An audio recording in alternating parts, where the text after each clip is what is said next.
gosh, so you're fancy, huh? Yeah, black community activist. Ah, Yes, ma'am. okay. Yes, ma'am. Well, good for you. Thank you. Thank you. See her eyes shining, she's my snow bunny please. In the winter light, so she's my sweet dust of cream. Tuck to my nose, this lover's got is so raw. Make you goose, stepping out, from out of control. It's me against the light, Snow bunny, moving on the bar. Everything's so right, got that smooth soul feel. no, that's Dancing till the light, with my snow bunny love. Been party about the night. see her eyes shining, she's my snow bunny please. In the winter light, so she's my sweet dust of cream. Tuck to my nose, this lover's got is so raw. Make you goose, stepping out, from out of control. Bunny love, it's me against the light, Snow bunny, moving on the bar.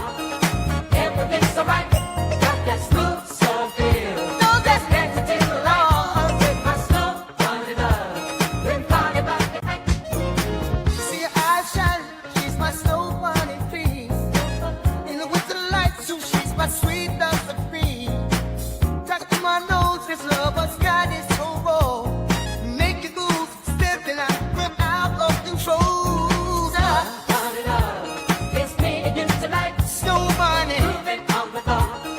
Everything's so right, got that smooth soul feel. no, that's Dancing till the light, with my snow bunny love. Been party about the night.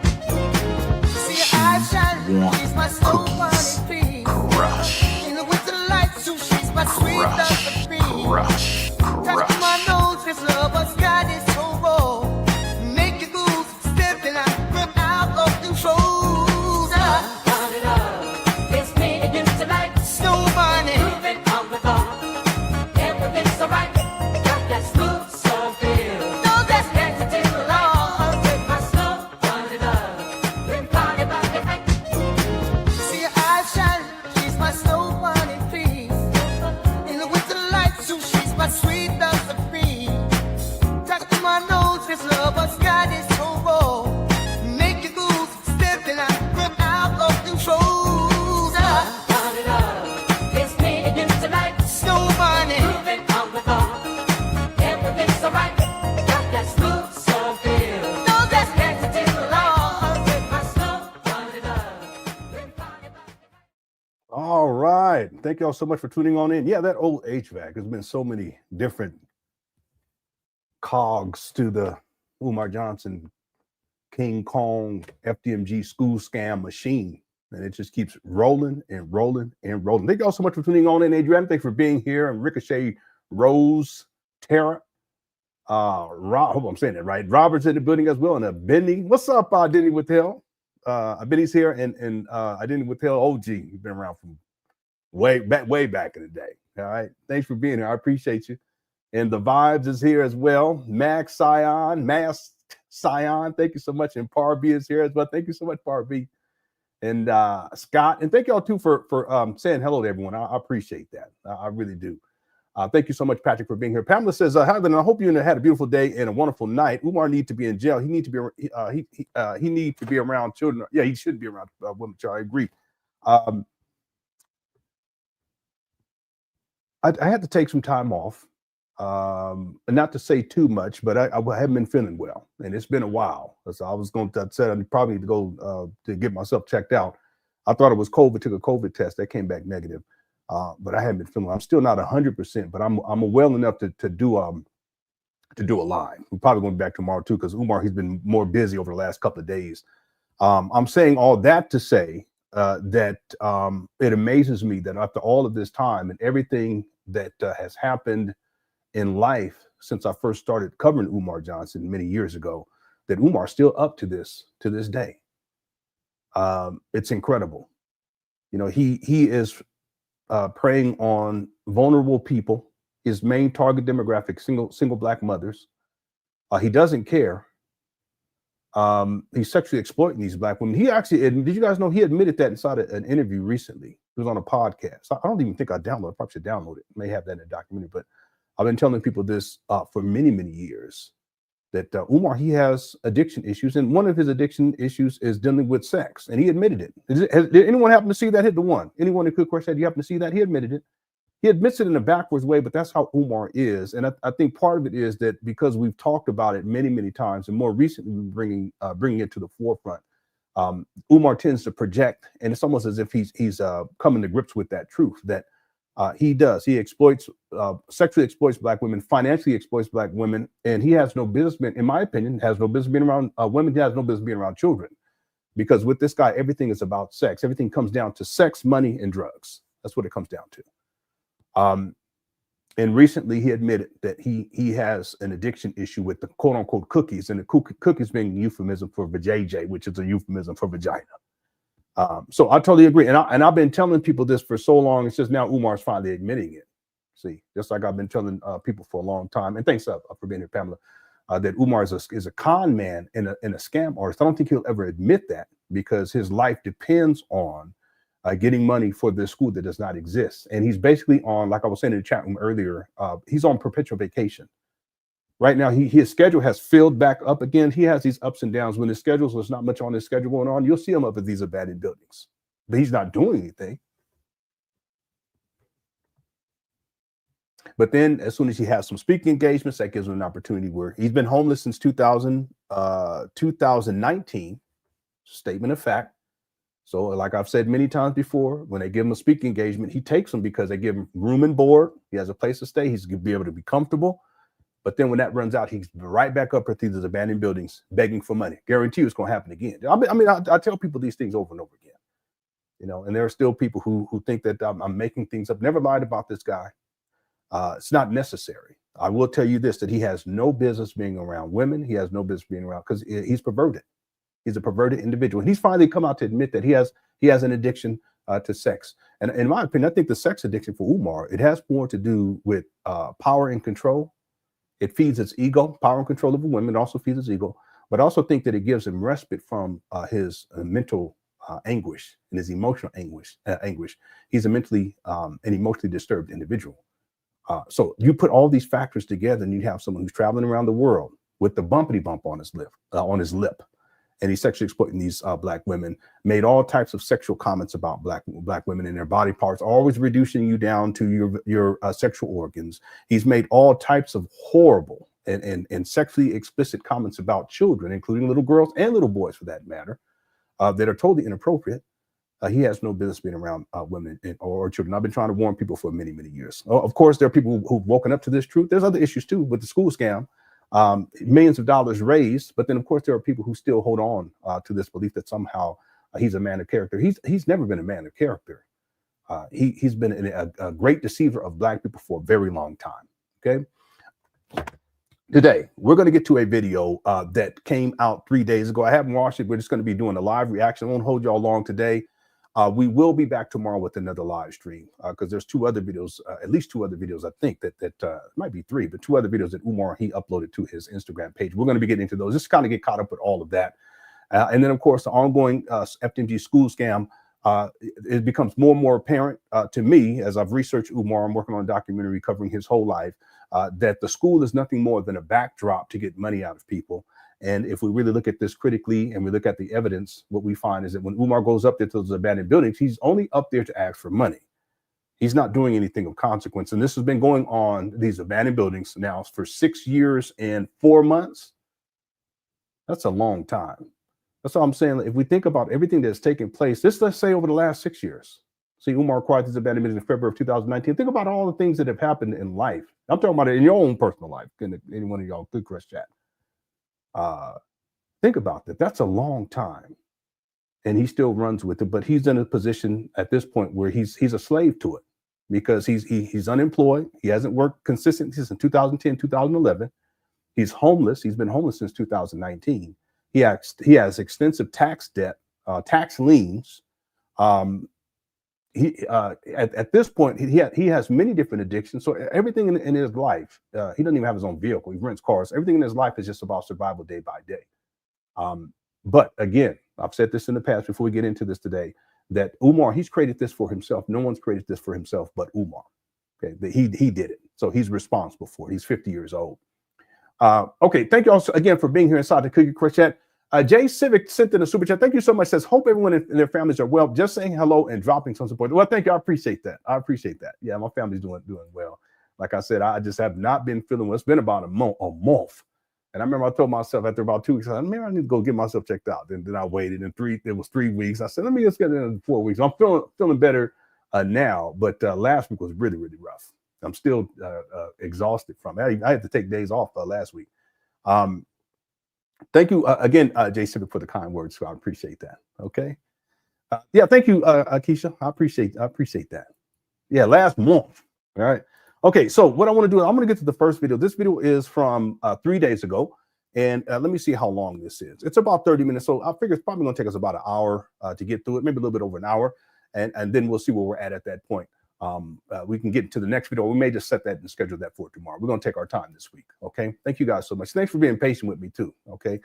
What's up, Fairchild? Says, as you get going, I need some help in understanding why Shoemake is reaching out for help to exhume the corpses of ancestors, African spirituality. Okay. It's not in this case, it's not African spirituality. Umar takes bits and pieces of everything. It's just right now his main, it's been Ifa now. He claims to have converted to Ifa back in 2005. I believe that's when he said it is. Let me pull up my timeline. I think it was 2005. Prior to that, he was Sunni Muslim. He also said that he was Orthodox Sunni Muslim. He also said that his grandmother was Jehovah's Witness. I believe that's on Jamal Johnson's mother, rest in peace. I think that's who he was referring to, that she was Jehovah's Witness. And then Umar also stated that his mother was Christian. Okay, that would be the mother where he lives inside of her closet, right? Literally, that's the other thing. Umar's been homeless. He stays inside his mama's closet when he can. That's crazy to be 50 years old. It's just, Umar, he's so dysfunctional on so many different levels. It's incredible. He cannot take care of himself as a man. I remember one time, I'm not to get off topic, but I remember one time I told people that, and there was someone who had posted a comment, and I don't think I left it up there because it's just ridiculous. And they were saying he's a scam artist and he's a con man. I agree, but you're going too far to say that he can't take care of himself. No, he can't take care of himself as a man. If you're 50 years old, you've been living inside of your mother's closet literally since 2019. You don't have your own vehicle, you rent cars, and you don't have a job. You're using donation money that's being sent to you for a school that does not exist called FDMG. And you're traveling around the world, and your sustenance day by day is predicated on other people, and not just with the donations, but other people bringing you out to speak so that they will give you a place to stay, room and board, and a per diem. And you'll see Umar in hotel rooms, laying in the bed, lazy, eating, snacking and shit. Okay, that's someone who can't take care of themselves. And Umar can't. He hasn't been able to for a very long time. He hasn't been able to.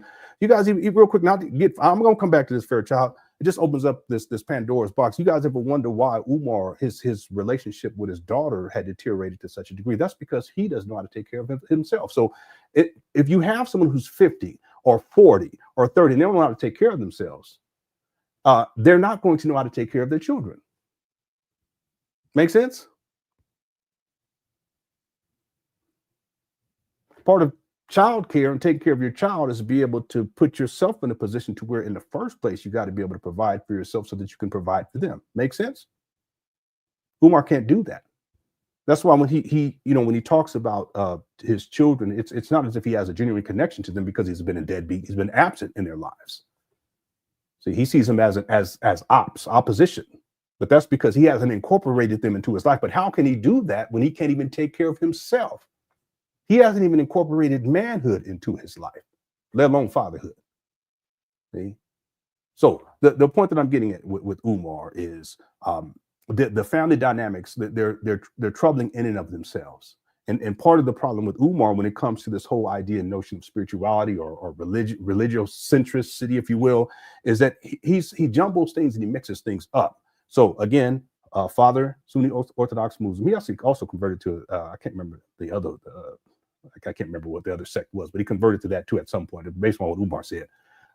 Mother who was Christian, grandmother who was Jehovah's Witness, and then he also stated that he had an uncle who was a 5%er. So what happens is that by the time we get to 2005, let me just look at this because I think that's when he converts to, yeah, okay. Excuse me, I'm incorrect. Let me correct myself. It's 2005. That's when he leaves Islam and he leaves the UNIA. However, back in 2001, he becomes an Ifa devotee. So 4 years before he leaves Islam, he's considering himself to be an Ifa devotee. Okay, is that a bit problematic, contradictory? How can you be both? I want everyone to think about this because this is part of the internal conflict with Umar. He's hypocritical on so many different issues. He wants to tell black men that you need to do this and you need to do that. And you know, I was listening to a video yesterday. I think it was yesterday. It might have been the day before yesterday. Where Umar, he's going in on black men talking about, I'm so disappointed in you all. Y'all don't be taking care of your kids. And this is an older video, before his daughter came out and exposed him as a deadbeat, which I've been telling people for years. Okay. And going in on black men, and you need to be there to take care of the kids and be there for when they have parent-teacher conferences. I'm so disappointed, and you blah, blah. But he's such a hypocrite because he's been absent inside of his children's life. He has 3 baby mamas. He only claims 2. He got 3 children, at bare minimum 3 children, but he only claimed 2. I have the paperwork for the child support on all 3. Confirmed. So Umar, he's such a hypocrite. And Fairchild, here's Fairchild Republic. This is another example of Umar being a hypocrite because he becomes a Ifa devotee in 2001, but at the same time, he's still a Sunni Orthodox Muslim. And it's not until 2005 that he leaves Islam and the UNI at the same time. And during that time period, that's when he goes over to Africa. He has a mental break over in Africa. He claims it to be a spiritual type of an experience, but no, that's not what was taking place there. Umar had a psychotic break over in Africa. He's hearing things that's not there audibly. He's seeing things that are not there visually. Yeah, he has a psychotic break. I found that video again where he was more recently when he's up to these abandoned buildings and he's seeing footsteps that are appearing in the snow and no one's there. And he's talking, and he said he heard them too. That's called schizophrenia. And then when I thought about it, I said, well, there's other examples too back in the archive where Umar would be doing stuff and behaving like that. And I never understood. Well, I understand why. But the point is that this goes back to at least 2005. I mean, there's over 2 decades of whatever's going on with him mentally beyond the narcissism. He has some serious mental health issues. The point is that Fairchild Republic, I think part of Umar's mental health issue is that he's conflicted and he mixes and matches whatever he can like a chameleon to be what he needs to be to manipulate people. He's a master manipulator of our time. So getting back to what you're saying, Umar, yes, there's a video where Umar, he's talking about how they're going to have an FDMG, what did he call it then? Cemetery. And in fact, if we go back and look at the receipts, Umar was talking about how there was going to be an ancestral park at the with the original conceptualization of FDMG back in 2014. I'm talking about the visual conceptualization of it. I'll pull it up for you guys. And I believe he said there's going to be an ancestral park, which is in essence, it's going to be like a grave site for the ancestors.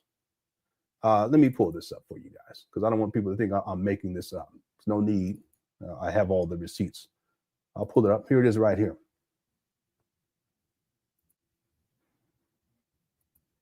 It'll tie back to what you're bringing up here, Fairchild. And then, 1 second, here it is. See this right here? And if you look at the middle part of the section that you can actually see, okay, it looks like a track and field facility right there, and next to it, it looks like a baseball diamond. Okay, but there's a circle right there in the middle. That's like a store, but conceptually, this would be this 500-acre compound, as Umar has explained it, would include an FDMG cemetery. Okay, let me read this to you all. This is an aerial view of the preliminary Heaven on Earth Frederick Douglass and Marcus Garvey RBG Leadership Academy 500-acre campus encircled by FDMG River. They're going to create a man-made river around this complex in the shape of Mother Africa Ancestors Park. Okay, that Ancestors Park is like a cemetery, but he's also referenced it later on as an actual cemetery. In the center of the campus, this is from 2014, March 26th of 2014. A lot of people think that this has been going on for a couple of years. No, this actually goes back. Umar conceptualized this in 2004. He began, quote unquote, building this project in 2005. So we can say at least 20 years. And in 2010, he stated that the school was going to open in 2013. It doesn't obviously open in 2013. And in 2014, he comes up with this. Okay, Ancestors Park in the center of the campus, dormitories, airfield, athletic facilities, farm, state-of-the-art music and theater production studio, greenhouse, zoo, community center, separate building for all 33 trade areas. This is a multi-billion-dollar project, and Umar doesn't even have a job at this time. There's an FDMG zoo and just two schools. There's supposed to be an elementary school, and I've shown this many times before, but this, not to belabor this, but I just want people to understand that even Umar's conceptualizing this, it speaks to his delusional mental state, even back in 2014. This is before he started raising money for the St. Paul's, before he started talking about the St. Paul's College. That's what he comes up with. I can pull up the receipts where you can see his original logo for the FDMG, all the different types of things he was claiming that he was going to do. None of it's coming to fruition because ultimately Umar, he's mentally disturbed. What he comes up with and conceptualizes is straight out of a fairy tale. It's just you know, I don't even understand why people could believe this stuff. This guy didn't even have a job. How are you going to come up with the money for $1 billion? This is a multi-billion-dollar project. By the way, this is going to include again, all this is going to be built from the ground up. Not all of it, but in terms of the buildings, like obviously we're talking about, if he's going to have an airstrip, that's going to have to be built from the ground up. An air traffic control tower, it's going to have to be built from the ground up. He's supposed to be having a track and field facility that's going to need to be built from the ground up. Sports complex, a baseball diamond. Okay, that's not what you're going to find on a regular campus. No, you're not going to find that. And this includes the St. Paul's campus back in the day. You're not going to find all that. He also stated there was going to be a health clinic and a hospital. It's a major building that you will actually see on here. Okay, this is someone who does not have any money, doesn't even have a job, and this is what he's coming up with. We're not talking about someone who's mentally stable. This is just someone who comes up with stuff that's fanciful, and he expects everyone else to pay for it. Well, he's still doing that to this day.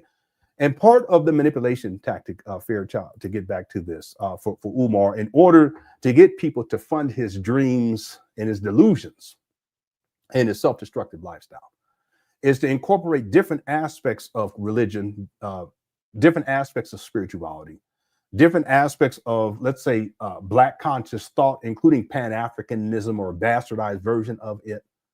I would even dare say that when Umar tries to act like a fake thug, that's also part of an incorporation of an archetype that he uses to be able to shift into like a chameleon to manipulate people into giving him money. Well, part of what Umar used to say was that this FDMG, this is after 2019. This is either in 2019, 2020. He was up there talking about how they were going to have a FDMG in Wilmington, Delaware, these abandoned buildings. They're going to have an FDMG cemetery. And that part of what the plan was to go in to other cemeteries around the country, and I guess around the world, but let's just say in the country here in the United States of America, and exhume the bodies of well-known African-American, celebrities, diplomats, political figures, whatever the case may be. Okay, I'm sorry for saying this, but let me just, so, you know, I would assume it would include Frederick Douglass. It would include Malcolm X. Oh man, it's just horrible. Martin Luther King. And he was saying how the women, you women, his wives, that you're going to be, that's the part of the work that you're going to be doing. Your part of the job would be to exhume the bodies of these well-known deceased Black people and then rebury them at the FDMG cemetery.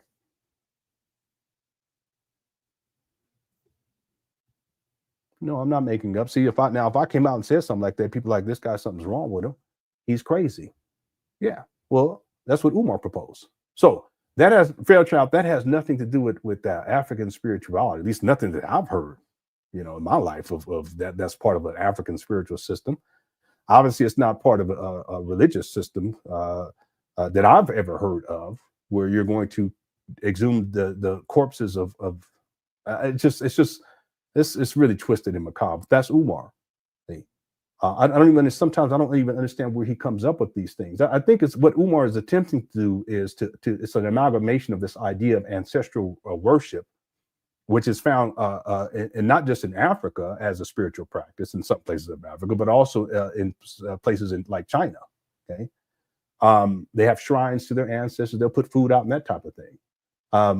But Umar, he takes a bastardized version of it and he twists it up inside of his own mind. And he comes up with this. Yeah, we're going to go and exhume these dead bodies. So that's crazy. And that's part of what you women, his wives, that's what you're going to be doing. Okay.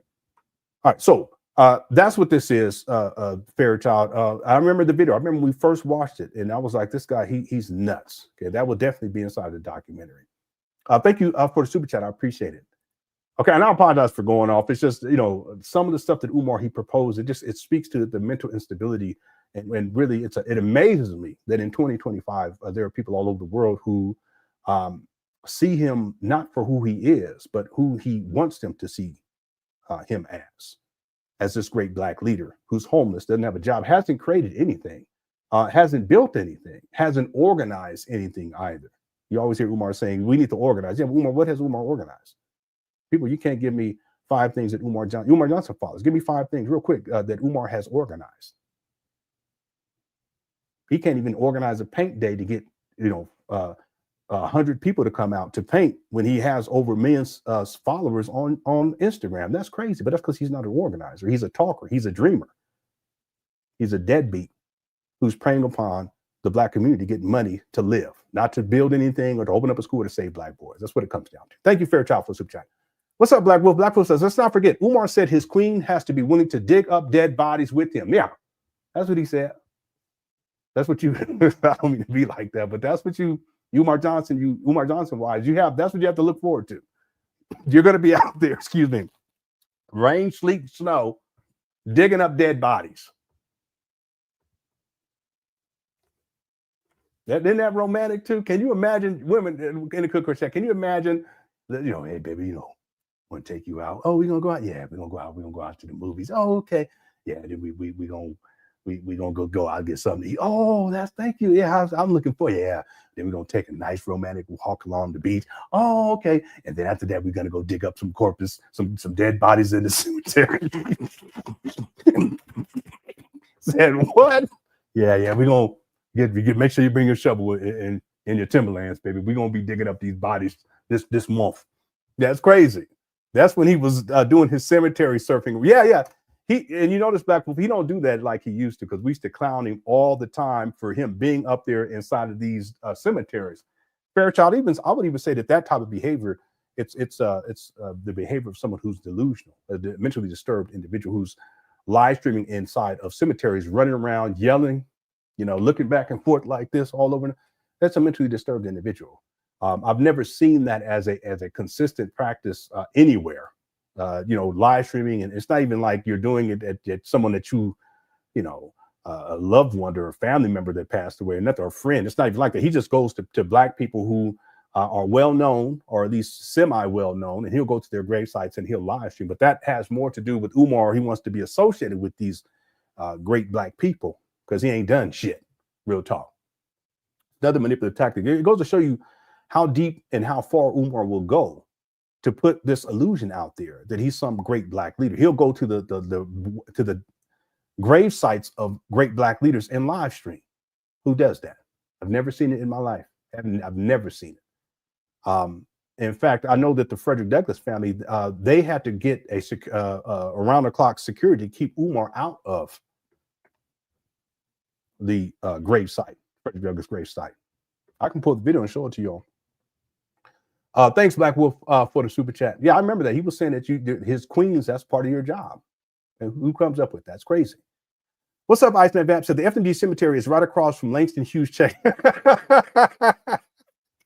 Yeah. There's going to be FDMG. There's going to be a Langston Hughes check cashing a spot right there next to the cemetery. So you want to go cash them checks. Umar, he comes up with those types of things too. He'll name it of successful black people that people that people remember, but he ain't done that. What has Umar done? Real quick, if you any of you Umar Johnson followers, if you're here, give me 5 things that Umar has done of consequence. I got to say this too, and thank you for the super chat, Iceman Bell. I got to say this because I'm always trying to do better. I'm always trying to refine things and do better. And I'm not just talking about here online. I'm just talking about in life in general. And I always want to be fair. So there's a woman. She had made a comment and she was saying how I was nitpicking Umar, in that.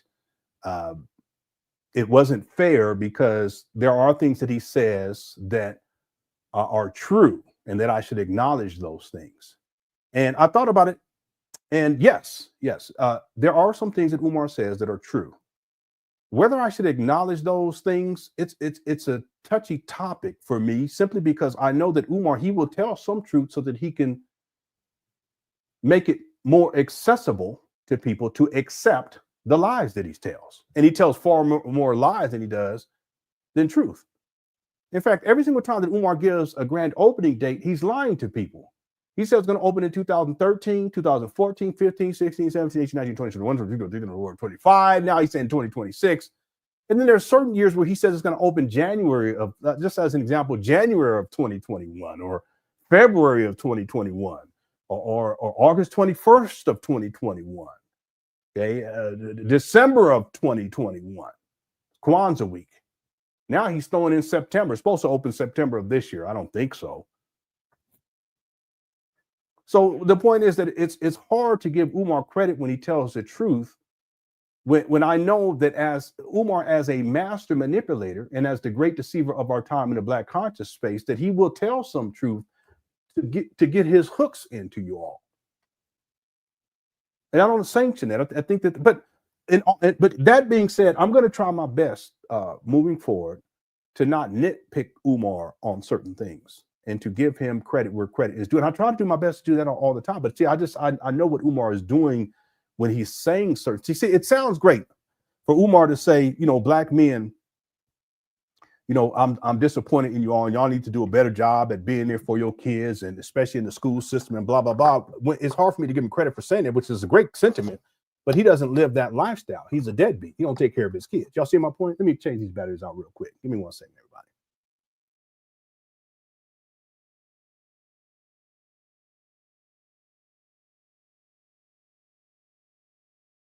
Okay, can y'all hear me?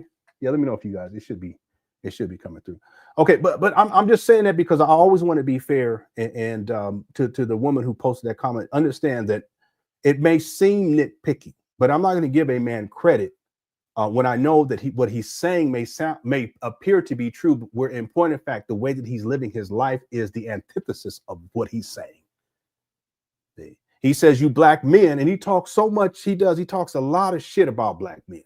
You need to marry these black women, but he's not married. You're 50.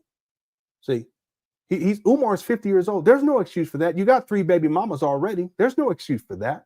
And I have it where he admits that he has a cookie crushing problem. He's addicted to it. That's what he said. Do I need to pull that up? It's in my notes. I have to go downstairs and get it, but I can go and grab it for you all. I wish I had. It's a video from this week, this month, where Umar was being interviewed. I don't even think I downloaded it yet. Let me do this real quick. He really is. Umar is. He's the king of hypocrites. And I'm not. That's not hyperbole either. Umar, he's hypocritical on so many different issues. And when you have men like Umar, and I'm not going to say men because when you have males like Umar who are charlatans, their life never matches up to their message. And see, people don't understand that their message is simply, it's a coping mechanism to the reality that in their personal life, everything is in disarray. They're not operating as a father. They're not operating as a husband. They're not operating as a community activist as they claim to be. They're not active. They're not functioning in society as they claim to function. And so part of it's the survival mechanism for them, because they can't survive in the real world, is they have to get online and misrepresent who they are and make people believe that they're something that they're not. And that's why Umar, he's so hypocritical, because you look at what he says, in particular, his demands that he has for black people and for black women, for that matter, but black men in particular. He doesn't have to adhere. He doesn't feel as if he has to adhere to any of that. He just acts like he does online, but in his personal life, no. Yeah, here's the video right now. Let me do this. I'll download it, and then we'll have to skip through to find the part that I want to show you all right quick. But let me go ahead and download this right now. But he's the king of hypocrites. He's the prince of Pan Africanism, if I can use the term hypocritism. All right, let me go ahead and download this real quick.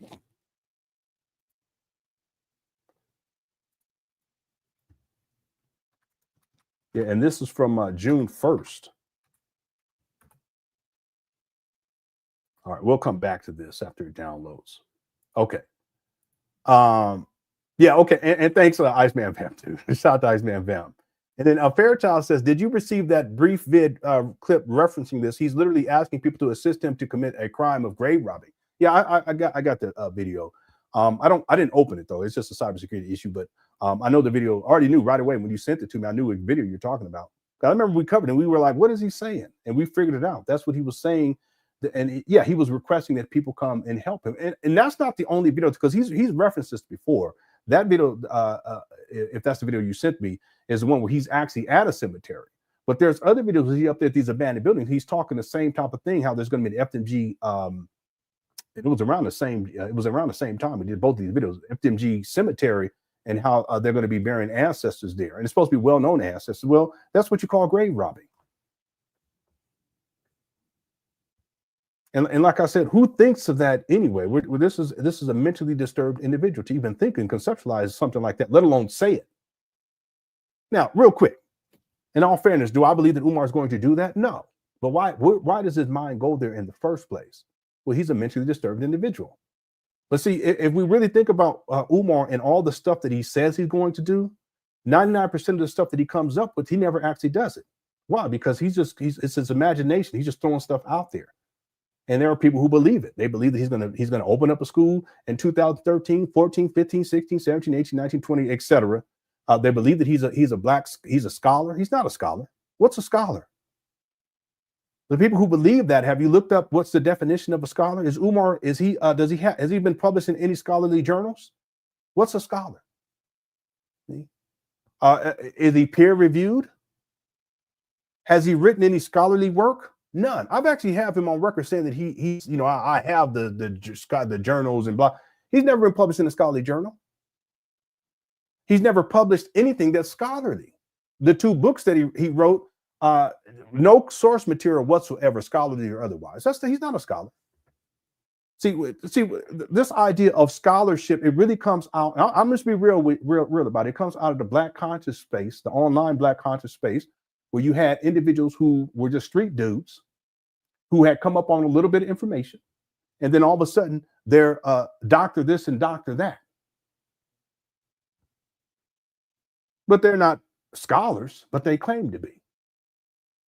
They used to debate and shit. Y'all remember Saw Netter? He would have the debates. So those aren't scholars. Polite's a scholar? No. He's a sexual deviant. We know that. He's another one that's non-functional in society. See? So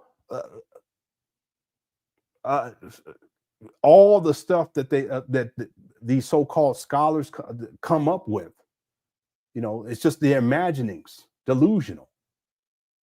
And Umar, he's been very crafty at manipulating people to make them think that he's something that he's not. He still claims to be a school psychologist to this day. How is Umar a school? It's a critical question, like critical thinking. How is Umar going to be a school psychologist while he's traveling around the world?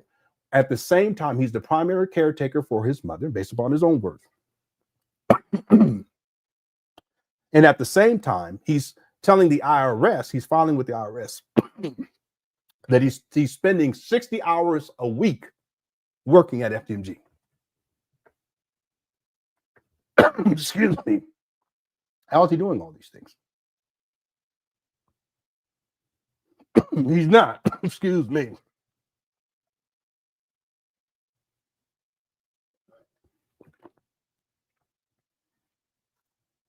But what he's done over the years is he's crafted a persona for people to believe in that's not based upon truth or receipts. It's based upon him lying to people over and over again. He's not a school psychologist. All right.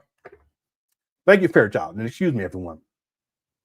What's up, Yana? Shana says, just had another argument. Don't start. Don't start. I'm sorry. Just had another argument with my dad about Umar. Can't say anything bad about him. Because dad wants the house. All right. All I can say is, be as political as you can, okay? All right. Thank you, Giannis, for being a member. No Contender says, who or what organization has cited Umar Johnson's work for or research? No one. What scholar backs Umar? Because normally scholars, they actually work in tandem. They'll write books. They'll have, scholars work together on a book, that kind of thing. Umar hasn't done any of that. What scholar has vouched for Umar? He's not a scholar. He's not. People need to look up what a scholar is. Umar's not a scholar. He's never been one.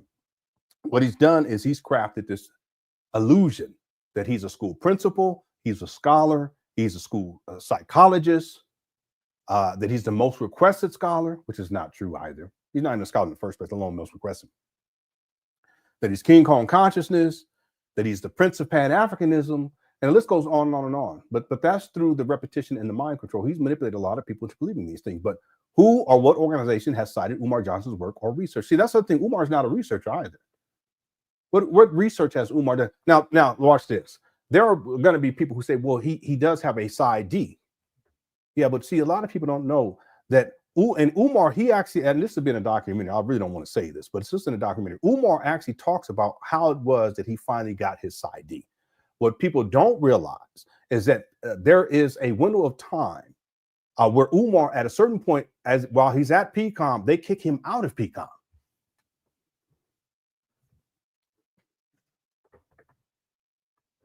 They kick him out because he was a troublemaker. And there were issues with his dissertation. And in my opinion, I said this many years ago, it had to do with plagiarism, because he's been a plagiarist. Even when you listen to Umar speak early on, the early videos, really, he's a Dr. Kwana Kunjufu knockoff.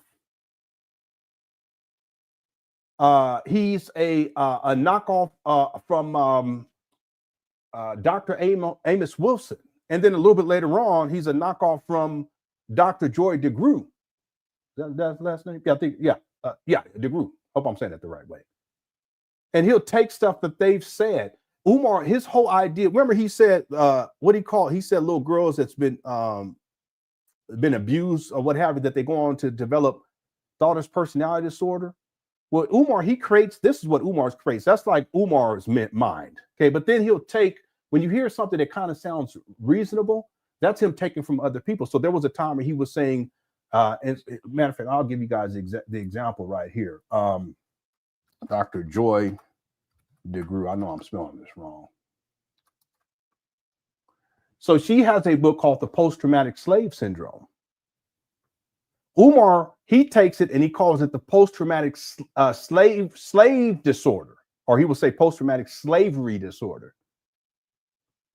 See, he's a plagiarist, and he's saying this. He's basically giving a bastardized version of what she discussed inside of her book, post-traumatic slave syndrome.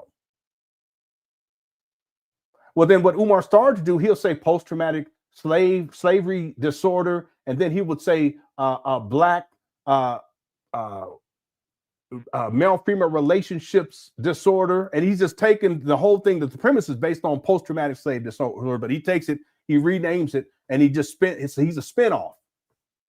So he's a plagiarist. So what I'm getting at is with Umar, when we talk about as a researcher, he's never been a researcher. In fact, that's why even these days, Umar doesn't even know how to do a basic Google search. He'll get online and tell people, can you tell me where I can find, this place I can go find me something to eat? Because that's what everything's reduced down to: survival, food, sex, money, and drugs.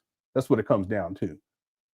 But he's not out there researching. He's not working at a school. He's not doing any research. Okay, he's not a researcher. So how's he supposed to? Part of being a scholar is to be able to do research. In fact, most of scholars, primarily most of their time is spent researching. And then what they do is as they research, they'll source other scholars' research and their findings, right? And then of course they give him credit. Umar, he doesn't even do that. See, he'll just take people's stuff and So I'm going to tell you guys that and this is what a lot of people don't know. Umar got kicked out of PCOM. And in my opinion, it had to do with his dissertation. That's why you can't find it online. He doesn't want people to look at it.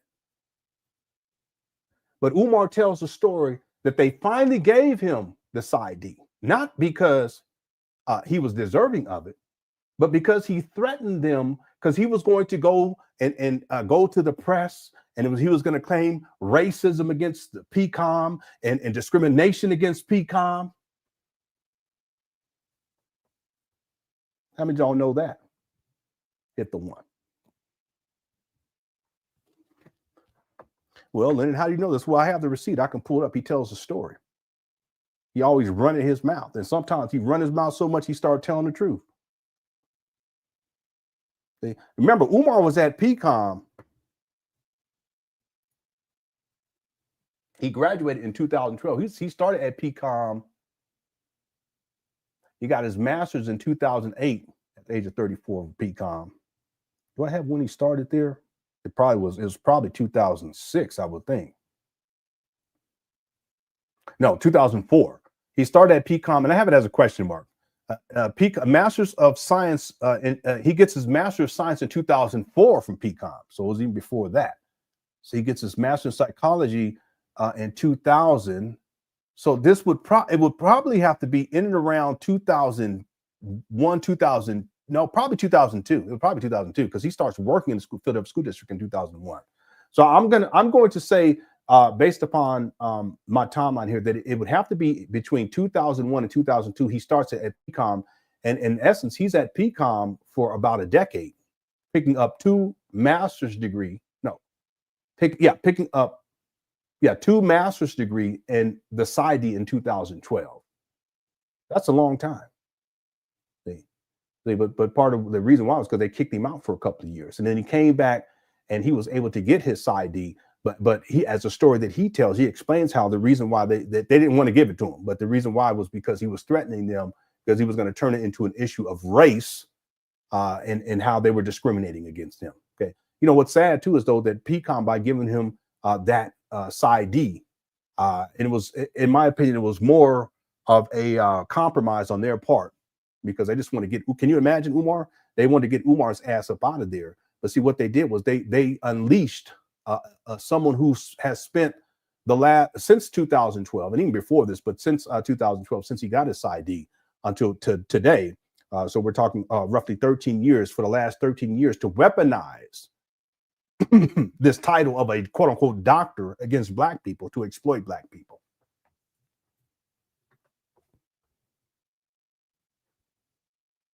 Yeah, I can pull that up too and play that for you too, where he tells the story. Oh, I mean, my jaw dropped. I was like, oh, okay, now I see what's going on. But that'll be in the documentary for sure. Thanks, No Contento, for the soup chat. I appreciate it. What's up, Seth? Says, and everywhere Umar goes, it's bizarre that none of those people ever hold Umar responsible or challenges Umar on those critical points. Yeah, Seth, and the thing is that it's not even like, in my mind, it's not deep either, right? They can simply ask him, okay, if you say that you've been a school psychologist for 25 years now, then that's what Umar is saying in the year 2025, which means that he started around the year 2000, and that's where he started his internship in the year 2000, internship to become a school psychologist. That was back in 2000. In 2001, that's when he starts at the age of 27 working in the Philadelphia School District. So that makes sense in the timeline, right? But see, that assumes that Umar has been working consistently since 2000 or 2001 to present, which we know is not true. Umar hasn't worked consistently since 2010, 2011.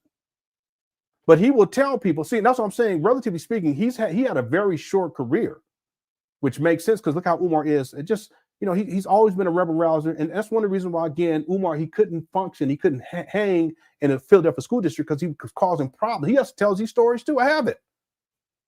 People, whatever I'm saying here, I can actually pull up the receipt. This is Umar, he explains it, including getting kicked out of PCOM and why it is that finally they gave him that side deal. It was a compromise on their part. And he tells a story about when he was a school psychologist and how he was going against, the other school psychologists. And this actually, and then after he no longer was able to work in the Philadelphia school district because they were tired of dealing with him, he's causing all these problems. Then he goes into quote unquote what he calls private practice, even though he was never he never held any license, period, none. He's never been held any license, let alone as a school psychologist, do whatever he wants to and be licensed to do it. He always had to have someone sign off, and yet he has his own private practice while he's traveling around the world. Doesn't even make sense, does it? Right? So once he starts as a school, he goes into the he leaves the public school system and Philadelphia school system, school district and Philadelphia school district, and then he mainly focuses on charter schools. And then he gets fired by a.k.a. charter school. And they walk him out. They had him because he was causing all kind of problems, and the litigation was associated with it. He was claiming to be a school psychologist back then, but he was claiming to be a PhD, that he already had a PsyD back then, but he was lying because he didn't get that until 2012. He's a con man. See, but this is what I mean by these are just critical points that a person can make. Well, Umar, how is it possible that you were claiming to be a doctor when you were working for a.k.a. charter school, and there's online documents that actually show that? And you had that title, and then in that court case as well, that they were calling you doctor, but that was before 2012. But you didn't get your PsyD until 2012. How is that possible, Umar? See, but part of it is that the people who have them on, they haven't done the research. They haven't even scratched the surface. They haven't done any ancillary research either. They haven't corroborated anything or talked with anyone else who's done research. Like someone I can always go to is Black Anonymous. Yeah, sometimes like we'll email, you remember such and such, and Black Anonymous said, yeah, I remember that. And I said, do you have that video? Let me go look. And then, yeah, here it is. They said, or Black Anonymous, yeah, remember that such and such? I said, yeah, I remember that. But do you have that? Yeah, let me go find it. And then I'll send it. See, so you can corroborate. We don't got to make anything up. But see, we've done the research. And many of you guys at this point, you guys have done enough research to know too. Just critical points here and there. Real quick, Seth, another one. Let me just look on his timeline. Another critical question would be, Umar, you said that you've been a school psychologist for 25 years now, and you have 25 years of expertise.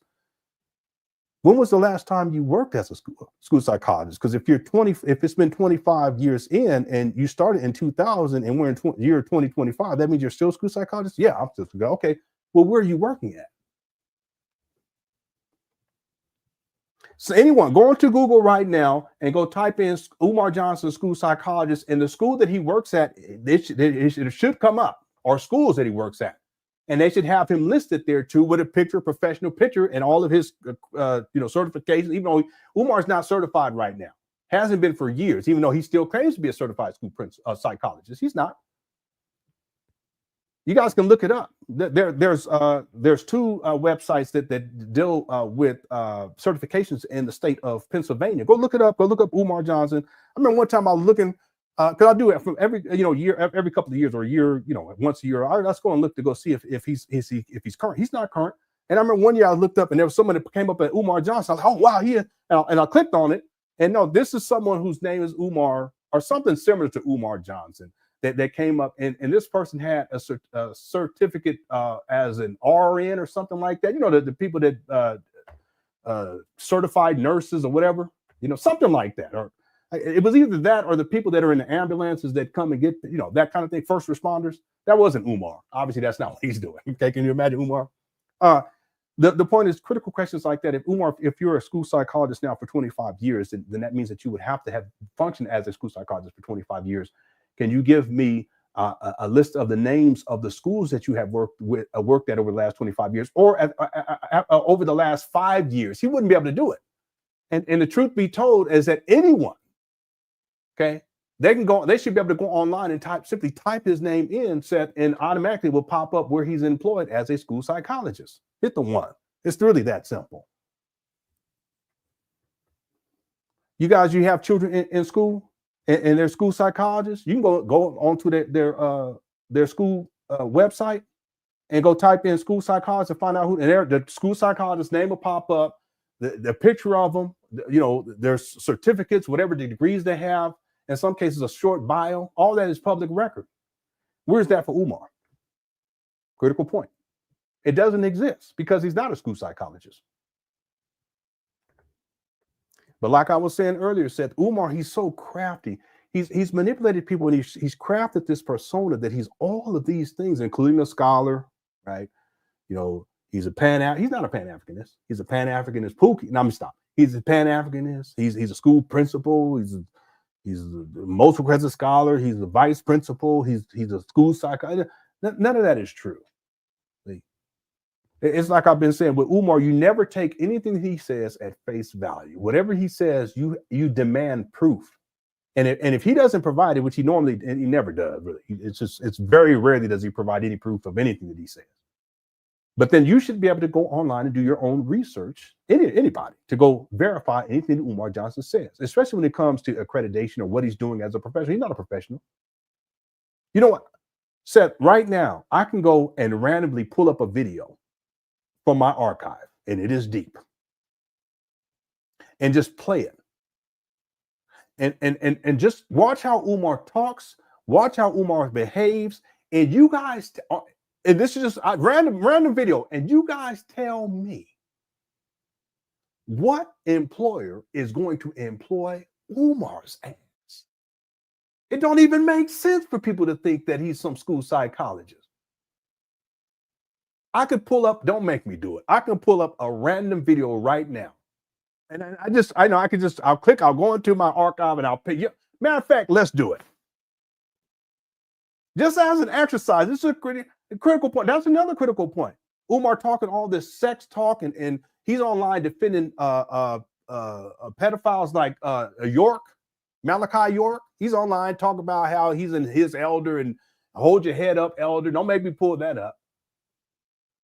He's out here defending P. Diddy. He's out here Bill Cosby, et cetera, et cetera, et cetera.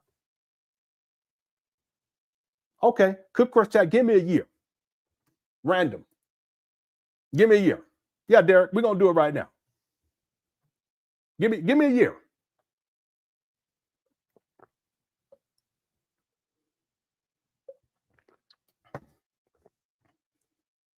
$2015. Okay, 2015. What's up, Andre? He said two. Now y'all just going up with all kinds. Wait a minute. Wait. Listen, everybody giving different years. What's up, Kiara? How you doing, Bridget? What's up, Jimmy Jamboree? Y'all crazy. All right, let's go with the first one. It's hot too. I need to turn this fan on. Okay. Let's go. Let's just real quick. This as an exercise. We're going to 2015. Y'all, wow. Shout out to the Cookie Crush chat. Okay. Okay, 2015. Give me a month. And I don't have a lot of videos from 2015. But y'all give me a month in 2015. Because I'm just going random. All right. we gonna do a poll. Yeah. What year should we look into? I forgot to do a poll today. Okay, August. that's Umar's favorite month. Y'all crazy. Y'all doing all of them. November, April, January, August, June. Okay. Yeah, but I like August. We're gonna go with August. That's Umar's favorite month. What's up, 100% real man? Okay, let's go with August.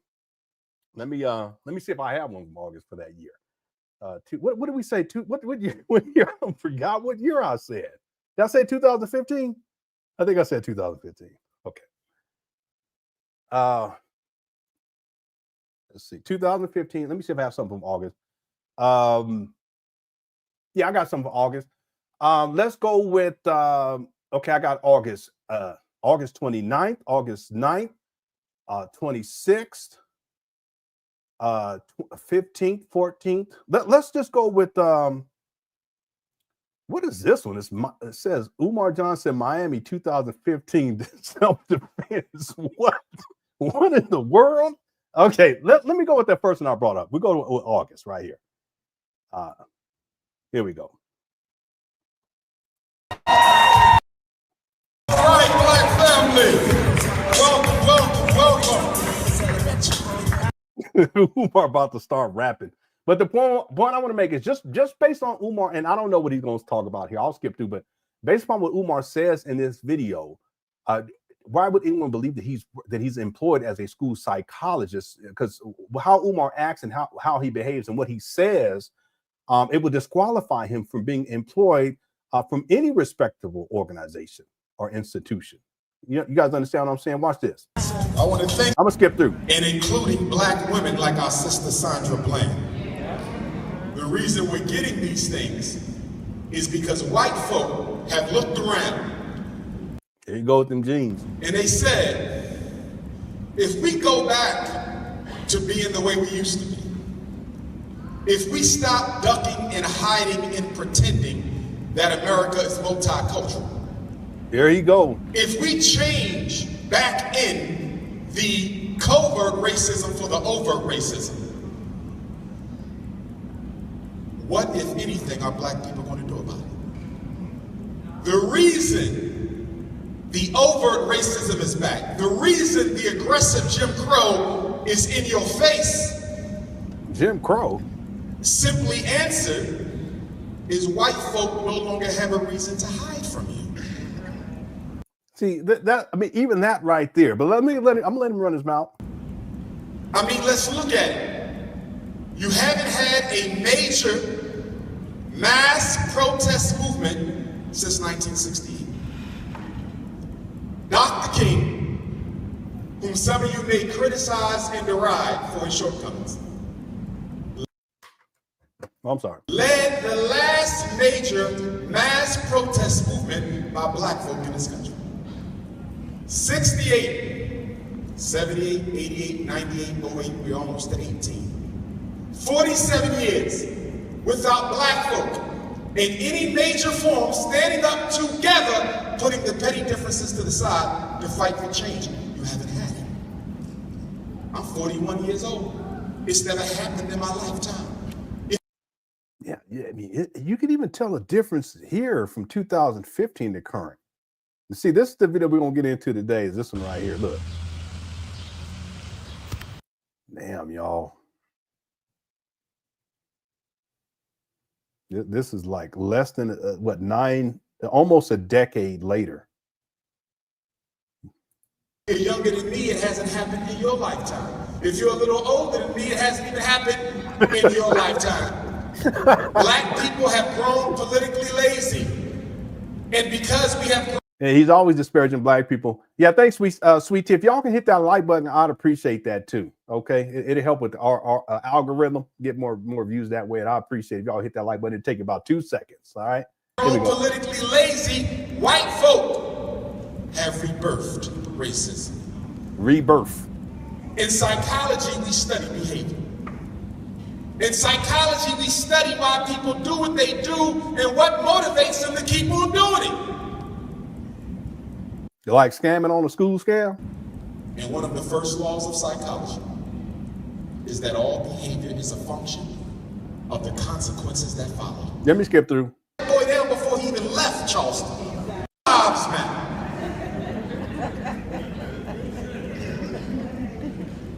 He said Black people under attack. They said gays and lesbians are under attack. He said Black babies are dying by the thousands. Black women with the highest infant mortality rate in the developed world. They said, well, we got dogs and cats. That's nice. What's he talking about? Don't let that white feminist movement use you as another weapon against black men, because that's what it's about. There we go.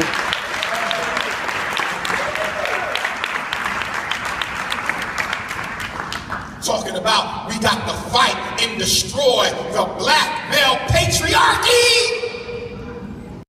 What are you talking about, Umar? Look at this guy. What the hell does black male control? Yes, Dr. Umar is a leader of the Pan African patriarchy. What? Umar is the leader of the Pan African patriarchy. That's narcissism right there. What you talking about? Living in your mama closet? No. He wasn't living in his mama closet in this video. So let me give him credit. That wasn't until 2019 or 2020. 2019, 2020. So yeah, thank y'all so much. Yeah, I haven't been well. It's been over a month, but I'm feeling a lot better today. Even last month, I had to take a week off. I just didn't want to say anything to anybody. But I'm feeling well enough right now to get a live stream in. And tomorrow, we'll be back tomorrow too. Thank you so much, Sweet Tea. But yeah, at this time, Umar, he had his own place in 2015. He didn't get evicted until 2019, but we see him inside his mama closet in 2020. We got to crush that in the name of equality for the sisters. I believe in equality for the sisters, but don't make me your enemy. But don't confuse sexism and attitude and the behavior with patriarchal, the ability to control. Those are two different things. Yeah, see, this hypocritical is Umar, the sexual exploitation of black women, it's an issue of control for him. It feeds his ego. To have a patriarchy means you control the community. That's a lie. It's in the best interest of the all. The white man told us it was of the devil. So whenever black folks said he called me ancestors, you think we worship ancestors? Yeah, but Umar, you talking about digging out dead, exhuming bodies and stuff. What are you talking about? But your ass been calling on George Washington, Abraham Lincoln, Andrew Jackson and shit, and ain't nobody said nothing wrong about that. Who's calling on Andrew Jackson? What you talking about, Andrew Jackson? Tito Jackson, maybe. What you talking about? Anyway, Umar, you goofy. Exchange. Your problem is you will give up 2 million years of African culture for 2,000 years of Jesus. See what I'm saying? Umar will have a very difficult time being employed by anyone. It's 50 times worse than the war against black girls. Special ed, 85% male. ADHD, 85% male. Ritalin, Adderall, Concerta, Tetracycline, Metadate, Paxil, Zoloft, Risperdal, 85% male. All 85%, Umar? School expulsion and suspension, 75% male. I'm not leaving out our girls. I have 2 daughters myself, but I recognize that the man. See what I mean with this guy? Such a hypocrite. Yeah, he has at least 3 children, bare minimum, but he's not even an active participant in his daughter's lives. In fact, more recently, as you all know, he went on a campaign to disparage his daughter and his daughter's mother and his other daughter's mother. Such a hypocrite. It's the first line of defense for a community. And if you want to kill the community, you must kill the child as a boy before he becomes an adult. That's all I'm saying. The white man got to write a passage for black boys in Rock Hill. Yes, he does. Charleston, Charlotte, Newbury, he got to write a passage. You don't. You too lazy, but he got one. 6 steps. The first one is miseducation. From preschool to the 3rd grade, I'm gonna miseducate this black ass. I'm gonna make sure this little black boy does not have the same foundation my son got in the suburbs, because I know if he ain't got it, and that by the time he hit that 3rd, they're not gonna get it to his ass by the time he graduates from the 12th. I'm gonna destabilize him right from the beginning. Preschool to 3rd grade. When he get to It's an exaggeration. Again, the primary responsibility for educating children is are the parents in the first place. Secondarily, Umar, he hasn't been consistently present in his daughters' lives to educate them and make sure they're on course in terms of education. So that's what I'm saying, the hypocrisy. Third grade, I'm gonna miseducate his little black mind. I'm gonna teach him black folks was nothing and white folks were everything. And I don't have to do this by saying black folks are nothing and white folks are everything. All I got to do is show them that white folks were everything and show them nothing about black folk, and it's the same message. What are you talking about?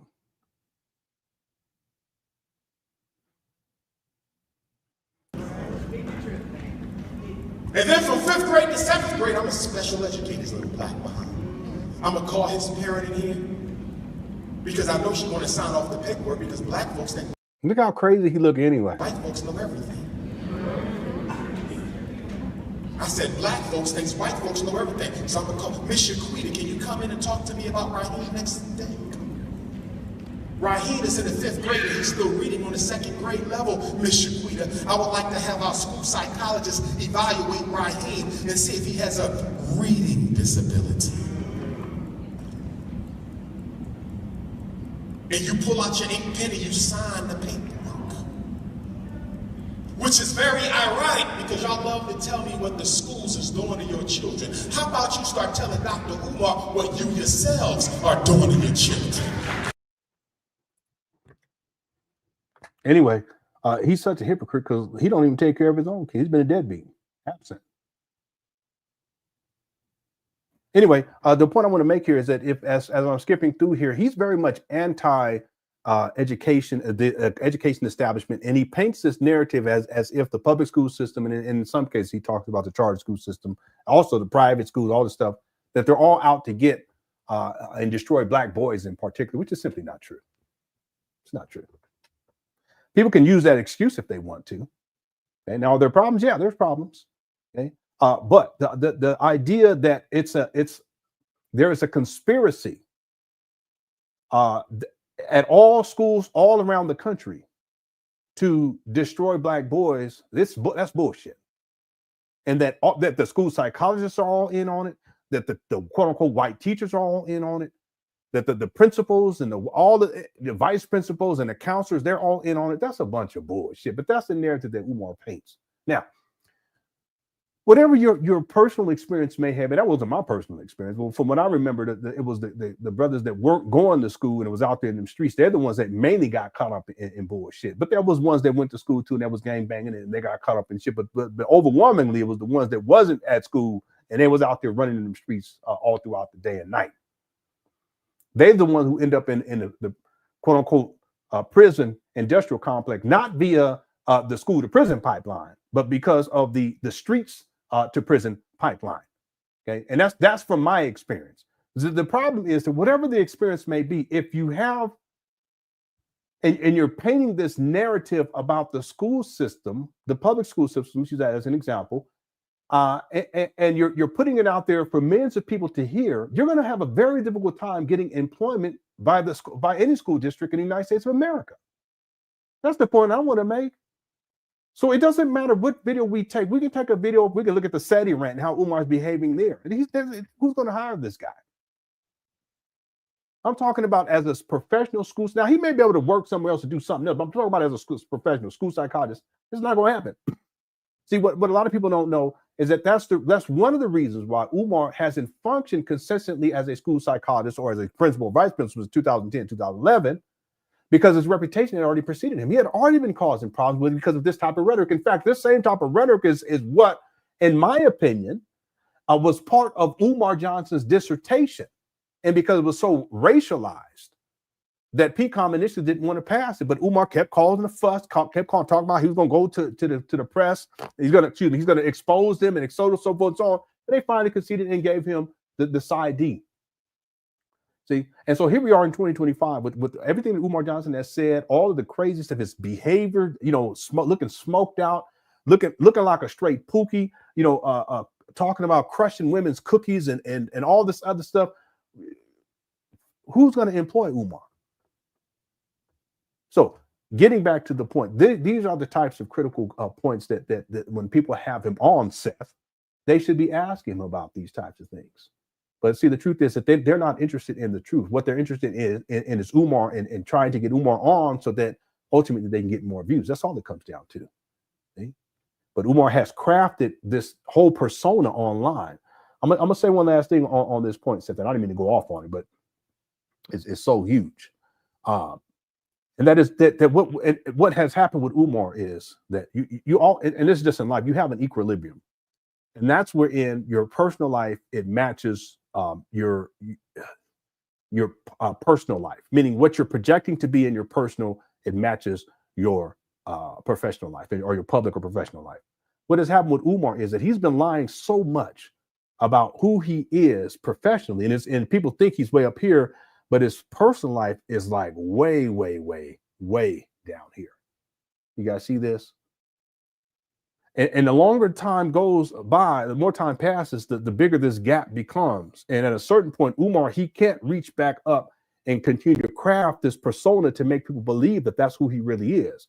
Because the gap between who he really is and what he's trying to present himself to be publicly or professionally, the gap is massive at this point. And at a certain point, it reaches critical mass and it all collapses. And then that's when people see Umar for who he really is. See, but it's only through Umar being challenged on critical points and people, they can ask critical questions, even when it comes with the school scam. Umar Johnson, it's 2025. How much money have you raised? He recently said, and if anyone can find the video and send it to me, I appreciate it. And I'm going to run back into it because I've already downloaded it for the archive.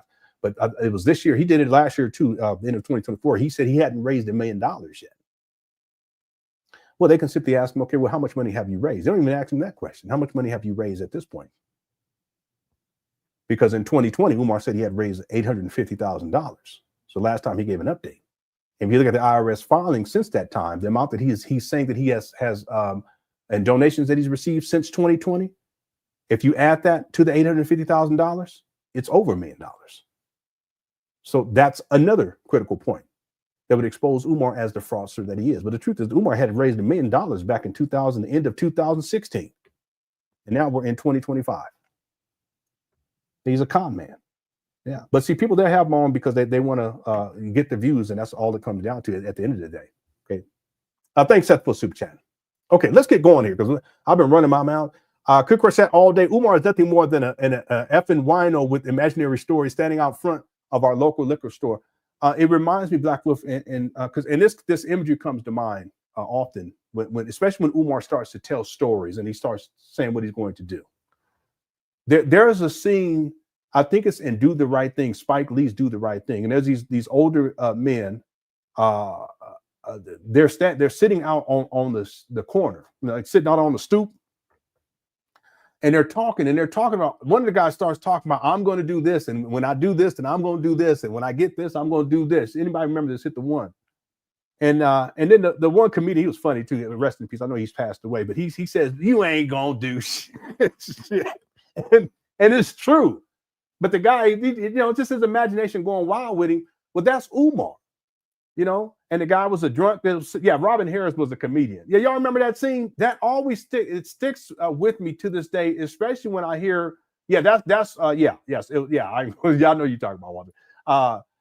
But that Robin Harris is the one that says, you ain't gonna do shit. You know what I'm saying? And that's what it reminds me so much of Umar, because Umar, he will say he's going to do all these things. And it's like a drunk sitting out on the corner, just in their imagination, talking about everything that they're going. But they've been sitting on the corner the whole time. They sat on the corner the whole day. They ain't done shit.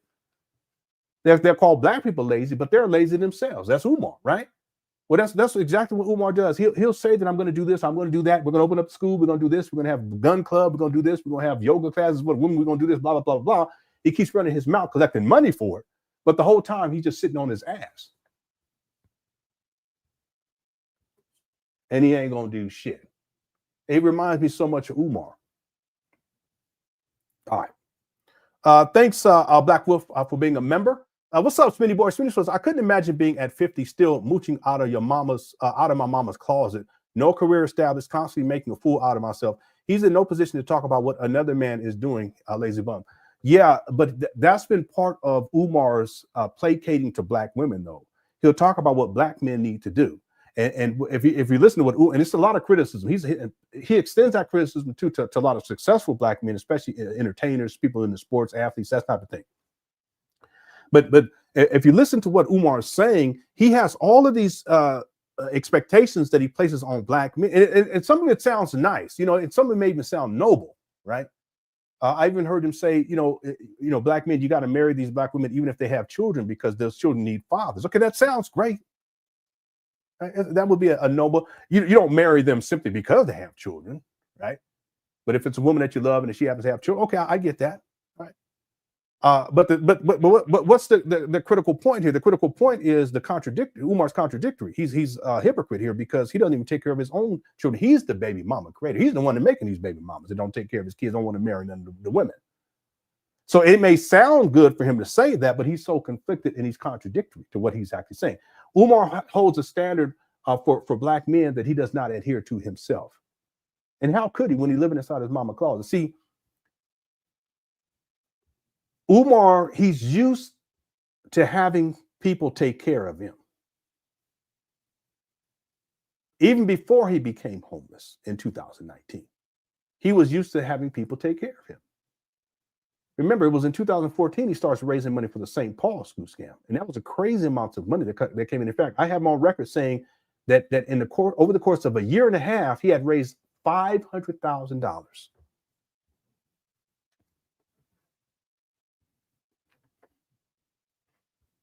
I can pull it up. I want people to think about that. In a year and a half, I have Umar on record saying that he had raised that he had raised $500,000 in a year and a half, 1.5 years. He's used to having people take care of him. During that time period, he did not have tax exempt status, at least for that first year. So all the money that he had raised was considered to be personal income. He's used to having people taken care of him. But see, even if Smitty boy, if we extend that before 2014, even going back to the Hidden Colors era, which really propelled Umar and blew Umar up, we're talking about in around 2011, 2012, he had already put himself in a position where he was not working consistently as to any capacity, let alone as a school psychologist. And he's traveling around the world. I have him on record where he said it was 2010 that's when he ultimately decided he had to give up his career as a school psychologist so that he can quote unquote save black people and teach black people. From that time point on, Umar, he's a dependent on black people. But see, even when he was working, there were so many problems that he was causing that he was a dependent, because he also was in school up to 2012. From 1992 to 2012, Umar is in higher education as a student to some degree. That's 20 years. He's not put in a position where he has to stand on his 2 feet because he has a student loan. So yeah, he does work as a school psychologist. Yeah, I get it. But he's student loan. So he doesn't have to deal one-on-one in the real world as a man where he has to make his own way full time. That's not the case. And then here we are in the year 2025, and Umar's still doing the same thing. And see, what's crazy is stuff has gotten even worse for the guy. Where now mark my words, Smitty, quick chat, mark my words. It's only going to be a matter of weeks where Umar will be back up at these abandoned buildings begging for money, and then he'll be back inside of his mama's closet. Mark my words. And yet he wants to tell black men what we need to do and how we need to be taking care of our kids and how we need to be marrying the black woman. Why ain't he married? He's 50. Listen, real quick. Umar, with all the money that he's collected, with all the rhetoric that he has espoused, with all the influence that he has amassed over people, and I'm not here to disparage anyone, but who are not asking the critical questions or who do not want to hear the truth about Umar. And with the women that he has engaged with, countless women at this point, while he has that bumpity bump, he doesn't have an excuse not to be married and committed to a black woman. He has no excuse. So then why is it that at the age of 50, he's still out here fiending for cooch and running through these black women while he has the bumpity bump on his lip? Why is it that at the age of 50, he hasn't even committed to one, not even committed to one, let alone marrying one? Well, because he's not interested in committing. He's not interested in marriage. It's about marrying one of y'all. But that's what he expects from black men. Total contradiction. He's a hypocrite. Now, Smitty boy, now that you bring this up, let me pull up this video real quick, and we'll skip through to the part. And then we'll get to the video for today. And we're going to get to the video for today. Okay, I told myself, listen, you'll go for an hour and a half too, because I know you haven't been feeling well. I said, listen, we're going to at least get to this first video. Not the one I'm about to play, but the other one, okay? Smitty boy, let me pull this up for you and for the Cookie Crush chat. And I've been telling people, and I'm going to have to skip through the find the part, but I just want you guys to see that Umar, he finally admitted the truth, what I've been telling people about Umar for a very long time. Let me see if I can find it. I don't have this time. Actually, I wonder if I did take notes on this. What I'm going to do, I'm going to start it, and I'm going to go grab my notes downstairs and see if I actually did this, already took notes on that. I think I did, actually. Yeah, I did. I'll go so I can get the timestamp. But this is the video right here. And let me skip through. Here we go. When we were in Benin a couple years ago, we went to the statue, African. I know Puerto Ricans who are proud to be African. Yeah, I'm gonna skip through because it's not a long interview. No Cubans and Dominicans. And we got about 809 people here. Thank you guys so much. I forgot to put up a poll question. If there's a poll question y'all think I should ask, go ahead and type one inside chat. I can get it up there. But what I would like to ask y'all, if you don't mind, if you're enjoying the show, go on and hit that like button. It'll take about 2 seconds of your precious time, but it can have a huge impact on the algorithm here on YouTube, okay, to get more views and so forth and so on. So if you guys can do that, and for those of you guys who have already hit that like button, thank you guys so much. I appreciate y'all. Okay, and y'all don't have to. I'm just saying that if you can and you got a couple of seconds spare, just go on and hit that button. I would appreciate it. All right, let me skip through here. Who are proud to be African. On Voodoo, you cha-ching, cha-ching. Then Mars, you know, all of this. He heard what he said. He said, man. You know, I have the green books. I look in the green book. News of a brother or sister UPS driver. Yes, sir. Like my biggest concern, and I'm gonna start keeping. When did you find? Teach him about Mao Zedong. Across Lake going missing in the lake. I heard it because I have a friend. He's right. I'm me, and for that validation, I'm popular. True. So why are you affecting the way you think, feel, and behave? The point, Cassie. You just as freaked out as Puff. What did you go through in your childhood that go to, bro? They paranoid. You should have a line around the world. They paranoid. No, but he's paranoid. Celebrities is they ain't got nobody they can trust to go to. I told them they could come to me. I won't tell nobody. Sit on my couch. Umar, you don't got no couch. What you talking about? this guy, he's so delusional. Umar, you don't got no couch. You don't even got a home. What are you talking? You don't have an office? Has anyone ever seen Umar? I have one picture of Umar in an office. In an office. I'm not saying it is his. It could be. I don't think so. And the picture is from 2014. What you talking about your couch, Umar? You with your mama couch in the next to the closet? That what you talking about? Because you ain't got no couch. What is this guy? Boy, this guy he's delusional. But part of it, he's lying. He's just lying because he wants to make people think that he's a school psychologist. He has an office, he has a practice, and he has a college, and the celebrities come. Umar, he ain't got none of that. Living in mama calls, he cut it out. Anyway, boy, why did he do this? You gonna pay me, but sit on my couch. They don't have nobody they can go to, bro. Who was on time. He stayed me that last love, that last motivation. Outside, you can't get me. You can't get me. And you and I. Oh, here we go. right. Yeah. She said, I'm an agent. And she an elder. And she was an elder. Old woman. She said they got. She said whatever. He lying. He making this stuff because he wants to feel important. He's saying the FBI is on him. And look how he look. Look at his eyes. I'm serious. This guy, even his eyes, you can tell he's crazy. He's crazy. No, respect for the elders. Right. Yeah. She said, I'm an agent. And she an elder. And she was an elder. Old woman. She said they got. She said whatever you like, they got him. Study. They got him. They study. And that's why I got to be extra careful with the females. Yeah. Yeah. Because see, I don't have no vices except 5'5" thick in the thighs. That's my only vice. No, he got more vices than that. But he at least admit what I've been telling y'all. that he likes to sexually exploit you black women and crush your cookies. Hit the 1. He got other vices. He likes to gamble. I can pull that up right for y'all right now and show Umar gambling. Listen, if you're live streaming gambling, you definitely live streaming, or you definitely gambling when you're not live streaming. He got a problem with that substance too. That's why he be sniffing, going like this and shit. He got to turn that heat down, as he called it. Remember that? He went off the screen and took a snort and came back and was like, boy, he was all bugged out. His eyes was going like this. He was like, oh, it's time to get to working. Well, he got more than I got him smoking too up there. I also got him up there that was burning something inside of the school. Don't make me pull it up. I got all of them. I got one where he was sitting out there talking about back-to-back Memphis, and he just started zoning. He was just, I said, this guy.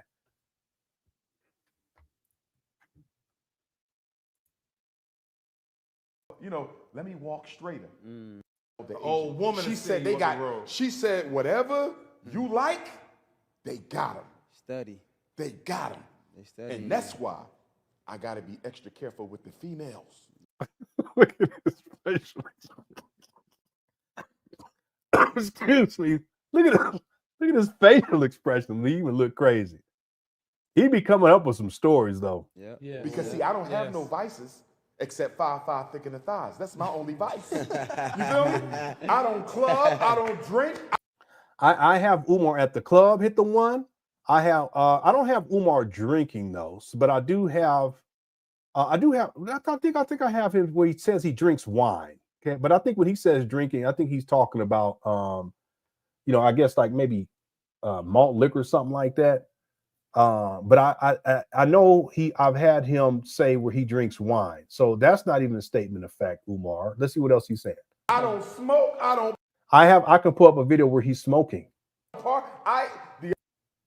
They said, what do you say? I don't have a car. Well, that's true. But with the females.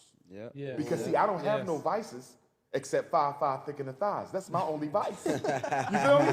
I don't even know why they laughing at that shit. It's not funny. Club, I don't drink, I don't smoke, I don't park. The only vice I got. But he supposed the last thing that he said, I don't park. Yeah, he does. I have him at the club singing and shit. Even when he was doing the Tupac video, we was trying to sing. He was at the club. I don't park. Oh, he was gonna say I don't party. That's what he was gonna say. Okay. Only vice I got is some Cinnabons. See, here he go. Been telling y'all. Outside, you can't get me. You can't get me. And you in Miami, they everywhere. You feel me? I just think it's goofy for these men to be laughing about this shit anyway. But then again, I'm in a different place in my life. My wife, we've been together for almost 25 years. Because their presentation seems so through his own murder. I'm not saying it's going to happen for sure. Argued over which one to vote for. As far as So, sellout Obama, yes. On his no. He wore a wire for. I met this. Black people are strung out on a football game. Oh, now in my life. I think I skipped through. I've never been victimized. Saying the higher And respect. you know, You don't want to hear about. Saying two parts of the. So Trump is actually report is the fact that he drugged his Kool-Aid and he slept through his own death. Fred Hampton. Look at Umar be looking crazy. It's so unnecessary too. His hand movements and all that stuff is always over the top, but that's part of him manipulating people. In Philly. Got him. You feel me? Hold on. One sister told me, she used to work for the feds. She said, when you meet a woman, you must always trust your intuition. Yes. She said, even if you're wrong, I would rather you trust it and be wrong than not trust it and they get you. She said, most of us in the Black Liberation Army, she said, most of the time, he's making this shit up. We had a feeling who the agent was, but we couldn't believe it. I thought he said that she was an agent for what is he talking about? Now it's a Black Liberation Army? I don't know. Because their presentation seemed so honest. Right. And they was the ones. She said, always follow your gut and trying to figure out if somebody your agent or not. See, all of these shenanigans, it's Umar, that's how he sells this foolishness to, he basically casting a spell on, that's what he is. And some of them buying into it. I don't think the brother on the corner is buying into it because he probably know Umar's on some bullshit. But all of these antics, this is part of Umar's ability to manipulate people. It's so unnecessary. Even the tonal inflections, the body movement, the hand movements and all this stuff, it's just over the top unnecessary. But he does it because it's more convincing. That's what con men do. They gain your confidence by convincing you of something that's not true. That's what Umar, he's a master manipulator in these regards. And remember now, you got agents and you got informants. Right. Yeah. We mostly talk about informants. Remember, an agent is a paid staff. Yeah. No. Informant is the little crackhead on the corner reporting back. You feel me? Hold on, break it down. Wait. Break it down again. What's the difference? Staff. What are you talking about? Anyway, let me see if I can get back to the other part. Yeah. Right. But see, this is what I learned about the informants. You know what blew my mind? Sharpton. Okay. I know. Or through his own murder. He was in lifetime. Just throwing it at me. Boom, boom, I boom. wish I was there. And then check this. And you know how you get the sense, right? Yeah. His driver said, "We got to go, Baba Gregory."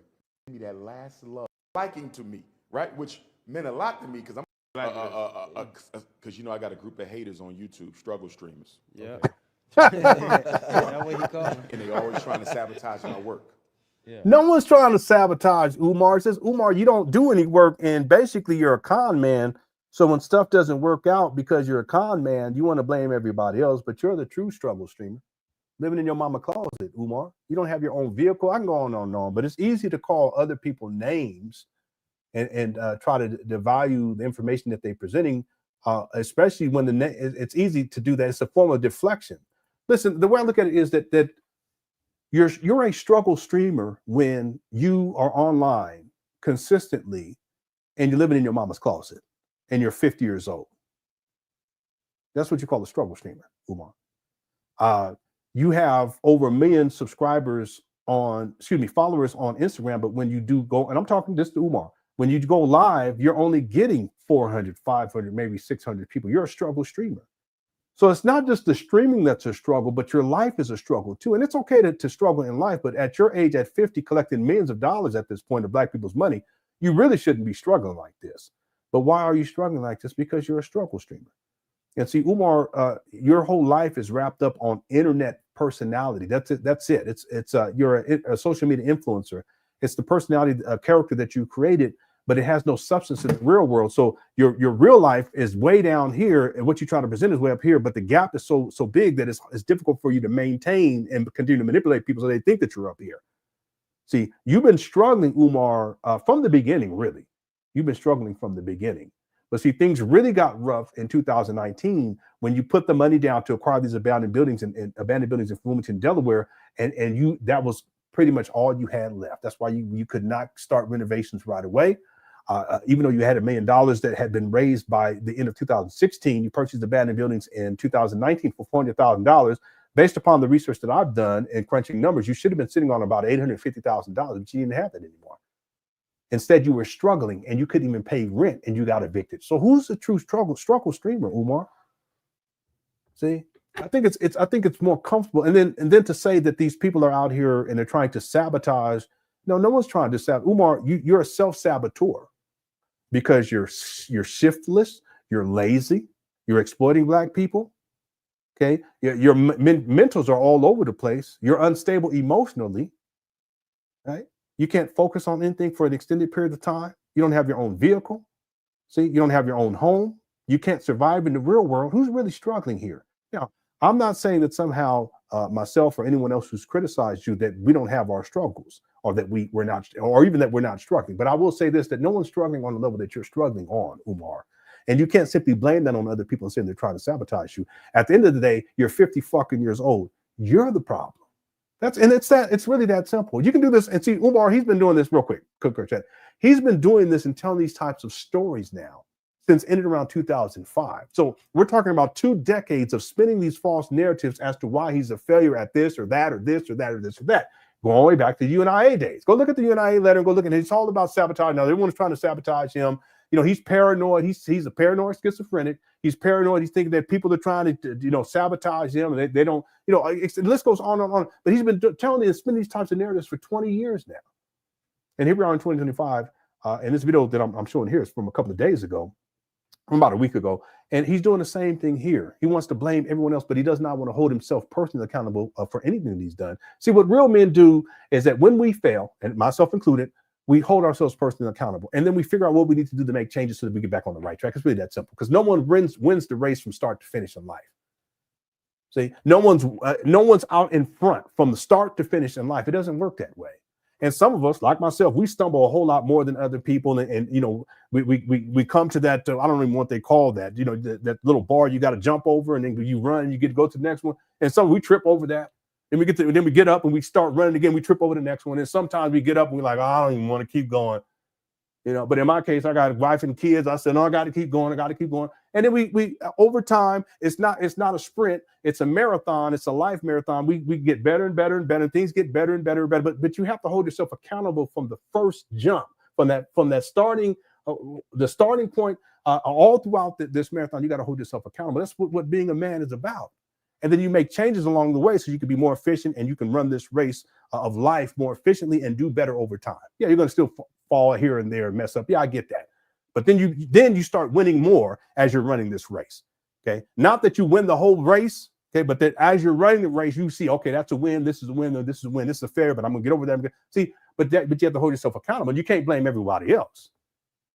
It's white women, it's black women, it's white man, it's no, you don't do that. It's sabotage, it's LenonHonor and the Cookie Crush. That's not what you do. Not as a man. See, it's global white supremacy, it's the prison, the school. No, I don't want to hear all that. Okay? It's you. You hold yourself accountable. But see, Umar in his narcissism never wants to hold himself accountable for anything. See? But that's precisely why he will never win. And that's precisely why he doesn't have his own vehicle. He's been homeless since 2019, and he's still, at the age of 50, living inside his mama closet. It ain't got nothing to do with anybody else. There's lessons that we can learn, all of us can learn, particularly men, about life. That life is a marathon, and that we fall along the way. But when we fall, we have to hold ourselves accountable, pick ourselves back up, and then do better. And over time, we will do better. But not Umar. Umar's life has gotten worse and worse. That's one thing I can say in all of my research. Things have gotten worse and worse and worse. And they will continue to do so, because he doesn't want to hold himself accountable, and he wants to blame everybody else for his own personal failures. Okay? All right. So there was another part in here I was trying to find, but let me just skip through real quick. Let me see what called the FBI on me and recorded the call. And when the FBI woman answered the phone, look at this guy. He's like, oh, really? And they said, we want to make a report. This guy's stealing money for a school he's supposed to be building, right? And they said, his name is Umar Johnson. Have you heard of him? And she said, yes, we have. Oh, yeah, so you're on the radar. Yeah. And when they got off the phone, they were shook. Even though they hate us, they're like, did you hear what she just said? I don't remember this. Anybody remember this? I don't know. Is he making this shit up? She said they already know him. So she basically told him, we don't even need whatever you got to say. We watching him anyway. See, I've had FBI agents come to me. I had an assistant in Los Angeles pull me to the side, agent. She said, I'm telling you right now, they're watching you. Don't get paranoid. Because if they can't get nothing on you, they'll just make it up. She told me. Wow. She said the mistake black activists make, they try to cover, let me walk straighter. Yeah, I said if they can't find it, they have the power to. Yeah, Gazo, and thanks for being here, Gazo Prince. I appreciate you. I don't remember this, where Umar's saying that the FBI said this and that they were already looking into it. I don't remember any of that. To invent it. Then I have another FBI agent rolled up on me. She was an elder at a church. Another one. At a graduation in Philly. Why will an elder FBI agent is going to pull up on Umar at a graduation in Philadelphia? You can't make this shit up. Yeah, he is. He's extremely. Yeah, he is. Yeah, yeah. She took. Yeah, Jackson. Yeah, Jackson. She told me.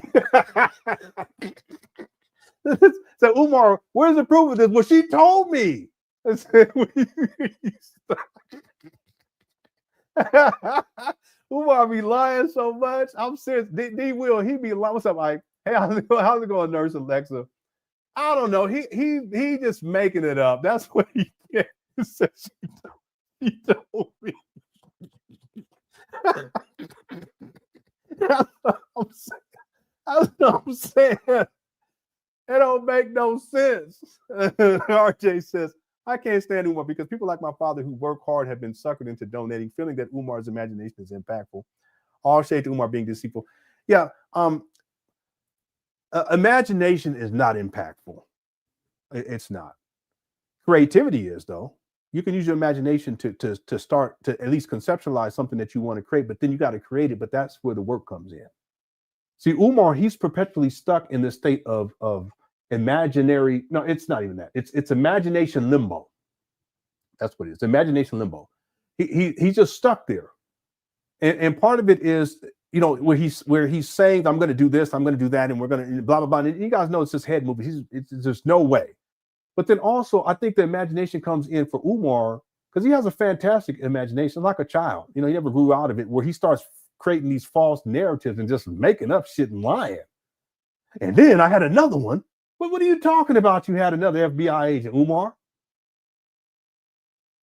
And this one was elder, and I was speaking at a high school for the graduation, and she come up to me. It's just all imagination, but imagination, in terms of impact, in real tangible ways, no. But imagination can be used as a form of deceit to manipulate people to where, and they begin to buy into the imaginings of this lunatic, and they will say to themselves, okay, I should support this guy. And yeah, in some cases they'll send money, in some cases they'll give up the draws, or both. See?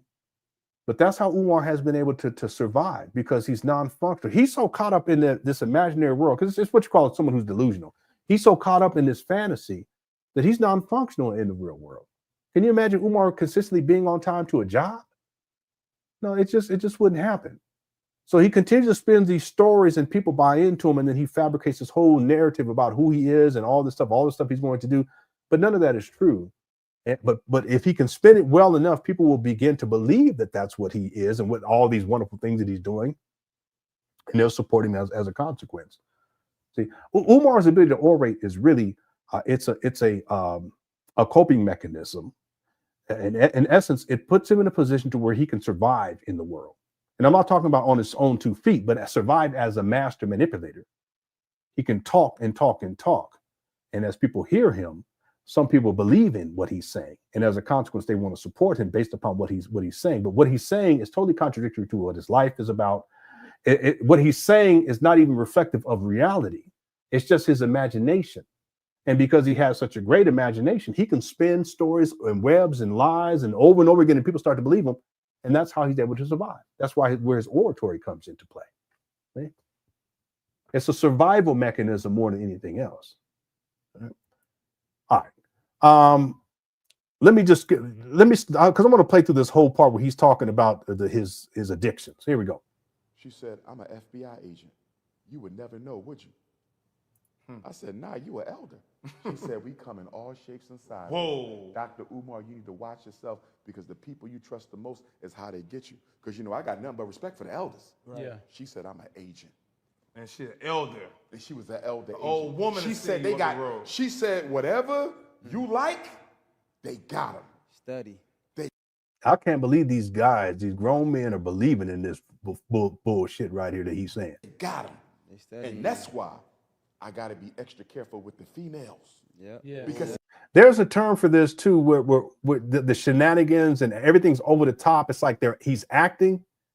There's a psychological term for this, because there are people that they do that. They get into this acting mode. It's not who they are, but they do this consistently to put on this illusion that there's something that they're not. But then it's also manipulative, because people believe in what they're trying to present themselves to be. I can't think of the term right now, but Umar, he's like that. He's so like that.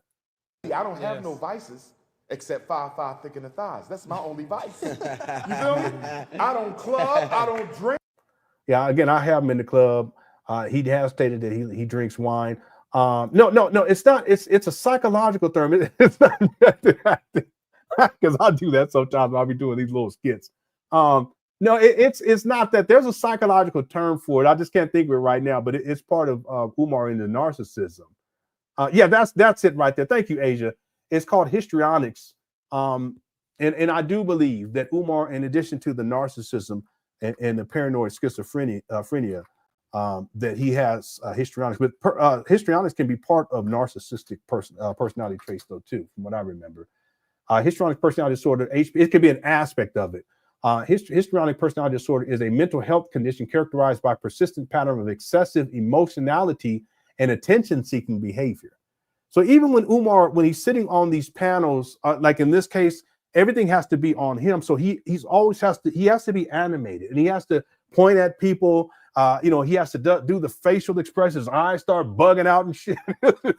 I think about Umar. As soon as his eyes start bugging, you know this guy, he owns it. He owns some bullshit, but that's the histrionics. He be going, you know, and it's all about attention. Everything has to, the focus has to be on him. People with HPD often seek attention through dramatic and inappropriate behavior. Yeah. Including overly seductive or provocative actions. Even when Umar talks about cookie crushing and all this stuff, that's part of the histrionics. Including overly seductive and provocative actions, and may struggle to maintain relationships. That's Umar. They may also have difficulty coping with losses or failures, and may seek instant gratification, leading to boredom and frustration. Well, that's Umar. That's Umar to a T. There's different symptoms: excessive attention seeking, inappropriate seductive, rapidly shifting and shallow emotions. Their emotions may change quickly and appear superficial. Yeah, it's acting. A dramatic behavior. They may express their emotions in a dramatic or a theatrical way. Remember the setting rant when you start doing like this? Over concern with physical appearance. So there's times where he'll get on and he'll be manicuring his beard. Who does that? Especially for a man. That's very sexy, in my opinion. A need for instant gratification. A constant need for reassurance or approval. I see that a lot with Umar, especially when he says really outlandish stuff, and he'll say, "Yeah, are you following me, Queen? Send me hearts. You know, my black kings, silver gorilla backs. Send me some pound fists," or whatever he say. I said, okay. But yeah, histrionic personality, it fits Umar. Thanks, AJ. I was trying to think of it. I just could not remember. And yeah, you know, layman's term, it's a bunch of foolishness. You're right, Derek. Okay, thank you for the super chat. Okay, let me play this part, and we're gonna get to the video for today. Here we go. I don't smoke. I don't park. The only vice I got is some Cinnabons. Outside, you can't get me. You can't get me. And you in Miami, they everywhere. You feel me? Goes everywhere. You feel me? Straight to the hotel, please. Yo, Come on, but man. I tell you, you know what this one sister told me? She used to work for the feds. She said, when you meet a woman, you must always trust your intuition. Yes. She said, even if you're wrong, I would rather you trust it and be wrong than not trust it and they get you. She said, most of us in the Black Liberation Army, she said, most of the time. What do you mean, Black Liberation Army? I thought you said she's but we couldn't believe it because their presentation seemed so honest. Right. And they was the ones. She said, always follow your gut and trying to figure out if somebody an agent or not. And remember now, you got agents and you got informants. Right. Yeah. We mostly talk about informants. Remember, an agent is a paid staff. Yeah. No. Informant is the little crackhead on the corner reporting back. You feel me? Hold on, break it down. Wait. Break it down again. What's the difference? Staff. You are an employee. You have an ID card. You're getting a pension when you retire. Do you feel me? You are paid staff of the U.S. government. Yep. Informant, you are not a paid staff. You get paid based on information you bring back. Yeah. But can an agent be a thug? What are you boy? He got the bling bling on too with the Nefertiti. Okay. Anyway, I think he says some other stuff about, you know, but the point is that Umar, he admits that one of his vices is cookies, and when he says cookies, he's talking about vaginas. So we're talking about sexual exploitation of black women. Here's a video real quick of Umar smoking. Peace and black power, family.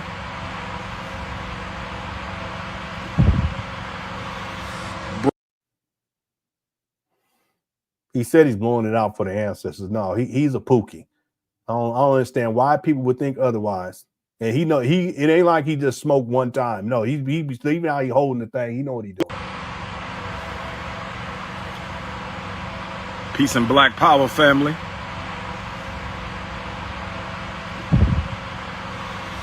Bro, I'm blowing a little smoke to the ancestors. I'm on the sacred rock of FDMG. I'm sitting on the sacred rock, the RBG rock, and this is the sacred tree. Let me show y'all what I'm talking about. This is the sacred tree of FDMG. This is the sacred tree of FDMG. He don't even go up to the rock no more. Y'all notice that? This is the sacred tree of FDMG. And this is the sacred Okay, we got the 400 likes. We get the 500 likes. I'll play Show Me Love. Umar singing Show Me Love. rock. Sacred tree with the sacred rock. Nothing. Today is a full moon of August 3rd. Today is the full moon, the sacred tree of FDMG. One time, I kid you not. One time, Father David was up there. He was talking about the rock. He's like, "Ooh, yeah, I want to get that rock on top of me." They said, "I'm gonna get on top of the rock. I want to talk about rock on top of me.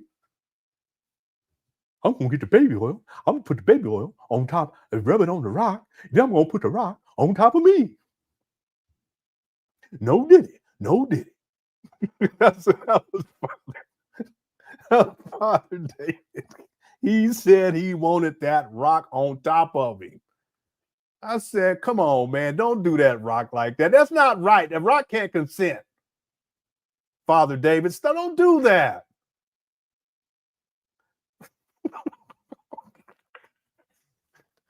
Yeah, I'm gonna get some sand. I want to rub the sand on my belly. I want to rub the sand on my belly. No, don't do that. The sand can't consent either.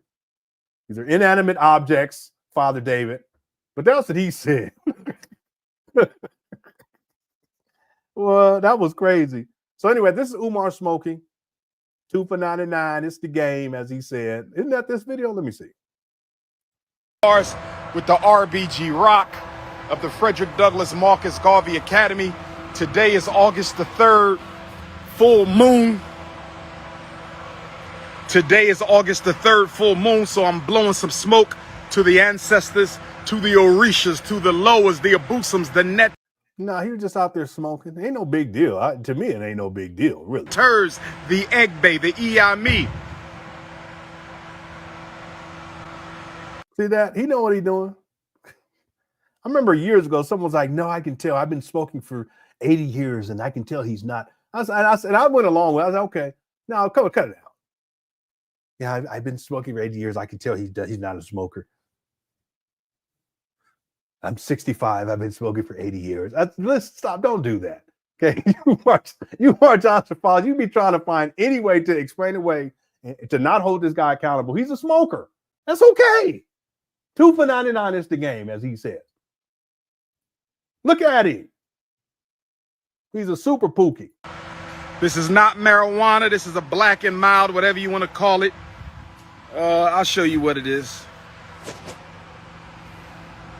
See, I threw the trash, the wrapper on the ground. Talk about how, do y'all catch that? Hit the one? Because this was on the ground when he was panning. He threw it on the ground. He'd be telling how people be littering. Umar, you be littering up at these bandos too. Cut it out. With the Big Mac filet of fish, quarter pound of French fries, Happy Meal, and all that. Cut it out. Up there smoking black and mild, throwing the trash. Hit the one. He threw that thing on the ground. Talk about the black people up there be sabotaging because they be throwing trash all over the place. But look who does it too. It's Pookie Bear. You need to cut it out. I don't mean to be like that, but he said 2 for 99 is the game. I didn't even know what that was until someone told me. But now I've been sitting all the time because I be watching that one guy in Chicago. He has a gas station, and he have people come in. They always ask for their black and milds and stuff, and he be playing pranks on them. He's funny. Anyway, at the end of the day, okay, here we go.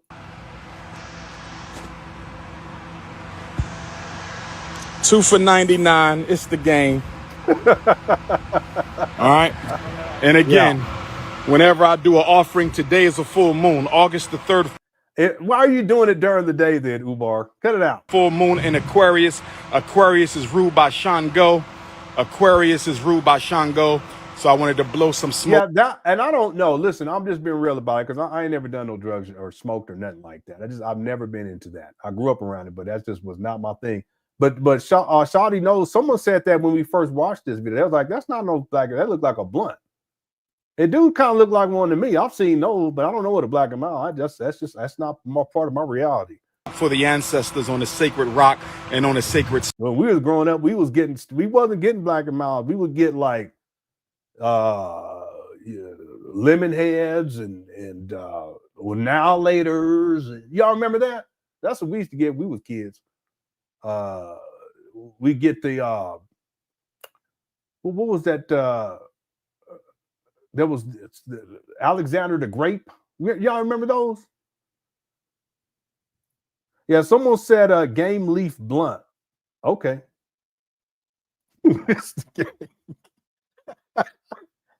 Yeah, you know, blow pop, Jolly Ranchers. Not Umar. This guy, he getting 2 for $99. All right, here we go. Stone, that's all this is.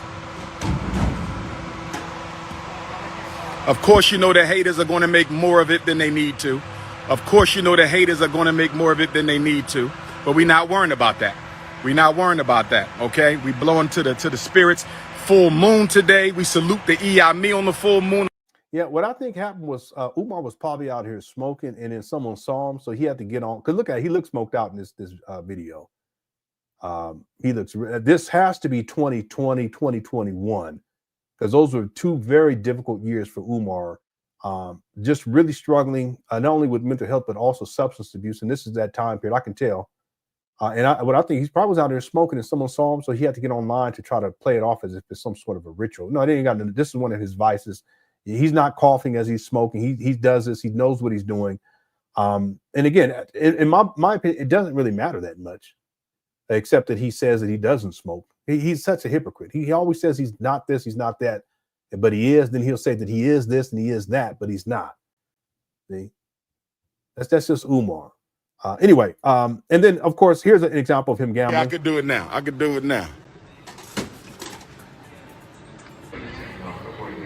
Special Lab, Crush ADHD, and we're gonna hit today.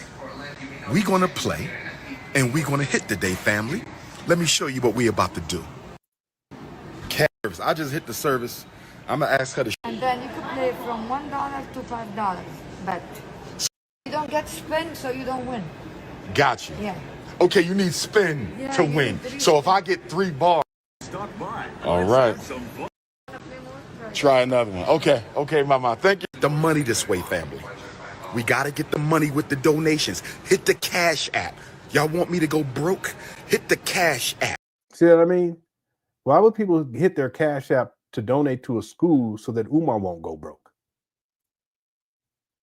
That money is supposed to go towards the school. Hit the one. This gets, and I'm gonna get to all the super chats too. I apologize, I'm so behind. We ain't even got to the video, but we're gonna get to the video for today. We got to, because otherwise we're gonna be way backed up for the rest of the month. Why would Umar tell people to get on their Cash App to send him money for his school? Because the money is supposed to be for opening up FDMG at this time to get renovations done. At the time of this video, why would Umar say that and then say, you don't want me to go broke?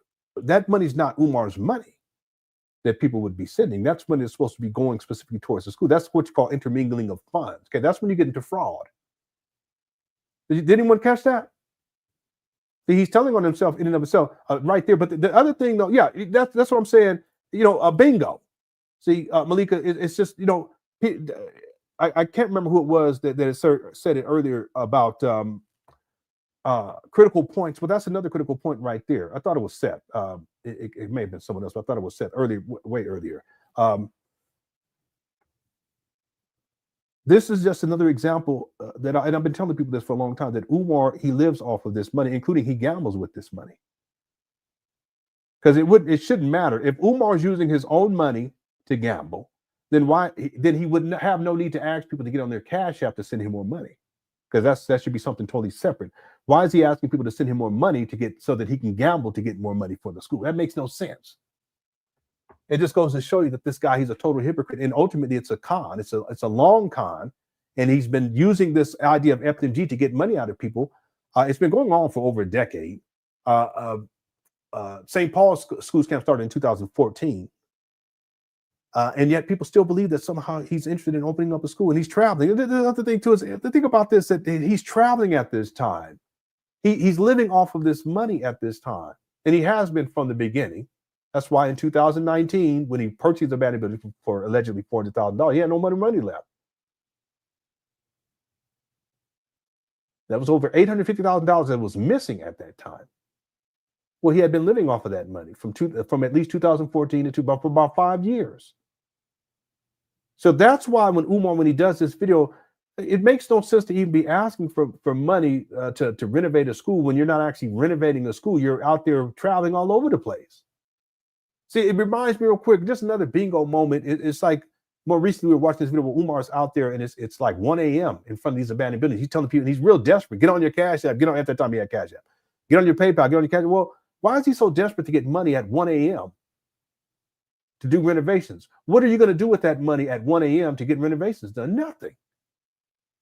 So it's not about getting renovations done. Umar needed that money for himself at that time to put the plug. And that's what all this comes down to. So when Umar gets on this show and he's talking about how he doesn't have all these other vices, that's simply not true. Umar has many vices, substance abuse included, gambling, and yeah, crushing cookies, as he finally admits what I've been telling people for a long time. Right? All right. And there's other things I can show you guys that just where Umar, he's totally contradicting himself when he gets on these platforms trying to misrepresent who he is and what he's about. Okay. Thank you, Malika. Let me do these super chats real quick. I'm real backed up. I'm gonna get through all of them, and then we're gonna get to the video for today, if you guys don't mind. I appreciate it. Shout out to the Cook Fresh chat. Cook Fresh chat is undefeated. I appreciate y'all. Okay, so let me go back to the earlier this month and look at these. And thanks, Smitty Ward, for the super chat. I appreciate it.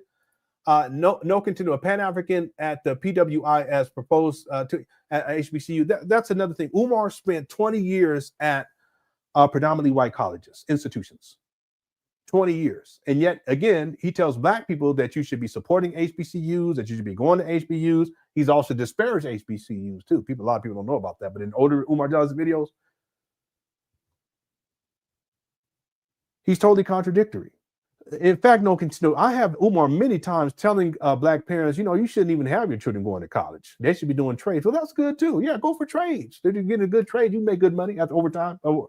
By years 7 or 8, some cases 9, you're making good money. Yeah, I get that. But Umar was in college or pursuing higher education for 20 years. See, I think for Umar, the idea is he wants to always be in a position where he can hold this idea that he has 6 degrees, which he does, and he has 5. But that he has these 5 degrees. Let's go with Umar's line as. He has 6 degrees. And it puts him in a place wherein people have to appeal to his authority and bow down to him as an authority figure. So he doesn't want other black people reaching certain academic heights, because he recognized that at a certain point, he won't be able to leverage his degrees and his quote unquote education at PWIs against the same black people that he's trying to manipulate. The same black people he's telling that they shouldn't have their children going to college. See? Totally contradictory. Totally contradictory. See, Umar, furthermore, if people do the research, and my research shows that Umar did not become black conscious until after he graduated from Millersville after 5 years, starting in 1992. 1997, he graduates. Let me see. Yep. He graduates with a double major, not a double degree. So it's 1 degree. Umar classifies that as 2 because he's a liar. And then he claims to have joined the Garvey movement. He said once in 1995, once he said in 1996, and then he also said 1997. And based upon some of the research that I've done more recently, it actually should be 1997, because he specifically says that he didn't start in the Garvey, in this particular video that I'm referencing. I have the notes on this. He specifically states that he didn't start in the Garvey movement until after he graduated as an undergraduate, which would have been in 1997. Because after that, when he went back to Philadelphia, he had been walking by the shoe shop that his mama, that his mama used to buy shoes for him at, and noticed that the building next to it was painted red, black, and green, and before it was never painted red, black, and green. And he took an interest in it because it was painted red, black, and green. And he realized that, and he tells a story. He knocked on the door or something like that. Someone came and spoke with him, and then told him that it was the UNIA building. But prior to that, even though his mama had been taking him to the sneaker shop next door, Umar didn't even know what that was until after he had come out of undergraduate. So even Umar talking about how long he's been in UNIA, he lies about that too. He has conflicting stories about that, because I've heard him say 1995, I've heard him say 1996, but in the video that I recently reviewed and took notes on, he actually stated specifically 1997 after he had graduated. And see, it makes more sense that it would be after he graduated as an undergraduate at Millersville University. Because if you guys go and look at Umar while he was at Millersville as an undergraduate, look at the pictures, he wasn't dressed in dashikis. There was nothing, quote unquote, Afrocentric or anything like that, or that would indicate anything, any association with the UNI or anything like that. Furthermore, Umar was still a practicing Sunni Muslim at that time, and in the school newspaper produced an article that was not talking about UNI. It was not talking about Pan Africanism. It was not talking about Marcus Garvey or Black consciousness or any of that shit. What was it talking about? It was talking about polygamy in Islam.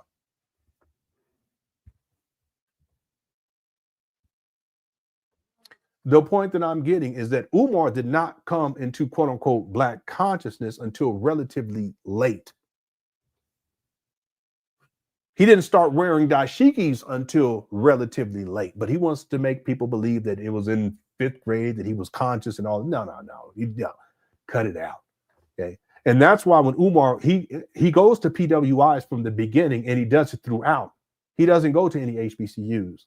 But then he tells Black people later on how we should be supporting HBCUs and blah, blah, blah, and how the white man's degrees and all this stuff. But he would throw those degrees into Black people's faces that he got from PWIs, and but he does it because it's called appeal to authority.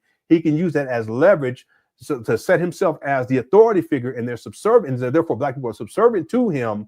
And that's a manipulative technique, not only in debate, but also just in real world situations. And Umar, he knows that, and that's precisely why he uses it against Black people over and over again.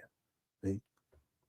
Yeah, this whole Pan Africanism. See, Pan Africanism is for Umar, it's a derivative of Marcus Garvey, but he didn't really come into knowing who Marcus Garvey really was, and knowing about Pan Africanism, and knowing about even the UNIA until after he got out of Millersville University and graduated with a double major.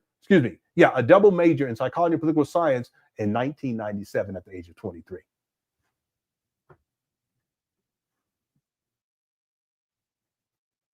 All right, thanks, No Contendo.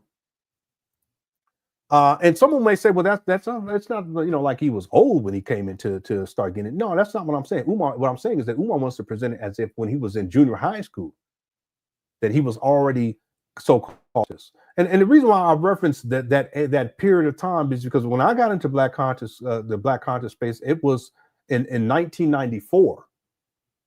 See, and I was already started wearing dashikis and started studying. I remember Sheikh Anti-Diop and all this type of stuff. Even Dr. Maulana Karenga had written a book. It was a little bit later on, but he wrote a book on Black studies. And there was Dr. Maulana, Karenga Kunjufu, Dr. Kunjufu. I was gotten to his books. He had 3 of them, et cetera, et cetera, et cetera. But Umar, in terms of his progressions, it came a lot later. But he wants to make it appear as if he's been Black conscious for a really long time. Okay.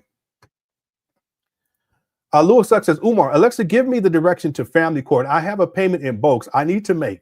Alexa, Umar, it's time for you to grow up. Yeah, I was talking about how Umar, he's not a researcher, he's not a scholar. Scholars, they do extensive research. They also produce, they write articles for journals. They'll produce books, and they're scholarly books. They engage in research. I mean, they also collaborate with other scholars. Umar doesn't do any of that because he's not a scholar. That's the point. But he will beg people to find him. I need a speaking engagement. I need to find a venue in this city. Where can I go out to eat? But as someone who is a researcher, you should be able to get on Google and do that by yourself. But Umar, he can't even do that. Okay. So, yeah. Excuse me. Umar did say, he said one time that he pays child support in bulk.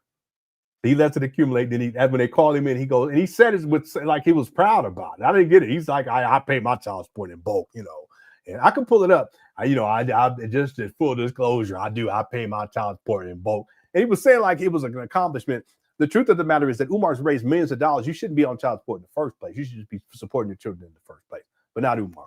Anyway, but he did say it. He said he pays his child support.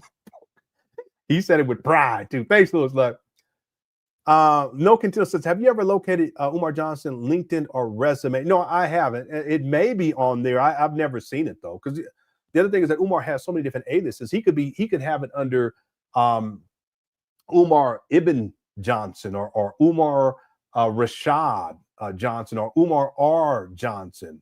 I've even seen Umar as an alias use Umar Abdullah. Did you guys know that? I've seen Umar use Umar Abdullah. In fact, if you guys look at the degrees that he's shown 3 to the best of my memory. And there's different names on each one of the degrees. But he uses different aliases. You know, his full legal name initially was Umar, it was Jermaine Shoemake. Because his mama named him Jermaine after Jermaine Jackson of the Jackson 5. That's what Umar tells. But when his father changes his name, and Umar, he actually explains that differently. So I'm gonna have to update the documentary because from what I understand, Umar, his daddy changed his name prior to having them move out to North Carolina. If memory serves me correctly. That's what Umar was saying. But I thought it happened after, but it's actually before they have them moved out. Which makes sense though too, for legal reasons and for insurance and all that kind of stuff. But the point is that Umar, his full name given to him by his father is, if I get it right, Umar Rashad Ibn Abdullah Johnson. I think that's the whole thing. And so it's difficult to really pinpoint Umar sometimes because he uses different aliases, and he has at least there's at least 11 at this point based upon my count. But I'm saying officially I can say 7, but we can also throw in the other aliases that he uses, like King Kong Consciousness or Prince Ifatunde, or what was it then? Papa Niana, whatever he said, something about some, I don't know what it was, but he has all these other ones too. Okay, thanks, No Control. I haven't seen it. I haven't seen a Umar resume or nothing like that. You know, I ran into a video recently where he said he had 5,000 resumes, and then he said we're going to start looking into them. And this is a more recent video, but I have him talking about how he's going to be looking into these resumes going all the way back to 2014. Anyway, thanks for the super chat. How's it going, Sasha? Says Umar is a school psychologist and principal of Sidewalk Bando. yeah. It's a figment of his imagination. I also think that for Umar, if he can tell people that he's a school psychologist, it gives him more clout and it gives him more power over them. But Umar is not a school. Anyone in the Cookie Crush chat, or even you Umar Johnson followers, I want you to go online and go look up Umar Johnson, school psychologist, and look at what school he's working at as a school psychologist, because that would be public record. It's mandatory in point of fact. You can go, any of you guys, if you have children, go onto your child's school website and go find a school psychologist. And they have a picture of the person. They'll have their degree, their certification or certifications. And it may even have a little blog, just a little blurb, just not much information, but enough for you to get an idea about who they are, how long they've been in the field. And you'll be able to find that and access that information instantaneously. Okay, it's not hidden or anything like that. You can't do that with Umar. Why not? Because he's not a school psychologist.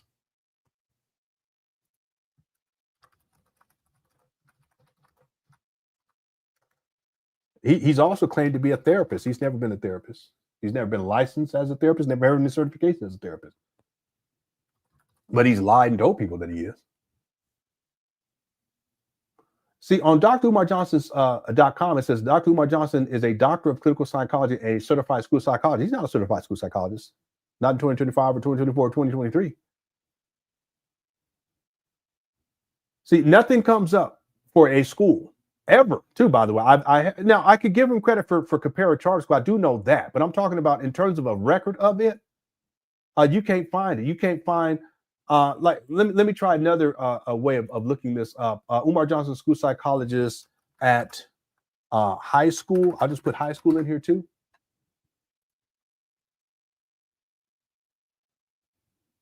Nothing. Yeah, he's also known as Nana Paniana. Yeah, nothing's come up. Okay. Now, again, you guys maybe with your search engine based upon where you're, maybe you can find. And if you do, let me know. Yeah, Umar Rashad Ibn Abdullah Johnson. High school.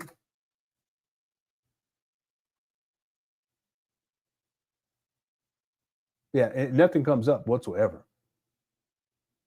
Yeah, and again, if anyone finds it, please send it to me. Okay, or if you find anywhere where he's functioned as a vice principal or as a principal, please send it to me. LenonHonor@yahoo.com. I'd appreciate it. High school. What about junior high?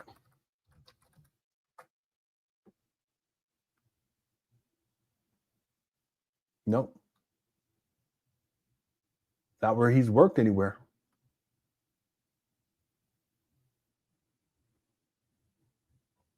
Umar Johnson, school psychologist, employment. Here's just some keywords you guys can look into.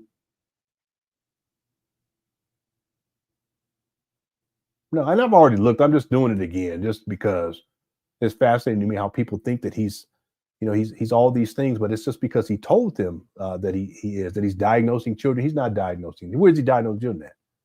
In the mama closet? Doesn't even make any sense. Again, people just ask critical questions. Okay, if he's diagnosing these children, because he's still saying this in 2025 that he's diagnosing children. Okay, where is he doing this at? If he's not associated with a school and he's not employed, and he hasn't been employed consistently as to any degree since 2010, 2011, where is he doing this work at? Inside of his mama's closet? He doesn't have an office. See, if Umar had a professional office, you better look that up too, right? It doesn't exist. Yeah. Anyway, if you happen to find any of these, please send it to me. I'll wait. You can send it to me at LenonHonor.com and I'll present it to people. I would love this because I've been looking for so long. Anyway, yeah, he sidewalk bando high. That's all it comes down to. But people believe it. It is what it is. Thank you, Sasha Love, for the super chat. I appreciate it. Louis X says the white contractor that I hired to fix the school told the white realtor that I used to buy the school told the white people at Google to blackball me and not list my. Listen, I ain't gonna lie. That sounds like something Umar would say though. Because he be spinning these stories. He's like, yeah, it's sabotage. The white contractor that I hired to fix the school because the black people didn't know how to do it. And Brother Jose was, the black people, the contractor, was stealing from. This is what Umar said. See, this is the thing. The story starts spinning out of control. The white contractor that I hired to fix the school because I had the black ones first, but they was lazy. They was stealing from the school. So I went to the Latinos.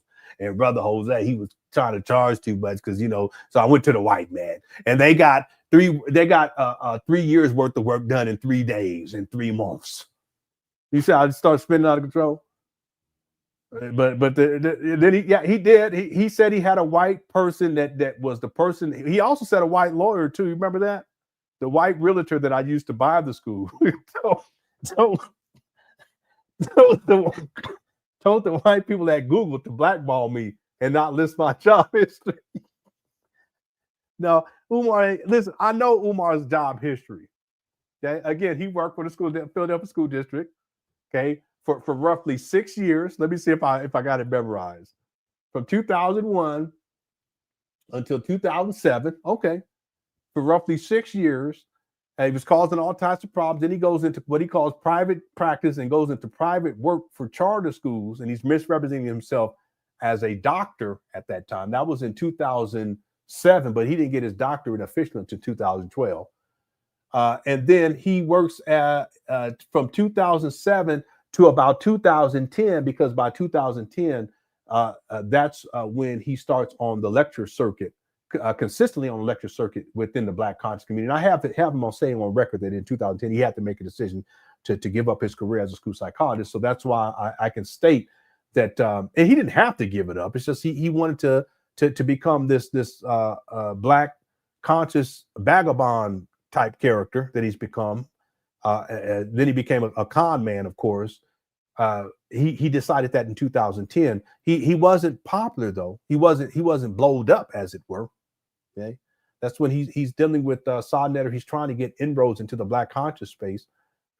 The following year in 2011, he's inside of Tariq Nasheed's Hidden Colors, the first one. And that really propels Umar's career within the Black conscious space. It wasn't that just, see, Tariq Nasheed, what he saw in Umar the potential, and he saw in Umar a level of talent, especially with the oratory at that time. It's not quite what it used to be, because he's really reduced himself to a vagabond pookie that's out here sexually exploiting Black people, got all these addiction issues, and is mentally unstable. But back then, Tariq Nasheed, I'm sure he saw Umar as someone who could contribute to Hidden Colors series, especially the first and second Hidden Colors series in a significant way.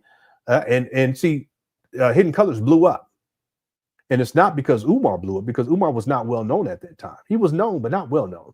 But because Hidden Colors blew up, there was other people in Hidden Colors like Dr. Francis Krauss Welsing, Dr. Valentine, and the list goes on and on and on. That were far more established than had been. For matter of fact, I have a video where Dr. Valentine goes in on Umar. You guys want me to pull that up? Hit the one. Y'all know that he went on Umar after the setting rant, and he ain't the only one. There's other people that went in on Umar from the Black conscious space. Dr. Smalls also was talking about how Umar was acting. I got that video too.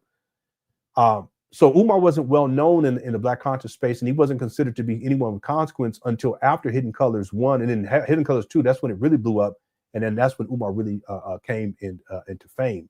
The point that I'm making here, Lewis Luck, is that with Umar, by the time we get to 2010, he made a decision not to be a school psychologist, and he starts the process of trying to get into the Black conscious space.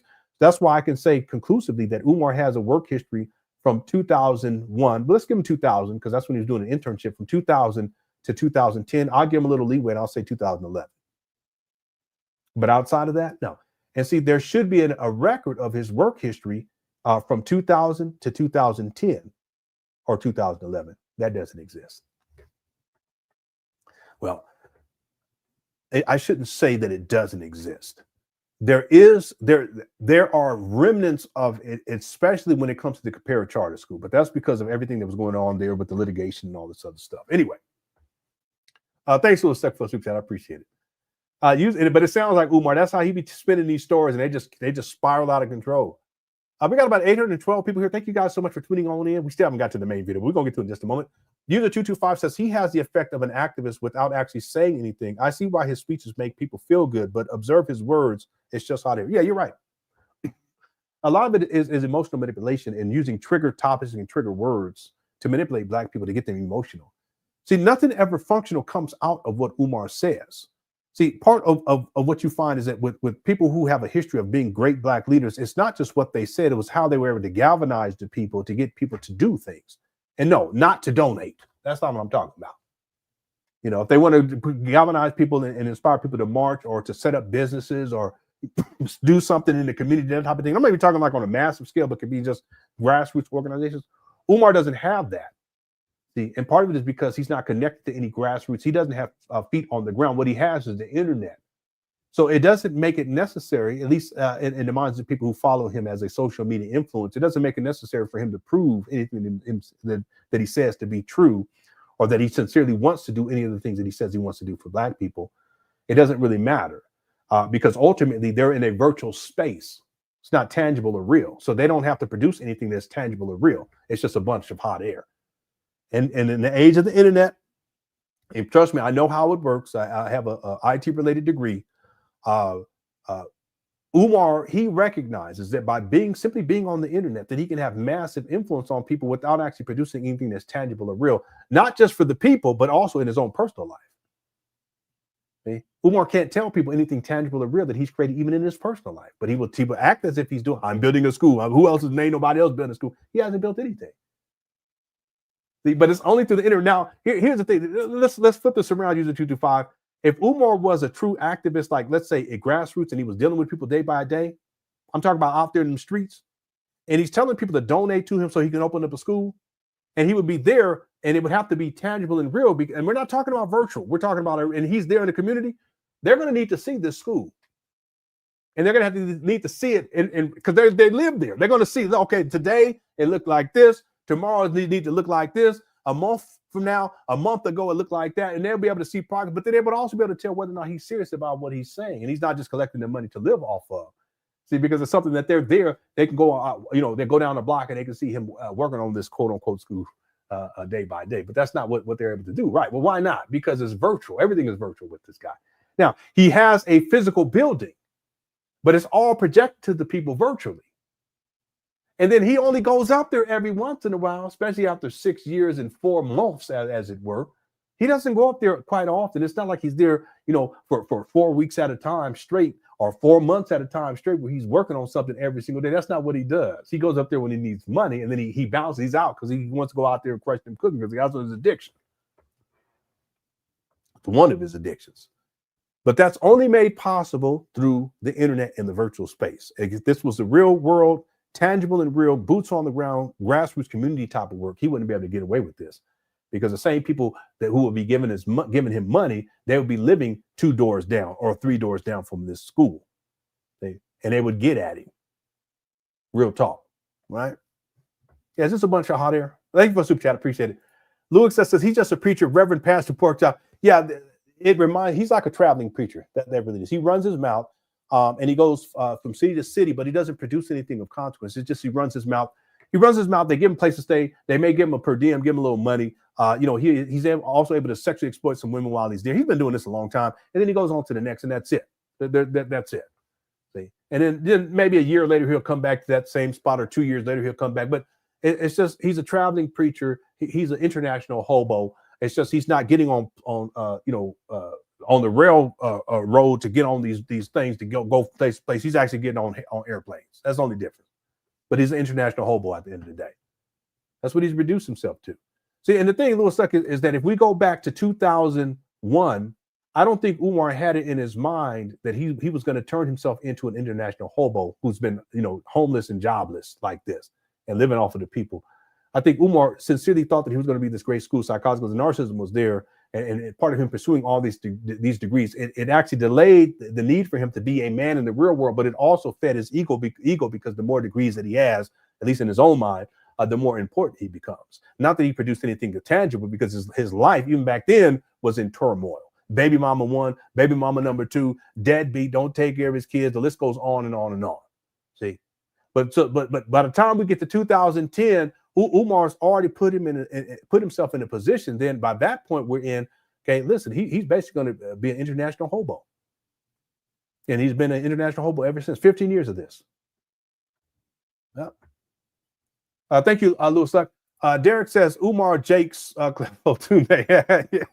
Umar be talking mess about anybody though, including TD Jakes, and he's talking mess about Cleflo too.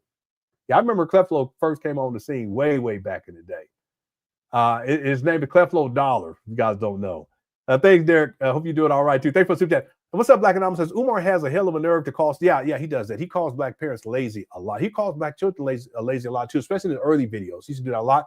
But he's one of the laziest people I've seen. Anyone who gets online and they could be laying inside of a hotel bed, and I've seen it many times where Umar sometimes he's laying there snacking and eating snacks and shit. One time he was in a hotel room eating Haagen dogs. I kid you not. And he was going like this and had his hand up, and I said, "Boy, you sassy than a mother." And I got to have my Haagen dog. I said, "Okay." I wish I had that video. If anyone, I'll send you $100. You get $100 because it's not online anymore. I wish I had it, but if someone had it, I would send him a cash of $100. That's just him projecting. He's one of the laziest people I've seen, especially if he collected millions of dollars. You shouldn't be lazy like that. Real quick, that's Black Anonymous. They say that money, if you come up on money, it's going to enhance who you really are. And I think with Umar, it actually is true. Umar, what he is he's a lazy bum, and he has been for a very long time. And so all the money that he's collected over the years, millions of dollars at this point, it allows him to be more and more lazy, and he's lazier. And at this point, the idea of him even opening up a school makes no sense, because he just doesn't have the get up and go to get things done consistently. Even right now, he hasn't been up in these abandoned buildings. It's been close to a month now, right? Okay, he'll come back up there soon. Watch, mark my words. But then he's going to be back out traveling because he's lazy. It's a lazy life to just get on an airplane and food's provided for you, lodging is provided. You get to get in a hotel room and it's clean in there. You don't got to clean anything up because you can mess it up, but they're gonna have the people come in and clean it up anyway. Just lazy. See, and Umar he is, but he calls black people lazy all the time, and black children lazy all the time too. It's ridiculous. Thanks, Black Wolf, for super chat. I mean, excuse me, Black Anonymous. Black Wolf says, Lenon, remember the black woman that is a teacher came on and said Umar makes it difficult for real teachers trying to make an actual change in schools. Yeah, I remember she was crying. I remember that. Yeah. Umar paints a picture that the public school system is against black boys, and that all of the teachers are against black boys, all of the counselors are against black boys, the special education is against black boys, the vice principal, the principal, everyone's against black boys. And so he becomes the solution. But what happens, and a lot of his rhetoric, especially in this earlier, because they don't talk so much about what he calls the school to prison pipeline these days. He's mainly talking about snow bunny crisis and crushing cookies. And then he'll talk about stuff that's going on, and he ain't even over there, stuff going on over on in Africa, you know. But back then he would talk a lot about. But what I noticed from those earlier videos of Umar, it was very much divisive, and it would pit parents, black parents, against the school and people who work for the school. But the truth of the matter is that your average person in any given school, they're there to do a job. Yes, they get paid, but they also are there to educate your children. That is their job. See, I'm talking about. Listen, I've had in my memory, I've had a couple of teachers that were just trash. I remember that. I had a couple that was trash, but the vast majority of them were. Looking back now, they were good people. You know, they were doing their best. They was helping. You know, they was trying to get, you know, students. Listen, I don't want to say too much. Well, I can now because they done passed away. But I have relatives that they shouldn't even have graduated. I ain't gonna hold nobody. They shouldn't have graduated, but you know, they had the counselors and they had to conspire to figure out a way to get them to graduate.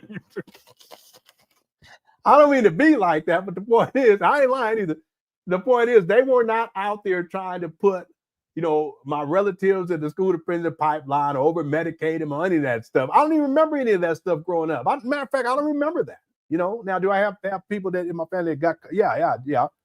But the point is that those parts. Well, I'm not saying too much. The what I want to get to, Black Wolf, is that what Umar had, what he's done is a disservice, because it makes it more difficult for the teachers who do care, the counselors who do care, the principals and vice principals who do care to do their job and to be trusted by the parents, wherein the parents feel as if these individuals in the public school system are operating in their children's best interest. In fact, what Umar has set up is a dynamic where parents believe that everyone inside the school system is against their child. And if you have that orientation, it's going to be very difficult for you to be able to work through issues that come up, not because, you know, these people are out to get your child, but because these are issues that come up with children as they're going through the school system and as they're growing up. There's always something. I got 5 kids. You can't tell me nothing. It's always something.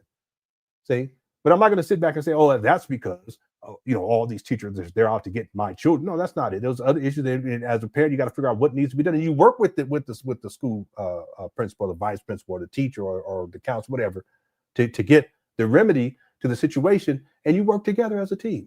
And you get the child back on track. But Umar, he doesn't know anything about that. He wasn't even there for his own kids. So he don't know what he's talking about. But he has done a lot of damage when it comes to relationships between parents and teachers, parents and school psychologists, parents and vice principals, counselors and principals, etc. That's why he's such a problem. Meanwhile, Black Wolf, he ain't even involved in his own children's lives. Real quick, what school's gonna want to? What school district is gonna want to hire Umar with the way he be talking about the school district and the school system? See? Anyway, thanks, Black Wolf, for the super chat. I got hired Dr. Sebi. What's this? Oh, okay. Yeah. Well, I don't do promos on here. So let me get that off here. And the reason why, because I can't vouch for everyone. I don't know what everyone's doing. Thanks for super chat though, Dr. Sebi. Carla says, hey, Lenon, I wanted to create a comedy called Head Movies. And if I credit you with the title, I was wondering if I can have your, what are you talking about? You going to create a comedy called Head Movies? No, you don't have to credit me with that title, because I didn't come up with the Head Movies title. That was from Black Dot. Black Dot did a video quite a few years ago. I want to say probably about 5, maybe 6 years ago. It's probably still up on YouTube too. I have it downloaded because I have it inside my notes. Let me see. It's got to be from at least 5 years. I'm thinking 5 years. Let me see. Yeah, it's still up. Wait, is this it? No, this from 2019. It's from 2019. It looks like he reposted it though, a couple of years or 4 years ago. But the point is that Black Dot, he's the one that used the term head movies, excuse me, to describe Umar. And what he was proposing, at least at that time, was that Umar was not a scammer or a con man, but that he was someone who was just, he had head movies. In other words, he was mentally unstable and unwell. And the truth of the matter is that someone who is mentally unstable and unwell can also be a con man.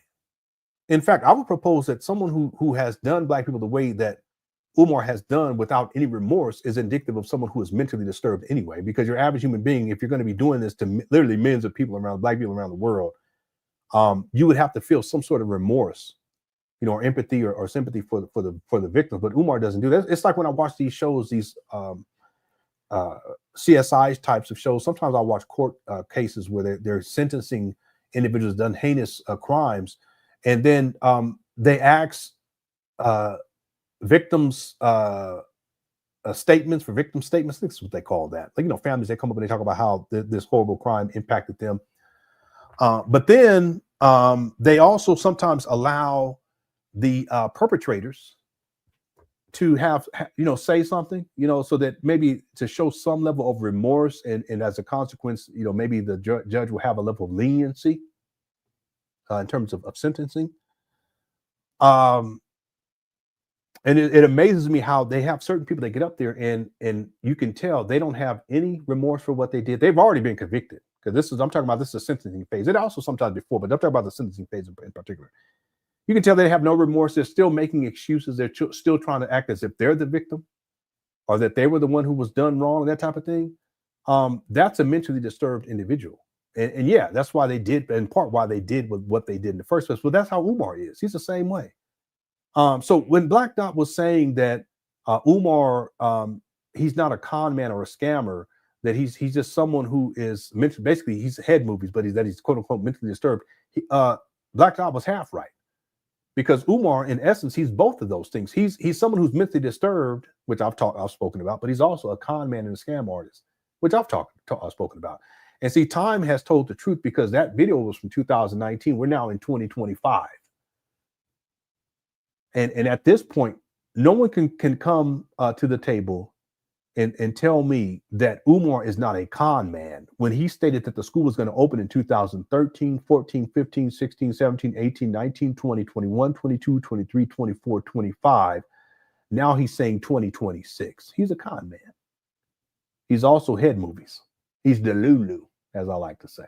Yeah, so Carla, you don't need my permission for that. That Black Dot was a person that I heard use that term many years ago, and it's true. He was half right. Umar, he's head movies, but he's also a con man. Okay? Thanks, Carla, for the super chat. I appreciate it. Okay, let me get to these other super chats. Let me get to the video for today. Yeah, okay, I got this one earlier. Seth, thank you so much.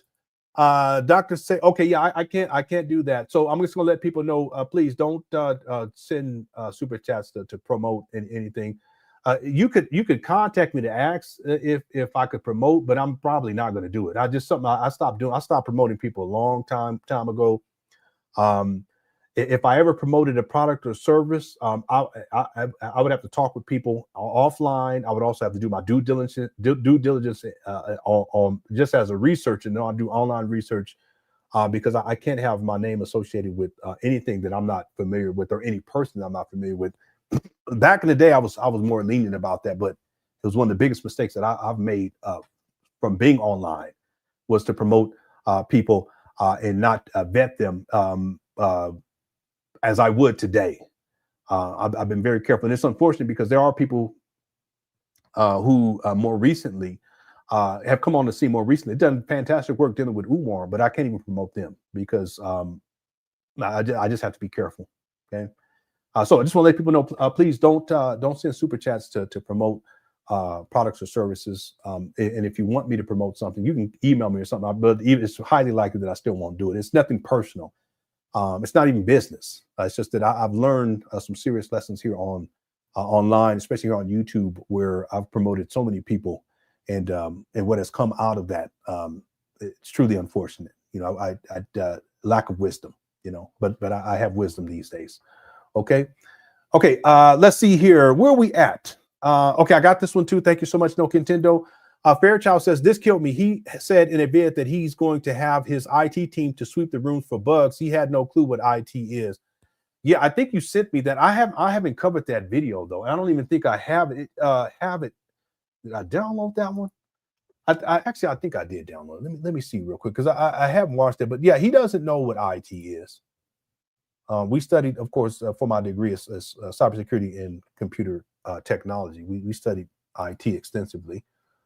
I remember in a video from he was in San Diego. He was in my hometown. He was at the I can't think of the name of the thing. I should know it because I've known the lady. My wife known the lady since we was kids.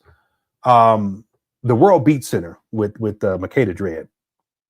And at the end of it, at the end of his talk, he was talking crazy too in that one. It also shows you that Umar was collecting money prior to 2014 too, by the way, because I remember that I believe that video was from 2013. If it wasn't 2013, it was 2014 prior to him, quote unquote, raising money for the St. Paul's cause. I think it was 2013.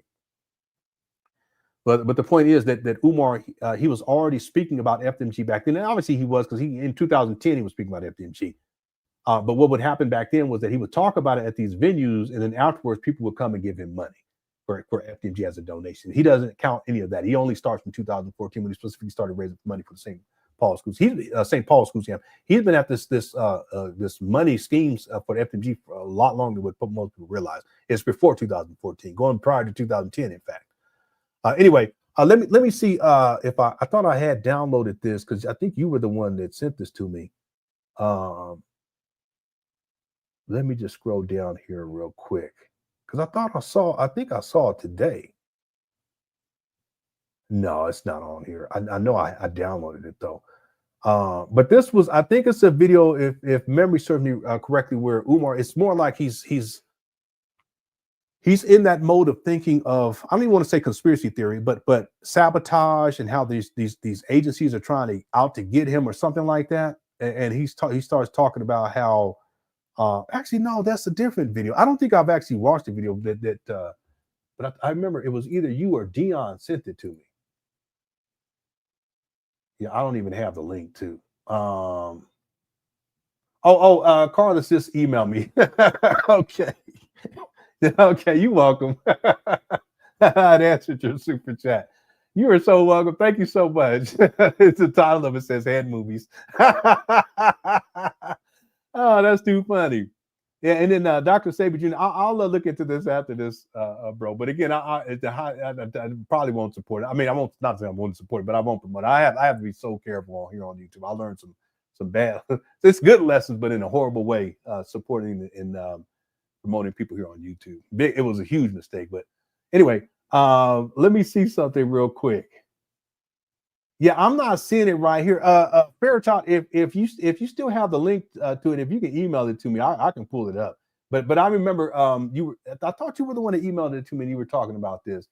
I thought I downloaded. I may have downloaded already, put it inside my 2025 folder. Anyway, Umar, he doesn't know what IT is. And when he was at the World Beat Center, there was a guy who had asked him specifically about IT after the end of his rant. It was a question and answer session, and Umar didn't know what he was talking about. In fact, later on, when Umar he kind of went back to talking about IT, and he says, "And what was that called?" And the guy says, "IT." He says, "Yeah, IT." Umar, I don't even think Umar even knew back then what IT. It may be possible he still don't even know what IT means. See? There's no IT infrastructure in these abandoned buildings too, and there's no backbone, nothing. If I ask Umar, okay, well, what kind of bandwidth are you going to need to go? Because he's going to have to go into contract with it. It's not just you can just set it up, call over the phone. There's going to have to be contracts that are going to be signed for the amount of bandwidth that he's going to need to run a school. And if I ask him, okay, what ISP are you going to go with? He wouldn't even know what I'm talking about. He don't know none of that shit. See, say Umar, data server. What kind of service are you going to be running? Huh? He started talking about food and shit servers, and no, that's not what we're talking. He don't know none. He don't know any of that. It's frustrating to me because I've had to study it enough to know that it's a lot of work that goes into that. Even maintenance, just to maintain an IT infrastructure, it's just crazy. It's a crazy amount of work. It's a crazy amount of money. And the levels of professionalism that goes along with that. Umar, he's not about any of that. See, even we're talking, Umar's going to need potentially hundreds of thousands of dollars to get everything in place in terms of IT infrastructure to have everything up and running properly for all the classrooms on both sides of the street. And he don't even really know what IT means. That's just for the infrastructure. Anyway, it's frustrating. It really is. Just real quick, because some of y'all probably like, well, why are you frustrated about that? Well, let's say that you have a degree in, well, you know, not necessarily a degree, because then you have to be, let's say you have, you've learned, okay, so you don't go get it. You go to a trade school. Let's put it this way: you go to a trade school. I apologize. It's so frustrating to me. You go to a trade school to become an electrician, and you become an efficient electrician, and you know what it takes to get electricity set up properly, everything up to code. You know all the certifications. You have to do all your certifications and all that stuff. And you see someone online who's talking about they're going to open up a school, and there's no electricity in the building. In February of 2019, he tells people he's sitting down inside his mama. No, he wasn't in mama closet. He was sitting down in his apartment where he flipped the same apartment. He flipped the phone and showed he was living in filth. He's sitting in a funky chair and he's telling people that, you know, he has a video that he's going to upload that shows the inside of the school, that shows the outside of the school because he doesn't want to show the inside of the school because there's no electricity. But he's going to get that turned on Monday. Okay, you hear him say that. So Monday would be the following week, and turning it on would imply what? Because he says he needs to go to the electric company and go get it turned on. Well, okay, that implies that all he has to do is go down there and you know file, put the proper paperwork in, and have them come and turn electricity on, and everything's working. Okay, that's what Umar was trying to make it seem like. Now here's the frustrating part. Okay, watch this. But see, Umar had visited these abandoned buildings back in 2016, I believe. It could be 2017. No, 2017. Let's go 2017. I think it's 2017. He goes to visit these abandoned buildings, and in the video, he sees how much of a dilapidated state these buildings are. He also sees all of the wires that are hanging out of the ceilings and the circuit breaker boxes that are all gone, and all that's been stripped out of there, the copper and all that stuff. He does this years prior to February of 2019, but in February of 2019, he tells the people, and again, you're an electrician. He tells people that he's going to get the electricity turned on Monday. But then you, as an electrician, when you see the video from 2000, I think it was 2017, or when you see the videos where he's walking through there with his followers in the dark, and you see the condition of the buildings, but you also see the exposed wires hanging out the ceilings, you see the breaker boxes that are all torn out. And you say to yourself, as someone who is knowledgeable about electric systems and electricity and everything these, and then this is a school building, so forth and so on, and it flashes in your mind, wait a minute, he told people that he's going to get this electricity turned on Monday back in February of 2, but there's no possible way that he would be able to get it turned on Monday because there's literally tens of thousands of dollars worth of work. I think it was like $60,000 just to even get started, the electricity stuff getting going. $60,000 worth of work that needs to go in just to get the lights turned on. On one side of the street in some of the classrooms. And then you see him continue to spin this narrative for the next 6 years. And it's always, there's an obstacle over and over. And there's always some type of sabotage. But then you realize going all the way back to February of 2019 that he was lying to the people from the jump. I'm going to get the electricity turned on Monday. Now, if you weren't an electrician, you would probably sit back and be like, okay, maybe he is going to get the electricity turned on Monday. Maybe he didn't lie. But because you've already gone and you've done the education aspect of this, you're working as an electrician, and you know what Umar said back in February of 2019, and then here we are in 2026. It would be very frustrating at this point because you would realize that not only was he lying back then, but he still continues to spin lies to people in 2025 for a school that doesn't exist. That's the frustrating part for me. I don't mean to go off on this, but whenever people bring up the IT part of this, it's just very frustrating because I know that Umar, when he says, and more recently he says, we got a little IT work that needs to be done. That, I mean, it's, come on, Umar, I know what you're doing. See, you trying to piss me off, and you also trying to, because we always get him to do stuff. We going on IT, we were going in there, finally he says, yeah, I'm gonna get some IT work done. You don't even know what IT is, but then you do that because you know it's gonna frustrate you. Listen, the next video that Umar do, he gonna be inside his abandoned building with no electricity on and gonna have a laptop sitting there and on Google to talk, watch, talk about, yeah, I got the IT, watch. This is what I have to deal with. anyway, I don't mean to go off and get frustrated, but it really does frustrate me because he lies so much and people, they just buy into it. And anyway, thanks, Fairchild. Okay, let's get going here. Jackson says, it's interesting how people that are interviewing him are getting younger and younger over the years and immature too. And you're absolutely right about that. You're absolutely right. Matter of fact, I hadn't even thought about that, but it's so true. It's like a light bulb that went off in my mind because if you guys go back to early Umar Johnson, when he was being interviewed, oftentimes he was being interviewed by professionals, people who had degrees. You guys remember this? You know, that were working in the field. It wasn't uncommon to have people who were working in the field dealing with education. And not just, let's say, the school system, but then also in higher education. But over the years, you're absolutely right. This is really a wonderful observation. I haven't really thought, I've never thought about this, but you're absolutely right. But I can see it now as I'm just replaying in my mind. If we go back to Umar Johnson, back in the day, yeah, it was older people that was mainly interviewing Umar. See, but over the years, what has happened is that the older people, they become wiser and they realize that Umar is nothing more than a charlatan and a con man. And that what he was saying on there, I can listen, and you all can pick a year and I can pull up a video where he was being interviewed from I'm talking about back in the day, and you'll see that some of these people believe that Umar. I have Umar, he was actually in a school being interviewed by some teachers.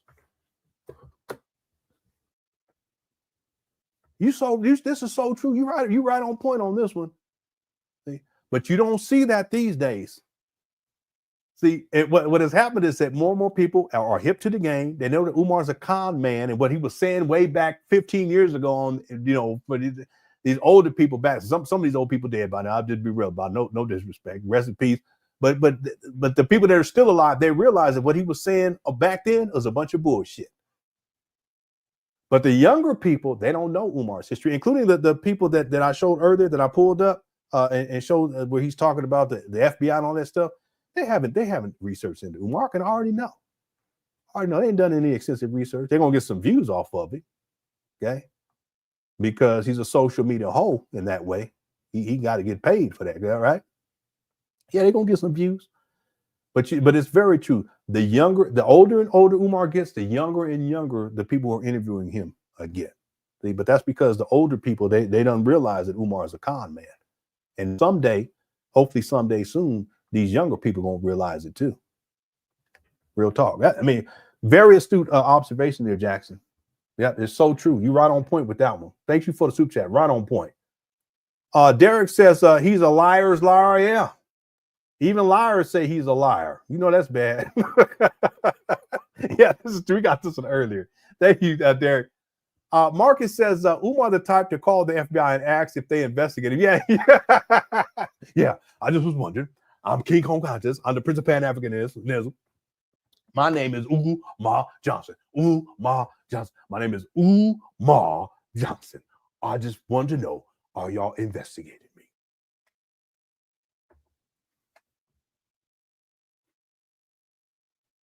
Hello? Umar, he be making up some stories, don't he? All right, thanks, Marcus Thomas, for a super chat. I appreciate it. Okay, the next one was another promo. I can't read that. Ike says he just admitted he spends the school money. Yeah, in the video where he's gambling. Yeah, he's admitting it. But a lot of people, they just don't want to deal with the truth of the matter with that. But listen, there's about $1.8 million that's missing. Now, let me give a little bit of grace. Based upon my calculations, $1.5 million that's missing. And some people may say that's a lot of money. Well, excuse me, over the course of 11 years, that's not that much money. Okay, I'm not trying to say that it's not significant. What I'm saying is that over the course of 11 years, for someone with Umar's lifestyle, that's not a lot of money. But yeah, he admitted it. See? Thanks, Ike. Hope you're doing all right too. Derek says you started telling yourself big when you're You start telling on yourself big when you're and there are times where Umar he tells on himself. Yeah, and there are times where you can tell he's just projecting, and there are times, excuse me, where he's telling on himself, and he's high. And I've told people, Umar, you'll see him high, you'll see him where he's not high, and you see him where he's having withdrawal. Sometimes he can be in between the gaps, right? But those are the three phases. You'll see just Umar in these three phases at any given time. The video that we're going to get to today, matter of fact, when we started, I'll be able to tell right away what phase Umar is in. Okay, thank you, Derek, for a super chat. I appreciate it. Let me do this real quick because we got to get going. The schools is open. It says closed. The school is open. It says closed mind. No, and that's the thing. Real quick about Umar, and that's one of the reasons why he's so dangerous is because his level of the closed mindedness is part of the narcissism too, where he thinks that everything that he believes in or anything that he says is true, and that no one can ever question him. That's why he gets very upset when people question him.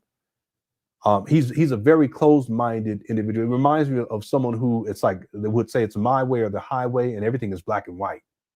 But the truth is there's plenty of nuances that people should consider, and no one should ever think that what they believe in is the absolute truth, because no one knows the absolute truth about anything. Okay. But Umar, in his mind, delusional mind, but also the narcissism, he actually believes that whatever he says, whatever he believes is the absolute truth, and as a consequence, he's very closed-minded. Meanwhile, this school is not open. Real quick, Jay Civic, I have examples of Umar where he's talking as if the school is open. I want people to think about that. What kind of mental state is someone? What does someone have to be in? Wherein they're saying that a school is open that is not open. He did it on the Breakfast Club. He was talking as if the school was already open. See, we're dealing with someone who's mentally disturbed. Yeah, real talk. Thank you for the super chat. Appreciate it. His mama named him Jermaine Shoemake. I'm gonna call him Jermaine. Now, I call him Umar. Okay, when he act up, he be acting like a little boy. I call him Jermaine. That's what I do. But mainly I call him Umar. Umar Johnson. Okay. His mama called him, named him Jermaine. All right. Thanks, Jay Civic. Hey, how's it going? Barry says Umar's supporters seem to willingly ignore that he has done absolutely nothing, either with creating a school or with his own life, and this is true. But part of it, I think, Barry, is that his followers, some of them know that, but I don't think. I think the majority of Umar Johnson followers, I don't think that they know that. They don't know that Umar's life is totally in turmoil, and he destroyed himself. He's destroyed his life. Remember, I was giving that thing earlier. His life is down here. What he presents to people is like as if he's up here, and the gap continues to grow. And the larger the gap becomes, the more difficult it is for Umar to maintain this illusion. And there are a lot of people, his followers, they actually still believe in that illusion that he's created. That's what I mean by he's a master manipulator. When I say that, I'm not saying as if it's something magical or anything like that, because it's really not. It's just manipulative tactics that Umar has employed for decades now to give the illusion that he's something that he's not. And there are people who they believe they believe that that's who he is. So it's not for them. It's not that they ignore that he hasn't done anything in terms of opening up a school, and which is true, and that he hasn't done anything with his own life. It's just that they're not aware of that truth in the first place. They're up here and they only see this that he's presented to him. They don't see, and they haven't done the research to see where Umar, where he's at when it comes to the school scam, or where this is at in his personal life. And I'll just break it down like this real quickly, real simply. As it pertains to Umar creating a school, Umar conceptualized FDMG in 2004. He claims that he started building this project in 2005. And in 2010, he stated that the school was going to open September 11, 2013. The school does not open in September of 2013. And then he starts raising money for the St. Paul school scam in 2014. Then he says that the school is going to open potentially in 2014. It doesn't open in 2014. And then it continues for over a decade where Umar continues to change the date, where he says the school's going to open in 2015, 2016, 2017, 2018, 2019. Doesn't do none of those years. He doesn't give Then he just keeps going, still collecting money. 2018, 2019. We finally get to 2019, and he acquires his abandoned buildings in Wilmington, Delaware.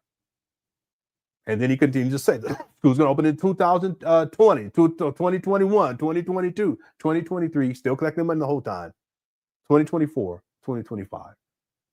And then a couple of months ago, he said it's going to open in 2026. So at the end of the day, when it comes to creating a school, what has Umar Johnson done? Zero. But he's still collecting money. See, he's a con man. See? Think about this. Out of all of these years, and someone sent me a PayPal too. Thank you so much. Out of all these years, I also have CashApp. The CashApp link is listed in the description of this video. If anyone sends CashApp, thank you too. Out of all these years, all the money that Umar Johnson has raised, and specifically, Bear, we're just sticking here with the FDMG, building of FDMG. All these years, all the money that Umar, all the promises that Umar has made, all the things he said he's going to do related to FDMG. You know, he's going to have a black farm and black pigs and airstrip for helicopters and airplanes, and they're going to teach the boys how to fly airplanes and float ships as he can turn them into black Rambos and the dirt bike team, and the list goes on and on and on. With all of this, not one black boy has been educated.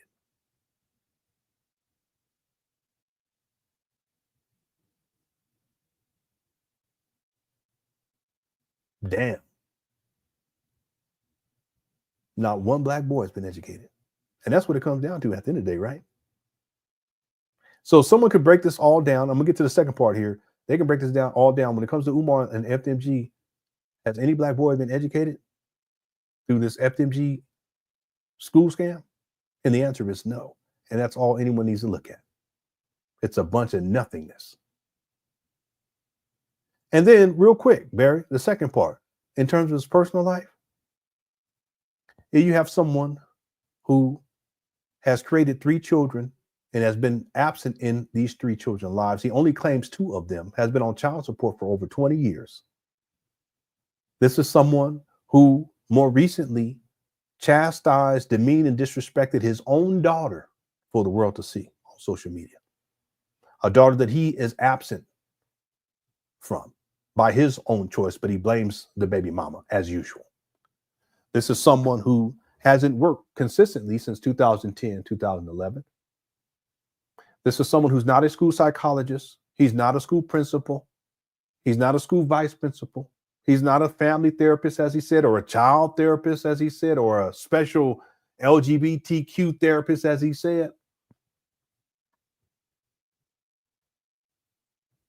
This is someone who lives literally inside of his mama's closet. When he can't live off of the people's money, he has to live off of his own mama who lives in Section 8 housing. What kind of man? Literally been homeless since 2019. Doesn't even have his own vehicle. Rents cars using the money the donors send that they sent to him to open up a school. But we already spoke on the school thing. It's a bunch of nothingness, right? Not one black child has been educated. See, real quick, you Umar Johnson followers, the money that you've sent to Umar hasn't gone towards educating black boys. It's gone towards Umar paying child support, which he should be paying as a man in the first place, without the assistance of black people paying it for him. Damn. He's using that money to gamble. He's using that money for substance abuse issues. Living in his mama's closet. He's living that money. He's using that money so that he can purchase rental cars. So he don't even have his own vehicle. Purchase rental cars to drive here, drive there, go over there, go over here, to get plane tickets here or there, to fly women out to hotel rooms to have sex with them. Yeah, this is someone who deals with strippers. Real talk, hit the one. He's admitted that.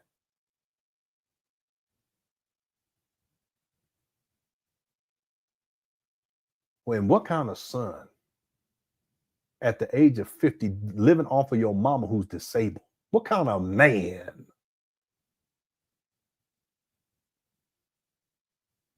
And so, Barry, when it comes to his own life, what really comes down to is that question: what kind of man? Umar's not a man. He's a little boy who can't take care of himself and needs other people to take care of him and to provide for him and to give him what he needs to survive. What kind of man? Okay. So real quick, Barry, some of his supporters, yeah, it's true. They willingly ignore these truths and these facts. Everything I say here, I can back it up. I can show you guys his eviction notice from 2010. I can show you guys his eviction notice that he was unable to resolve in 2019. I can show you the paperwork that shows that his mama is on Section 8 housing. And I can also show you the video where Umar, it shows Umar inside of his mama's closet, and he admits because a caseworker comes through, and so they do a wellness check on the mama because she's disabled, and Umar, he keeps live streaming, and you can hear the conversation in the background. And I took the audio of that and I refined it using Adobe Premiere Adobe Audition, I think back then, but now more recently I would probably use Pro Tools. And I was able to take out the noise and to raise the volume, and you can actually hear the conversation. And it becomes very clear very quickly too in the conversation that Umar is living there and he's not supposed to be. What kind of man? Yeah, it's amazing. So yeah, Barry, there are support. Some of the supporters, they know this information, but they're going to willingly ignore it. But then Barry, there's a lot of people, they just don't know this information, these facts, and I can back all this up with receipts. Okay. Thanks, Barry, for super chat. I appreciate it. IT to him is E5. No, listen, I don't know what he thought it was, Louis Suck. I have no idea. I don't know. It's very clear to me that he didn't know what IT meant. And this is someone who wants to open up a school. That's crazy. And someone could argue, yeah, but that was a decade ago. No, even still, you should know IT infrastructure if you're going to be opening up a school, and you talking about the school going to open in 2013. And then he does this talk in 2013, 2014. He should have known that. And in real talk, Louis, like, I still don't think he knows it, well enough to where he has a grapple on it. You ask him what an Ethernet cable, he wouldn't know. He wouldn't be able to tell you. Internet access points, he wouldn't be able to tell you any of that. I remember one time he was talking about blockchain. I was like, what are you talking about?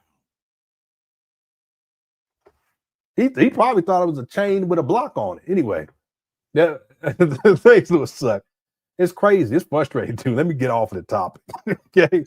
Louis Suck also said, then he faked like he was setting an alarm in an abandoned building with no electricity, and the light bulb, no pun intended, didn't go off for any of the dim bulb followers. Yeah, I don't want to say, okay, dim dope followers. Okay, excuse me, of his dim bulb followers.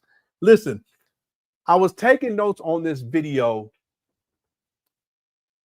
It's because now at this point, what I'm doing is I'm doing 2025, and I'm going back to get all the 2025 done, and then I'm going to go back to 2019 because I just can't do 2019. It's just too much. He just lost 2019 lied so much I can't take it. So I've been going back and doing 2025 and taking notes on everything to get caught up so that I have all the stuff for 2025. And Louis, like, it's interesting you bring this up because I have this in my notes. There's a video in 2025 because now Umar has electricity on. Excuse me, electricity on. I apologize, people. I haven't been feeling well for about a month. And Umar, he opens up the door, and you hear the alarm start beeping to let him know that he needs to put the code in so that the alarm doesn't start, the alarm system doesn't go off. Right? Okay, well, that makes sense now in 2025 because he's had electricity in there for a couple of years, right? But you guys remember, hit the one. There was a time where Umar had no electricity in there, none. And he's spinning this story and telling these lies about how the previous owner, they were going to keep the alarm system in their name so that he has to transfer it over. That's a bunch of bullshit. If the alarm system was functional, excuse me, I need something to drink. If the alarm system was functional, then why is it that for all those years and months the people were able to break in there and steal the copper and the wire and everything, furniture out of the school and live in there and sleep in there. The dope fiends and shit. How is that possible? Don't make no sense now, does it? When did the J. Moyer Academy close for the second time? It closed in 2010. It reopened in 2012. All right. And then it finally closes in, excuse me, 2015 when Umar 41 years old. 2015, 2016, 17, 18, 19. It sat for over 4 years, in fact, but we're just going to go with 4 years. It sat for 4 years. And during those 4 years, it went into a state of disrepair, dilapidation, and a lot of the stuff of value was stolen out of there, including the wire, copper wiring. The HVACs were gutted on the roof too. A massive hole in the roof where Umar said it was getting in that way too. Well, wait a minute. If that alarm system worked from the previous owner, how were they able to get in there and strip all of the stuff up out of there, the dope fiends and stuff, without the alarm system going off and authorities being notified and then being there in 4 minutes, 5 minutes to arrest people? All the shit that was in the dilapidated buildings, everything that was stripped up out of that wouldn't have happened, right? So then why did it happen? Well, because I have a video where Umar tells people that the previous owner didn't have the building secure, which would include what? An alarm system. So he tells the truth there.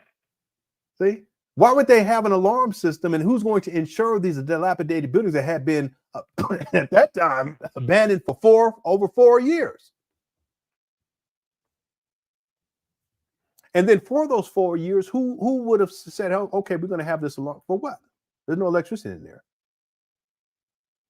So Umar begins to tell this whole fanciful story because we start calling him out on it because he was lying about it, talking about how he had, this security system. How are you gonna have a security system with no electricity?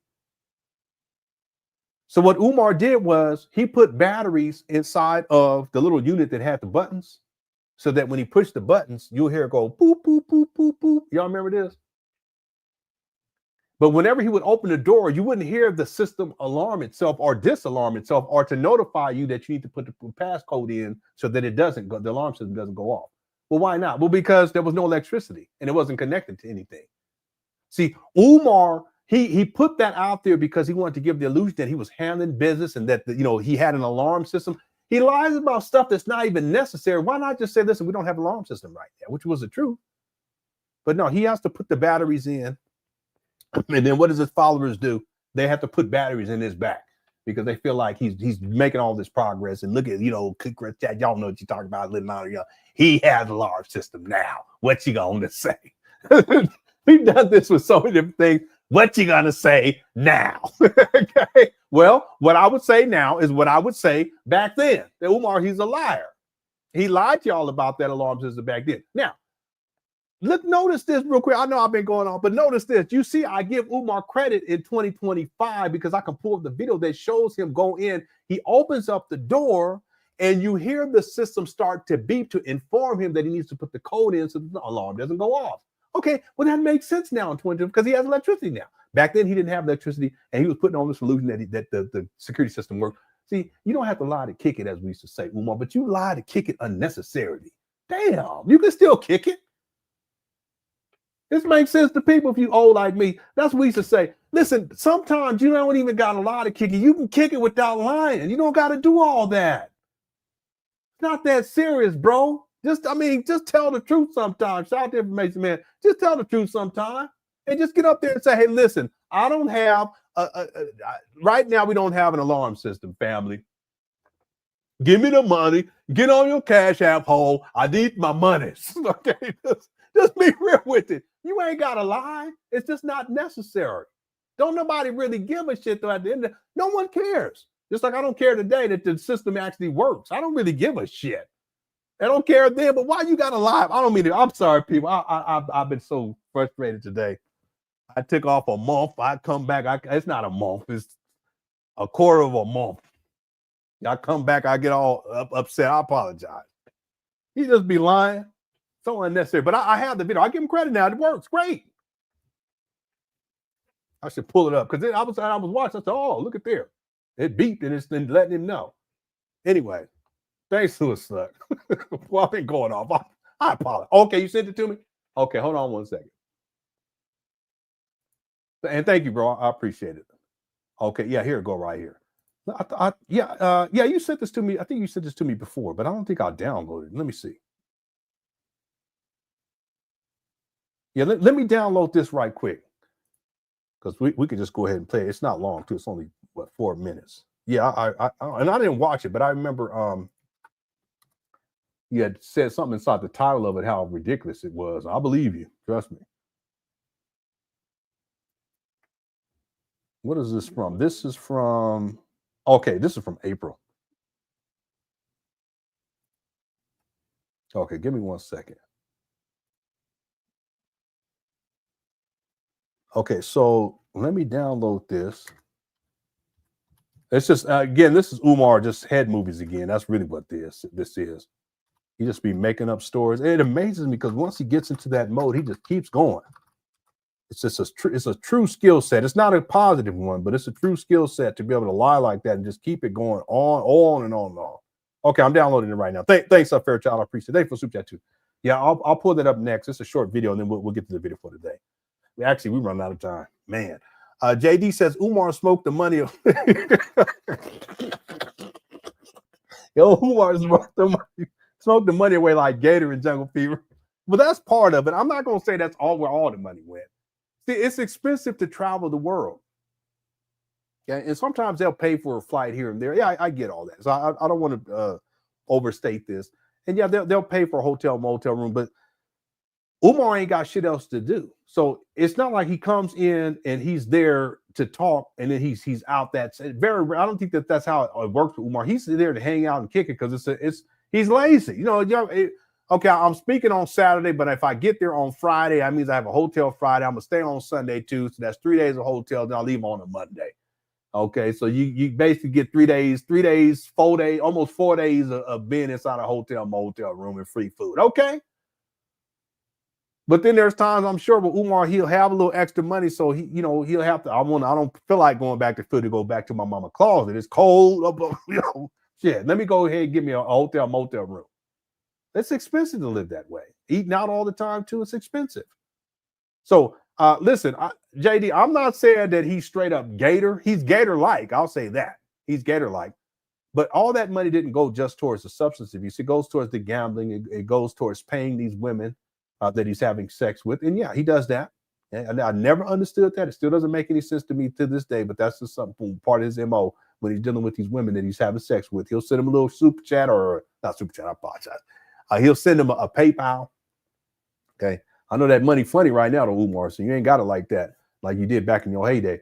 But money has gone towards these sorts of things. He likes to eat out. He likes to eat. He likes to snack. See? He likes to go shopping. And again, he doesn't have a job. So yeah, it's other people's money. And then, yeah, there's a significant of this money is going towards Umar substance abuse. Yeah, real talk. Okay, thanks, JD, for super chat. And then Mike says, Lenon, I think Umar gave up on life when he gambled the donors' money. All that money he raised, spent on himself, he lost his mind. I think Umar gave up on life way before he comes in to fame. I shouldn't even say fame, popularity. I think he gave up a long time. And the reason I'm saying that, Mike, is matter of fact, you got the Shogun right there. I was watching. It's actually really good. I'm surprised. There's a new, and I'm into sci-fi big time. There's a new animation series. It's actually a mini movie. It's really a movie though. It's an animation movie. It's a Predator animation movie on Hulu. It's a bit on the graphic side with the blood and the gore and stuff.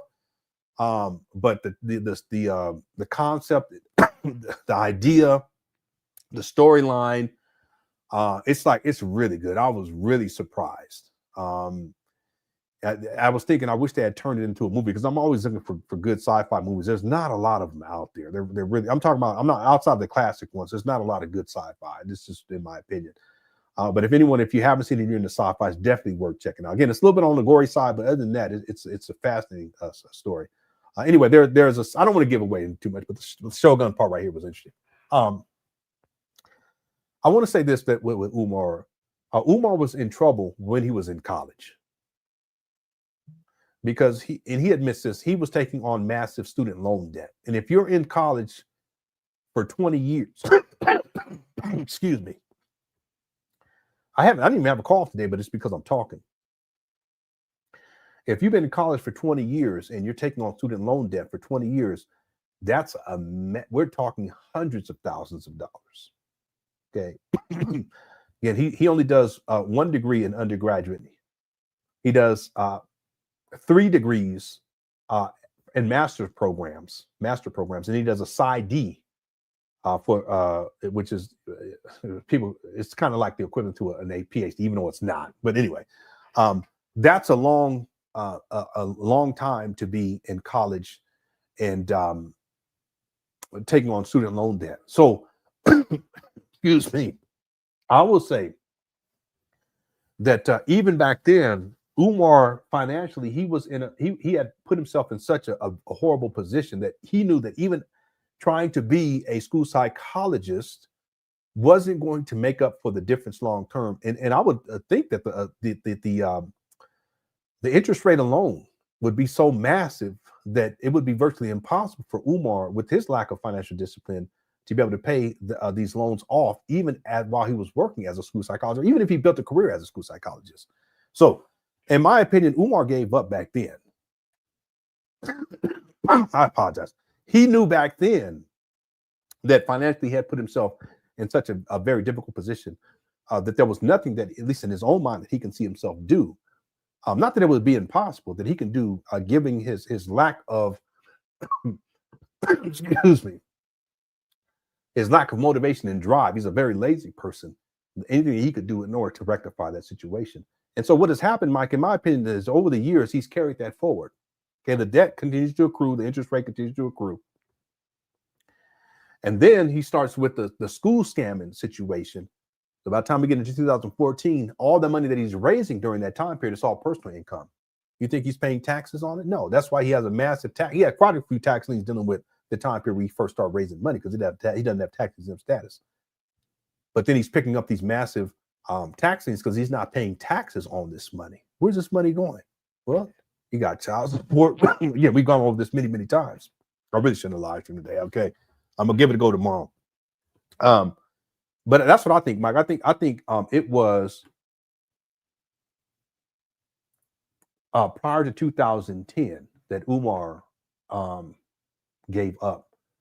I also think that in Umar's mind, he believed, his delusional thinking, he believed that if I go on to this path of being this great black leader, or wanting to be this great black leader, that somehow the amount of money that I will be making as I'm saving black people is going to be so great that I'll be able to get all this under control. But I think he realized very quickly that that wasn't going to happen either. And that's when he just finally said, you know what, I'm just going to focus on living this self-destructive lifestyle and traveling the world as a so-called Prince of Pan Africanism, and not handling and taking care of financial responsibilities, but also personal responsibilities, including the children that he's created out of what people call wedlock, that he hasn't married any of these women. I think he gave up a long time ago.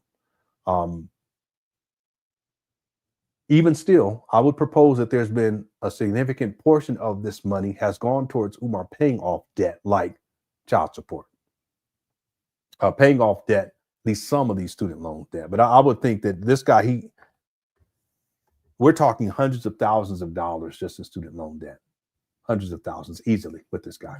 Anyway, like I said, and we were talking about this earlier, Barry had brought this up, how Umar, what he presents to the people is he's one thing, but his personal life is something totally different. And the gap has gotten so large that it's reached it's a critical mass to where he can't keep up this delusion anymore. And so more and more people are realizing what Umar is really about. His daughter coming out and speaking about him being a deadbeat, I think that also gave people a little bit of insight in terms of his personal life and how bad it really is. And I want to say one last thing, Mike, that the illusion that he's put out to people It's not as solidified as it used to be. He's had different levels of influence. It's like Sauron had different levels of influence at during different ages. Okay, if you guys get into Lord of the Rings, but he's just a minion compared to his master. We don't even get into all that, Melkor. But the point is that with Umar, his personal life has deteriorated to such a degree. I also believe that as he creates this illusion about who he is, it's a coping mechanism. But then I also believe that Umar's really decades now of self-medication, if you guys catch my drift, turning of the heat down, is a way for him to cope with what his personal life really is and where it's really at this point. The problem is that that's not a solution, and nothing's going to get better. In fact, things continue to get worse. Umar, he doesn't realize it. He's so detached from his own personal reality. Okay, he has to deal with it, but he's detached from it at the same time. Okay, thanks, Mike, for the super chat. Okay, and I appreciate the Shogun thing there too. All right. Okay, I think I got to everybody. Okay, if I missed anyone, I want to apologize, and I'll apologize for this cough, everyone. I have been feeling well. It's been over 4 weeks, and I told myself after this 2 weeks, I thought, let me go get myself checked out. But then I started feeling well again. Last week, I was messed up, you know. So hopefully this time around, I get all the way better. And if not, I'm going to go ahead and go get myself checked out. Okay, let me see here. The video that, did it download? Let me just check real quick. Maybe it didn't download. Oh no, yeah, let me try this one more time because I don't even see it on here.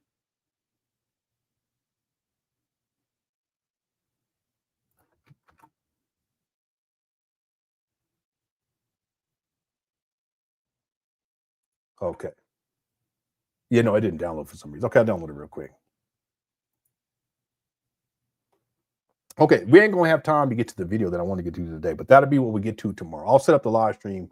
Right after I'm done with this, I gotta go give me something to drink and then clear my chest. And then what I'll do is I'll set up the live stream for tomorrow, and we'll get into the video that I want to get into today. Okay, I hope I didn't miss any super chats. I got a whole lot of super chats too. Thank you guys so much. I appreciate it. If you sent in a Cash App, thank you so much. Or if you sent in PayPal, thank you as well. I appreciate it. Okay, let me pull this video up. We'll watch this and then we'll be done for this live stream. And did we get to 500? Because it'd be good. I think we got to 500 likes, right? Let me go ahead and pull up Tupac. That'll give me a chance to reset. I should have brought me something to drink up here before I started. Yeah, let me pull up Tupac. We'll play that and reset, and then we'll watch this other video, which is about 10 minutes long, and we'll be done for this live stream. Excuse me. I apologize. I didn't think this cough was going to come on while I was live streaming. Okay, here we go with Umar trying to do his rendition of California Love. All right, here we go.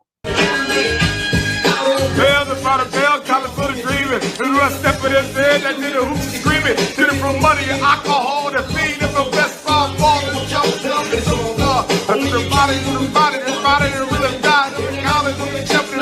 That's right. Nothing to do.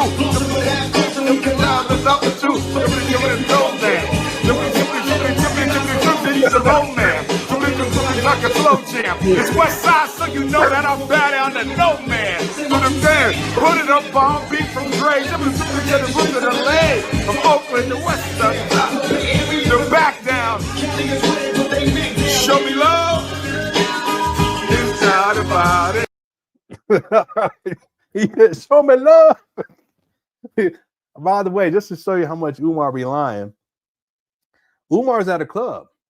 And I have quite a few videos of Umar being in the club. So when Umar say he don't party, he lying. Okay? He be going to them clubs and wilding out.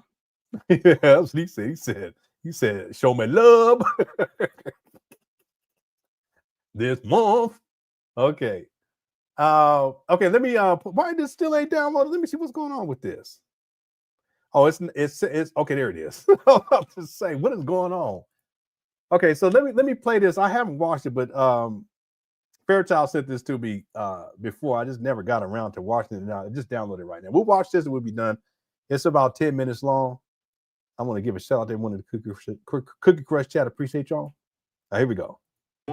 We got to IT brothers and sisters come in, sweep this whole building for bugs.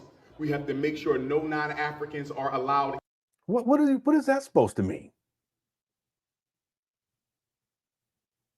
In here, we got to make sure we have appropriate security to throw out agent provocateurs who are going to come in and try to disrupt that meeting. You got to systemically make sure you account for every aspect of a private meeting so you can have a private meeting. We still think that the more white we act, the better our chance.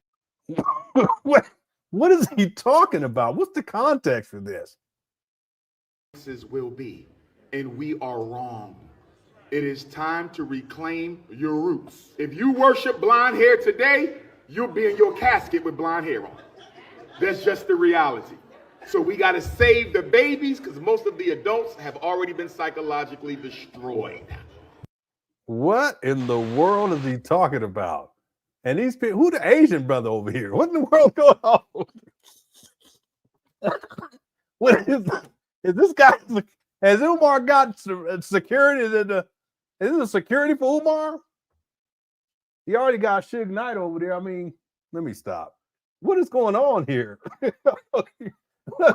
Fairchild, what is going on? What is this? Let me let it play. Here we go. Great question. Number one, as I said earlier, we need to bring back the Council of Elders. Oh, we're not going to progress without the wisdom of our elders. That's one. He said that in 2019. Anyway. Number two, the black community suffers. And in 2015, but never mind. From a lack of an intergenerational transfer of power and authority. In the black community, we have a bad habit of elders. Why they got the Asian security guard over there? It looked like an FBI agent. Got the plug in his ear and everything. Not plug, but he got the little thing plugged in his ear. Anybody see this?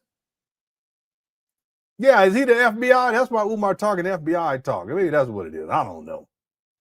Some of them not passing the baton. Yeah, I know. Umar talking about a council of elders. What you talking about, Umar? You 50. You don't stop living in your mama closet. Until it's time to go into the casket. This is a big problem. No, I'm being honest. I'm being honest. I apologize with this cough, y'all. I didn't have no cough all day, I promise. If I had, I wouldn't even live stream. The Asian guy was smirking like, what the fuck? The Asian guy was like, what you say? Okay. How many churches have we seen go to hell because the elder who opened the church don't want to relinquish control, although he's no longer effective? This is Umar. Anyway, I already know what I know where Umar is going with this. Okay, I apologize. Let me run this off. I'm gonna let it play. How many community-based organizations where you have seen this? You see what I'm saying? We're the only people who have 80 and 90-year-old presidents of organizations. No other group has 80 and 90-year-old presidents of organizations. And the reason we have 80 or 9, I don't even know if that's an accurate statement, Umar. Come on, is he exaggerating? That is most black organizations are dictatorships. You do as I want you to do or you get out. They have no democratic arm at all. In order to change that, we have to sit down and create a leadership training process. So when I get to be 60, he done already been trained at 40. He know what to do. And he's accompanying me along the ride. And we have to move away from one-man leadership to a group-focused leadership. We should have leadership teams, not individual leaders, because they can only be incarcerated, compromised, or executed, right? So we got to create that intergenerational transfer of power. Yeah, but Umar, you don't have any connections to any younger people like that. So what are you talking about? You don't have an apprentice or someone that you're bringing up or anything because you live in your mama closet. What are you talking about? He's always trying to tell black people what they need to do, but he ain't doing none of this. Power. And the last thing that we have to do, we have to start having more. Says I'm Asian, we're immune to Umar's cookie.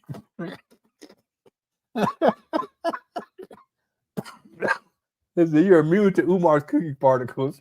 Yeah, but it looks like the Asian guy here is a security, doesn't it? Hit the one. That's what it looks like to me.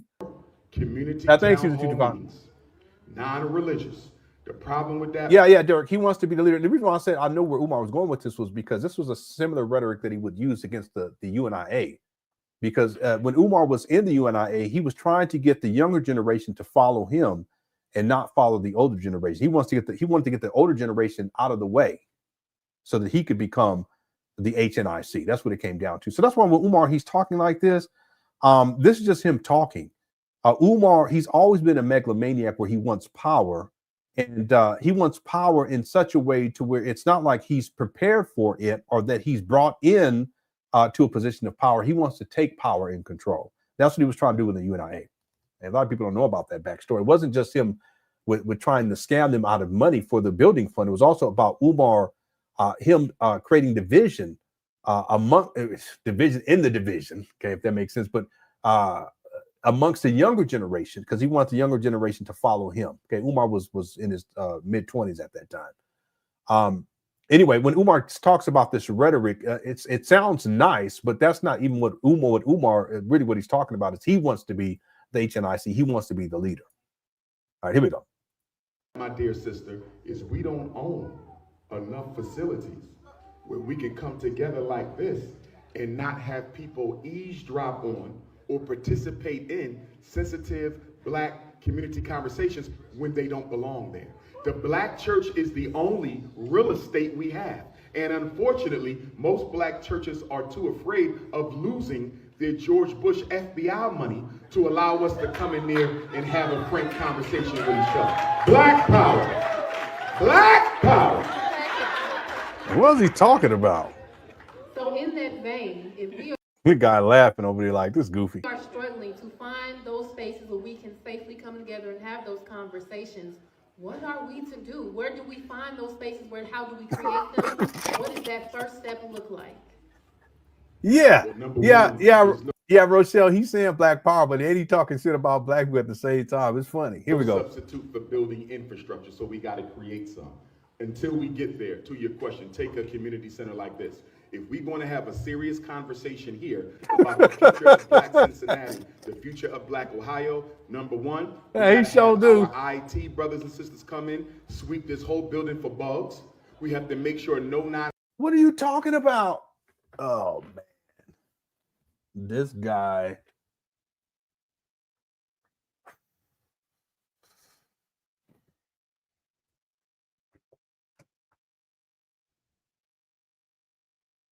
You ain't getting my blood pressure up here, child.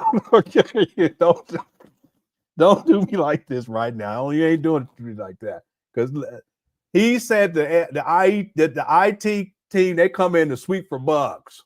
So what he's talking about is that these buildings are going to be bugged with listening devices and that part of the IT's job. That's not IT's job, Umar.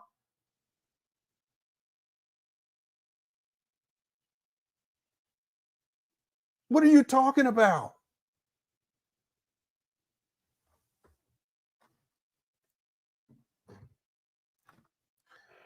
I'm just going to say this, okay?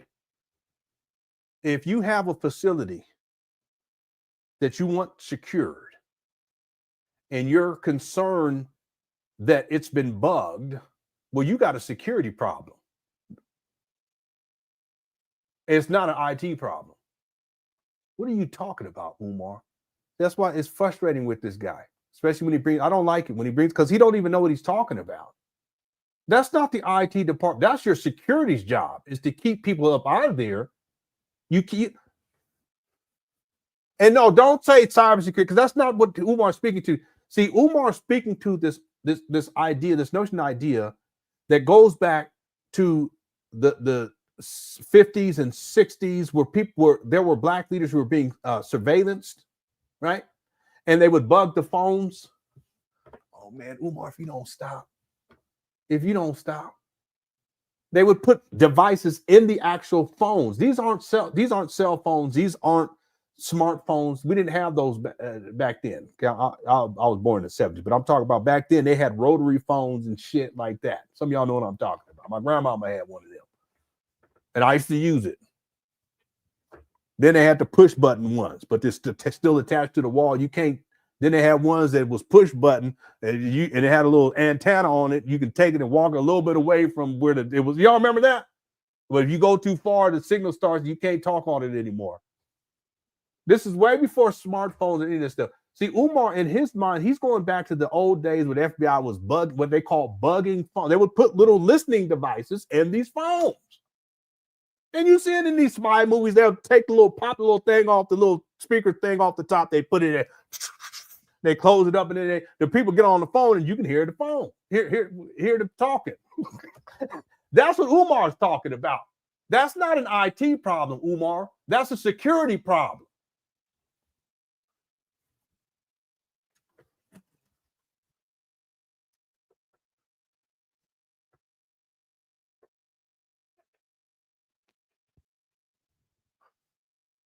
Now, if you get a cybersecurity threat that's coming through, okay, now that's an IT issue. Now you got to have your cybersecurity on deck.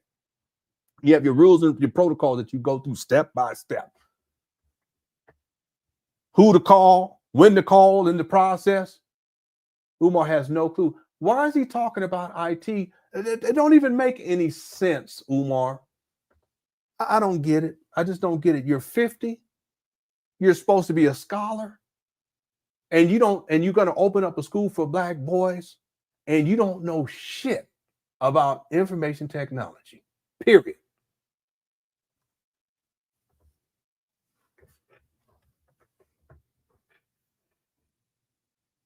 Yeah, Bob, can you come down?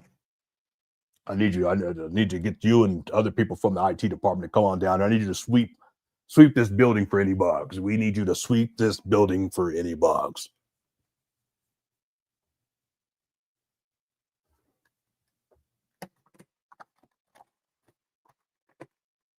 It don't even make no sense. You do realize that nowadays people, Umar, if it's a security problem and you worried about bugs, then you shouldn't have nobody up in there with no cell phones either. Hit the one. This technology right here runs circles around bugging. What are you talking about, Umar? Let me stop. Yeah, I got to get a new case too, because my thing right here that covers the thing, it fell off. It broke off last month. Let me stop, man. It's gonna get me frustrated. It's so ridiculous. Let me listen to this one more time, and we're gonna be done. Until we get there, to your question, take a community center like this. If we're going to have a serious conversation here about the future of Black Cincinnati, at a community, anyway. The future of Black Ohio, number one, we got to have our IT brothers and sisters come in, sweep this whole building for bugs. Boy, this is one of the stupidest shits I've ever heard. I apologize, but this is one of the stupidest shits I've ever heard Umar say, ever. I cannot believe this guy. Yeah, they're going to come in and bug Umar, but Mama Claus did. Yeah, some of these people are like, wait a minute, a bug? Because they don't even use that type of technology anymore. It's not necessary. You guys do realize it's not necessary. You don't have to actually have another device to put into the receiver of the phone, because these are old, antiquated. That's what Umar's buying. He's thinking they're antiquated from the spy movies and shit. You don't even have to have, you don't have to bug you don't have to do that with a cell phone, with a smartphone. Can you compromise a cell phone without putting a device in it? Yeah. You can compromise. You can hear what people are saying. You can compromise to get their text messages. They have technology now. They can sweep your whole phone and get any data that you have on there, including credit card information. What the fuck are you talking about, Umar? I apologize. Listen, in the future, people, please don't bring up IT dealing with Umar. If he mentions it again, don't bring it up. And if we're covering the video and you've seen the video and he's about to talk about IT, tell me in advance so we can skip through it. Please. It's so frustrating. I'm sorry. I was trying to explain it earlier and I was so frustrated. and here we go again. Umar, I think you're doing this on purpose. I really think, because he's been doing this. He's been doing this to me recently. Umar, don't do that anymore. Don't say IT anymore. And then it seems to me, maybe I don't know. Am I being maybe I'm being a little paranoid here, but it seems to me, okay, I'm not a conspiracy theorist anymore, but it appears to me that Umar, now that he's starting to say IT more, every time he takes it a little bit further with the bullshit, just to piss me off.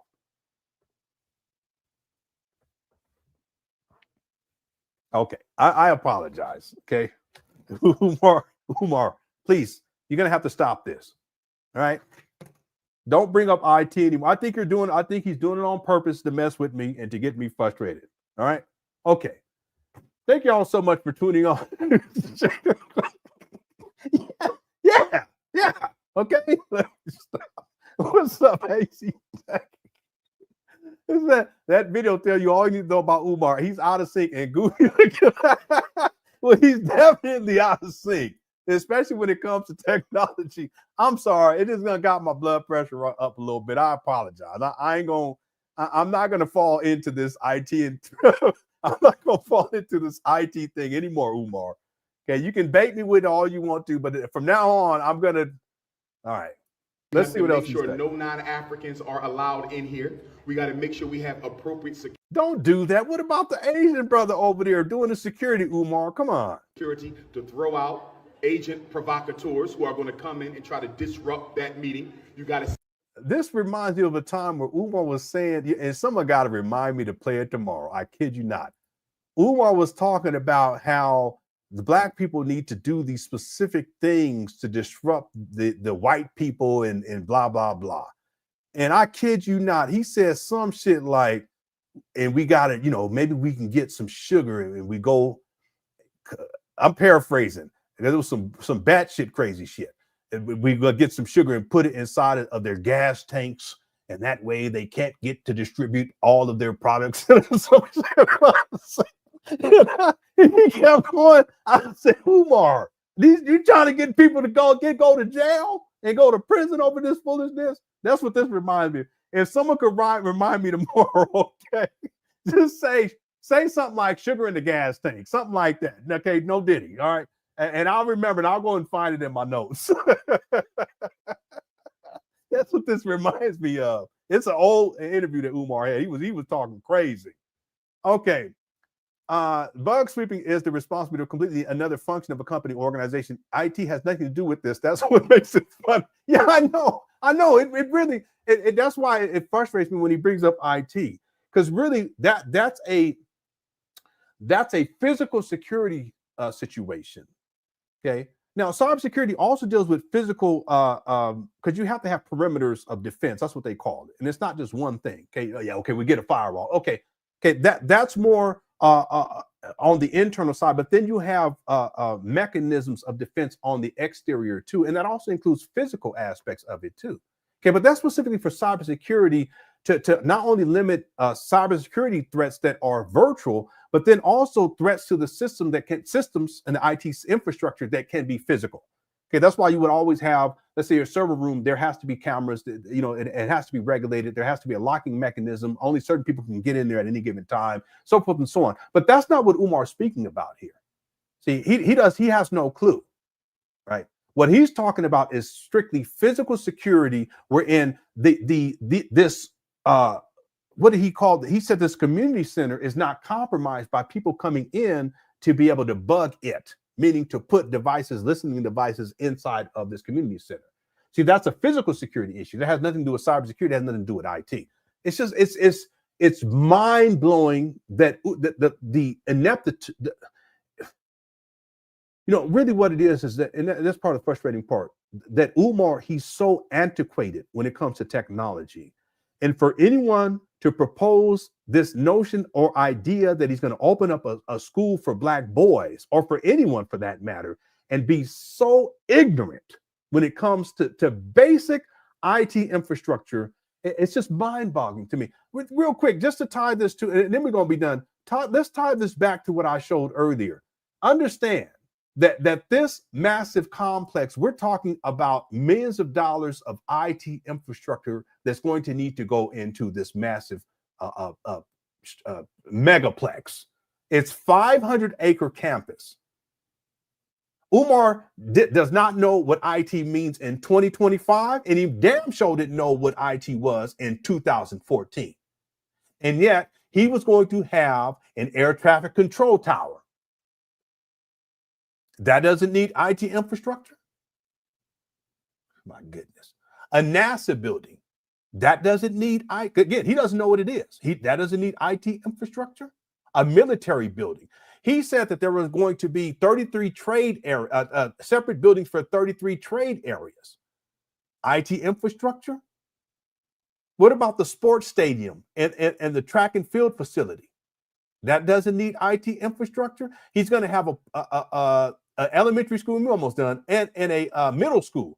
That's IT infrastructure. The massive dormitories. That's IT. Massive. What about, real quick, and then we're going to be done. What about Umar? He said that there's going to be a hospital and a health center.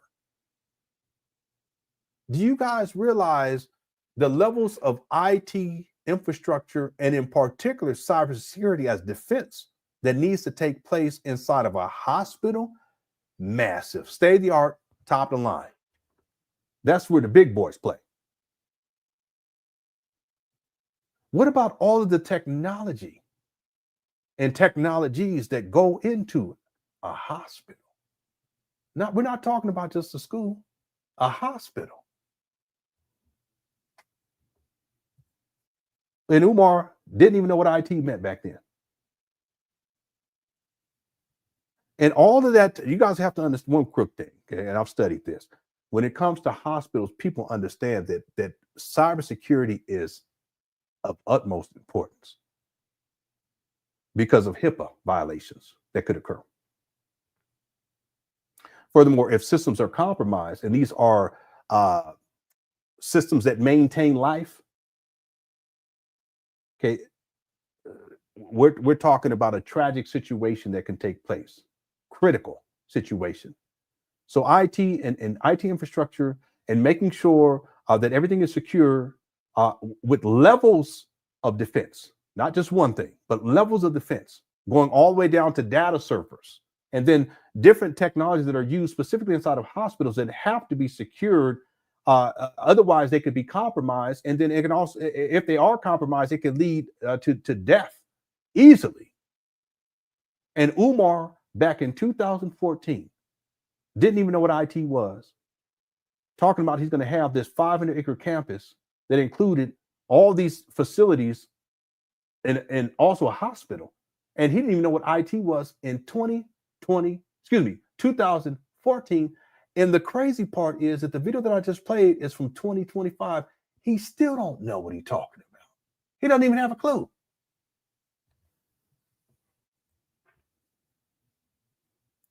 Systemically make sure you every aspect of a private meeting so you can have a private meeting. It is so hard for Black people to have a private meeting because so many of us are funded by outsiders. When you are funded by outsiders, you have no right to privacy. When they fund you, they tell you it can't be all Black. And for that reason alone, we need to start creating things that are privately. It's like saying my car is broken with no gas. Okay.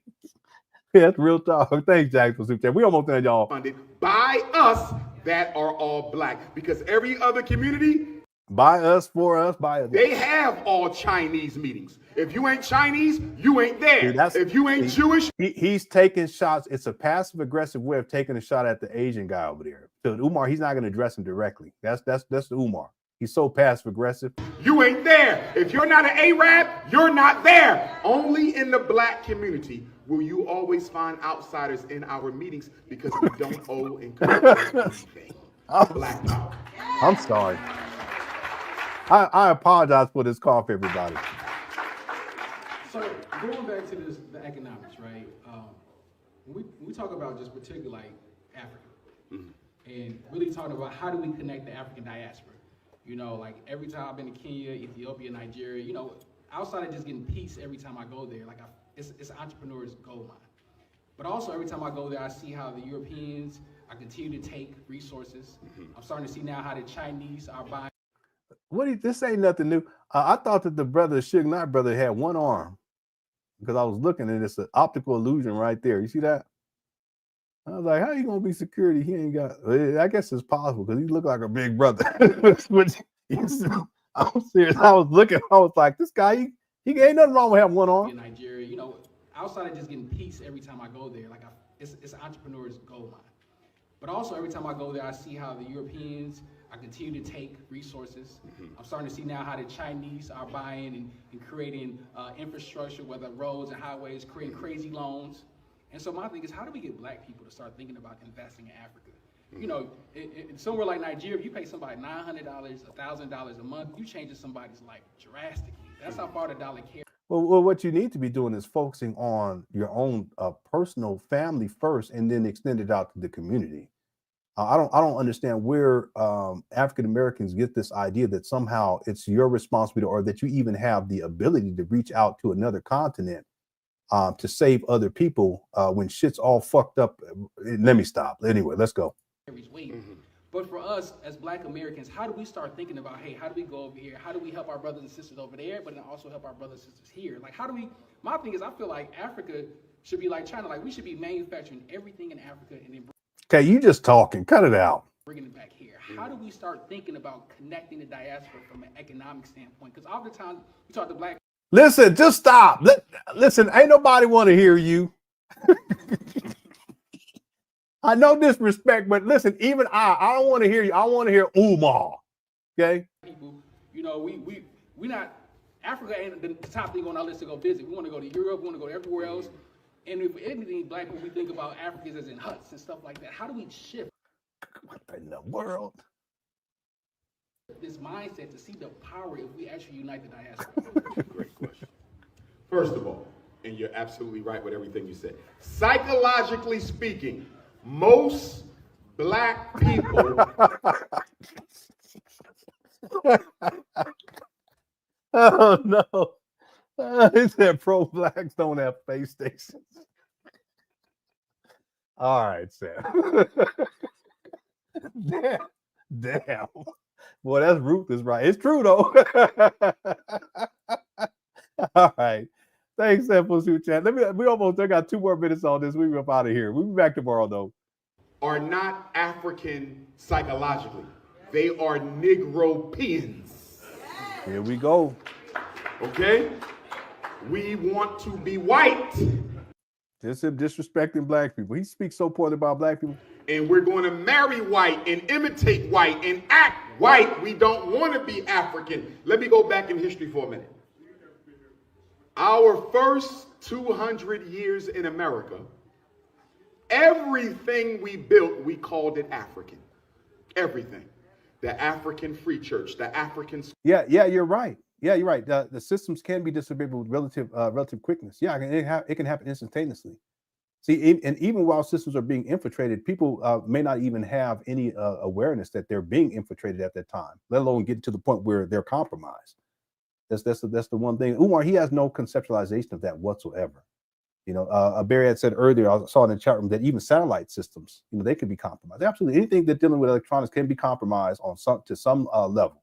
But Umar, when he's talking about, you know, to check for bugs and all that kind of stuff, it just goes to show you how antiquated he is. He's not even thinking in the modern sense.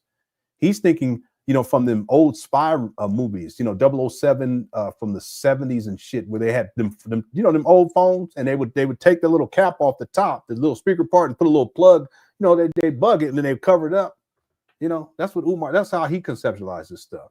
He has no clue. And that's why it's frustrating, because it goes to show you that in terms of actually opening up a school, or even this idea of opening a 500-acre campus, which is really a co-compound, the amount of IT infrastructure that would also be subject to all types of threats, and you know that Umar, he doesn't even conceptualize that. He thinks IT is some sort of a, you know, conspiratorial secret type of a clandestine thing that comes out when it's time for the, you know, saboteurs to try to infiltrate, and, you know, that kind of, it just,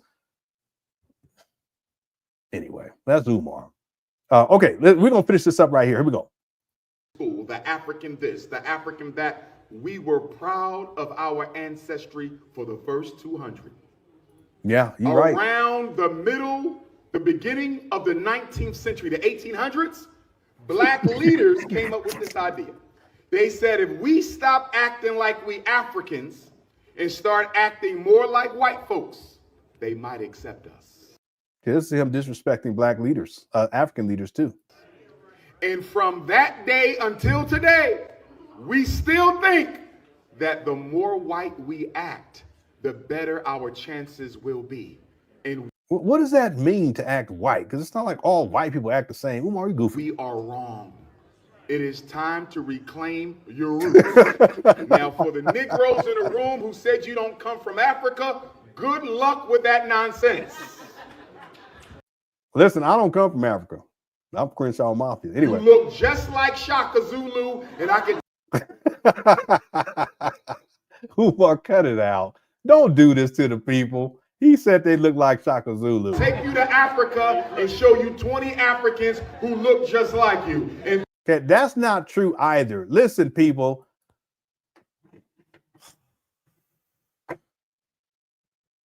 Africans don't all look the same either. Come on, cut it out. Me and my wife, we went to go get some. Don't tell our kids. We did it again this week. We went and got us something to eat. Just privately, you know. But there's these young people that pulled up in the car next to us, and I was like, hey, there's some black people. She says, oh, they look like they're Ethiopian. And I said, yeah, they do look like the Ethiopian. But the thing is that Africa is massive, and people look all different types of ways. So Umar, the fanciful stories that he tells is ridiculous. And, you know, on one hand, he says, you guys look like Shaka Zulu, as if, you know, all black people look like Shaka Zulu. But then in the next sentence, he says that, you know, he can show y'all 50 Africans, meaning different Africans, and they're going to look just like you. So which one is it? See, the truth is that this idea and notion that somehow black people, and I'm going to be done after this, that somehow black people, and I really think it comes from a place of superiority, mental, where you think that you're superior to Africans, and that somehow it's your job to save them, and that you're going to do all these great things over there in Africa. Why don't you do some shit over here in the first place and stop running your fucking mouth? Let's do that first. And we're going to go over to Africa, and we're going to need to manufacture. Why don't you just do some shit in your own personal household in the first place, black man? All right? And stop thinking that you're so powerful and so great. You got to get your shit together first before you go over there like you some sort of a holier than thou, so-called Jesus archetype type of figure that's going to go over there and save Africans. You need to cut it out. So I'm going to tell you, the people who talk like this, especially people in these black conscious space, just so arrogant. Just arrogant. And Umar, he's the primary one. Y'all need to sit your ass down. Look at what you need to do in your own personal life. Look at what you need to do with your own families. Okay. And then start extending that out to the community that you live. Okay. This whole idea that you're going to go over to Africa and save these Africans, cut it out. Okay. These Africans ain't worried about you. Some of them living their best life. I'm gonna leave it right there. Let's finish this up. In fact, we can draw some blood, take a DNA test, and I promise you, Cherokee Indian ain't gonna come up as the biggest chunk of DNA in your body. So you can stop that self-hate right now. Now, so disrespectful. Here's the thing. If we want to reconnect Africans to Africa, we got to start taking them there, which is something that I do. No, Umar, you haven't done that since, I want to say 2017. No. Let me go look it up. I'm going to be leading a trip to Africa probably this summer, and I should have probably that this information summer. in the next 30 days if you will. He's making this shit up on the spot, which Umar does. You see what he's doing right here?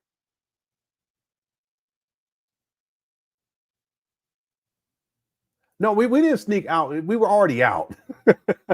That's all. Don't tell nobody. We were already out. We just said, hey, let's go over there because they have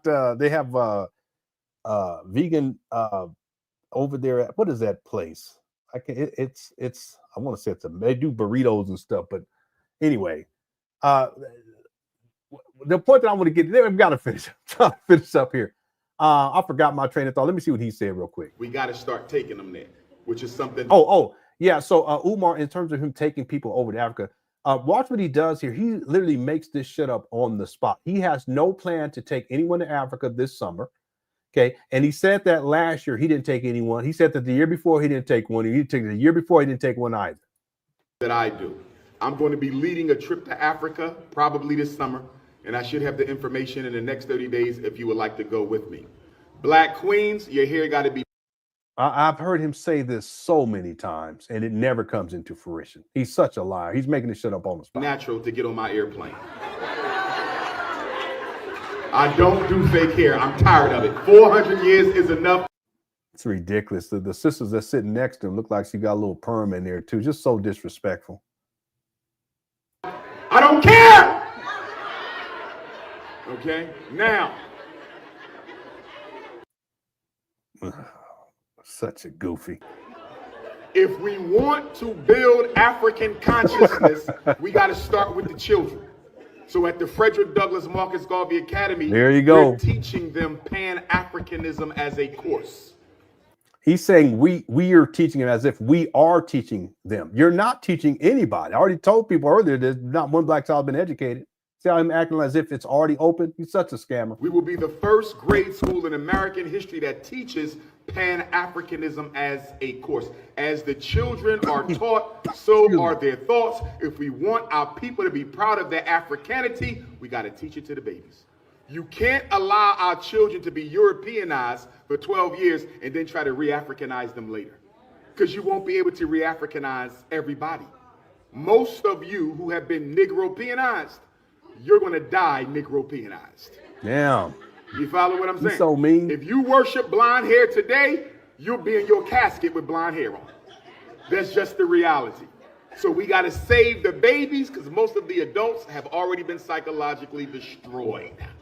That is a psychological reality. We can save about a third of you. The other 66%, we must pray. Black power. Yeah, I remember he was saying 10% that they need to be murdered. Anyway, that's all I got. We didn't get to the video for today, but that's okay. Kind of get back into the swing of things. We'll get back to the video, or we'll get to the video tomorrow that I want to cover today. I was trying to see when was Umar's last trip to Africa. I just haven't been able to pull it up. I have it in my timeline for the actual videos. I just haven't put it in the timeline where he actually takes people over. But it's got to be at least 4 years. But again, in this moment, he brings us up and he starts making up this fantasy that he's going to be taking people in this summer, which is like right now almost. It's not going to happen. It's just Umar. He lies like that. He's what you call a pathological liar. He'll lie on the spot to paint a narrative. And that's what he's done consistently, continues to do to this day. He will continue to do it. That's what Umar does.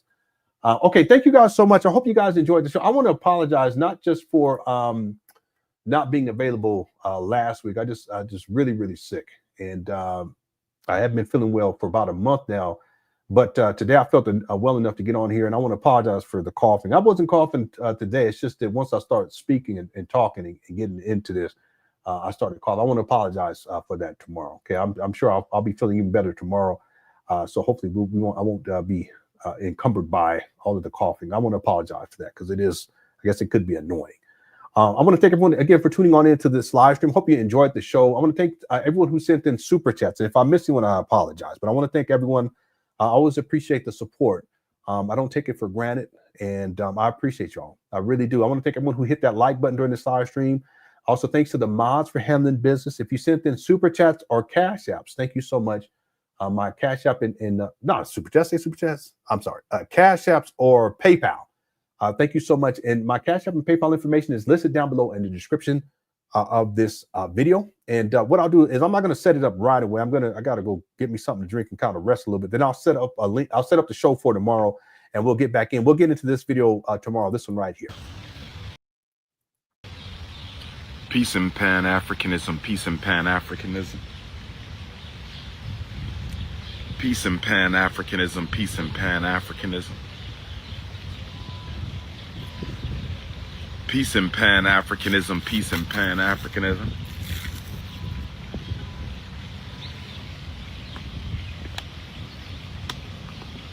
Yeah, he's having a rough time. I can tell. He's I can tell. He's just having a hard time.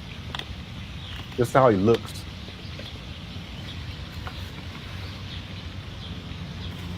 Just look all tired and mangled. This your big brother, Dr. Umar Ifatunde Oguntade. Good afternoon to my Ypsilanti Africans. Here he goes. Good afternoon to my Detroit Africans. Good afternoon to my Inkster Africans. Good afternoon to my Highland Park Africans. Good afternoon to my Romulus Africans. Did he say Romulus? Well, that's wild. Okay. We'll get into this one tomorrow, everyone. Thank you again for tuning on in. Hope you enjoyed the show. And if you didn't enjoy the show, go on and hit that like button.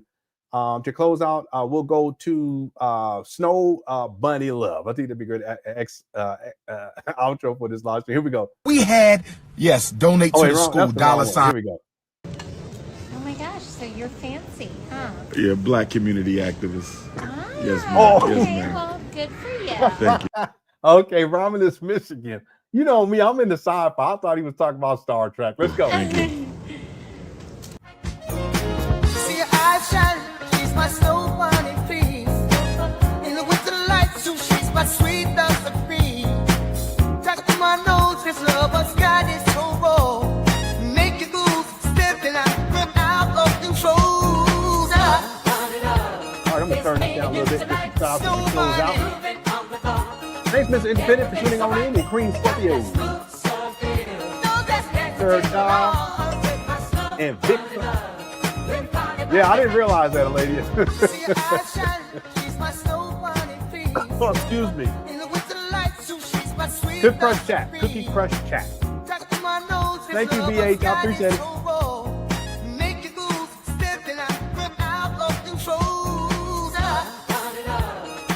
Thanks, Courtney, for tuning on in. What's up, Cam? Thank you, Sports Bet. Yeah, I'm feeling better today. Hopefully, I'll be feeling better tomorrow. I appreciate it. What's up, Will? Willis? Thanks, stay up.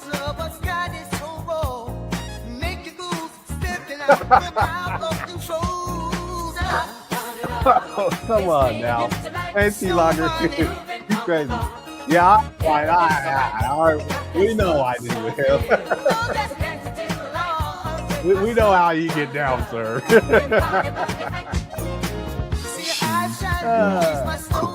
No, it's Cookie Crush Chat. Cool consolation. Thanks, Spitty Boy. Appreciate you. Well, I got OKC. Yeah, they should be up 2-0. They have a superior team, but you never know what will happen. Thanks, lady. Thank you, Mike. Arigatou gozaimasu. Look at that, he's back.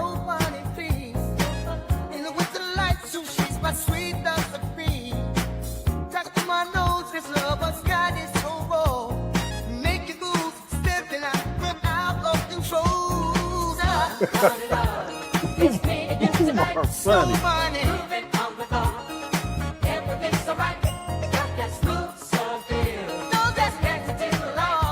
All right. Okay, thank you guys again for tuning on. And please enjoy the rest of the evening. We'll be back tomorrow with another live stream. Appreciate y'all, and it's good to be back. Hopefully tomorrow I'll be feeling even better. And Quick Crush Chat is undefeated. Okay, love y'all. Take care. Peace.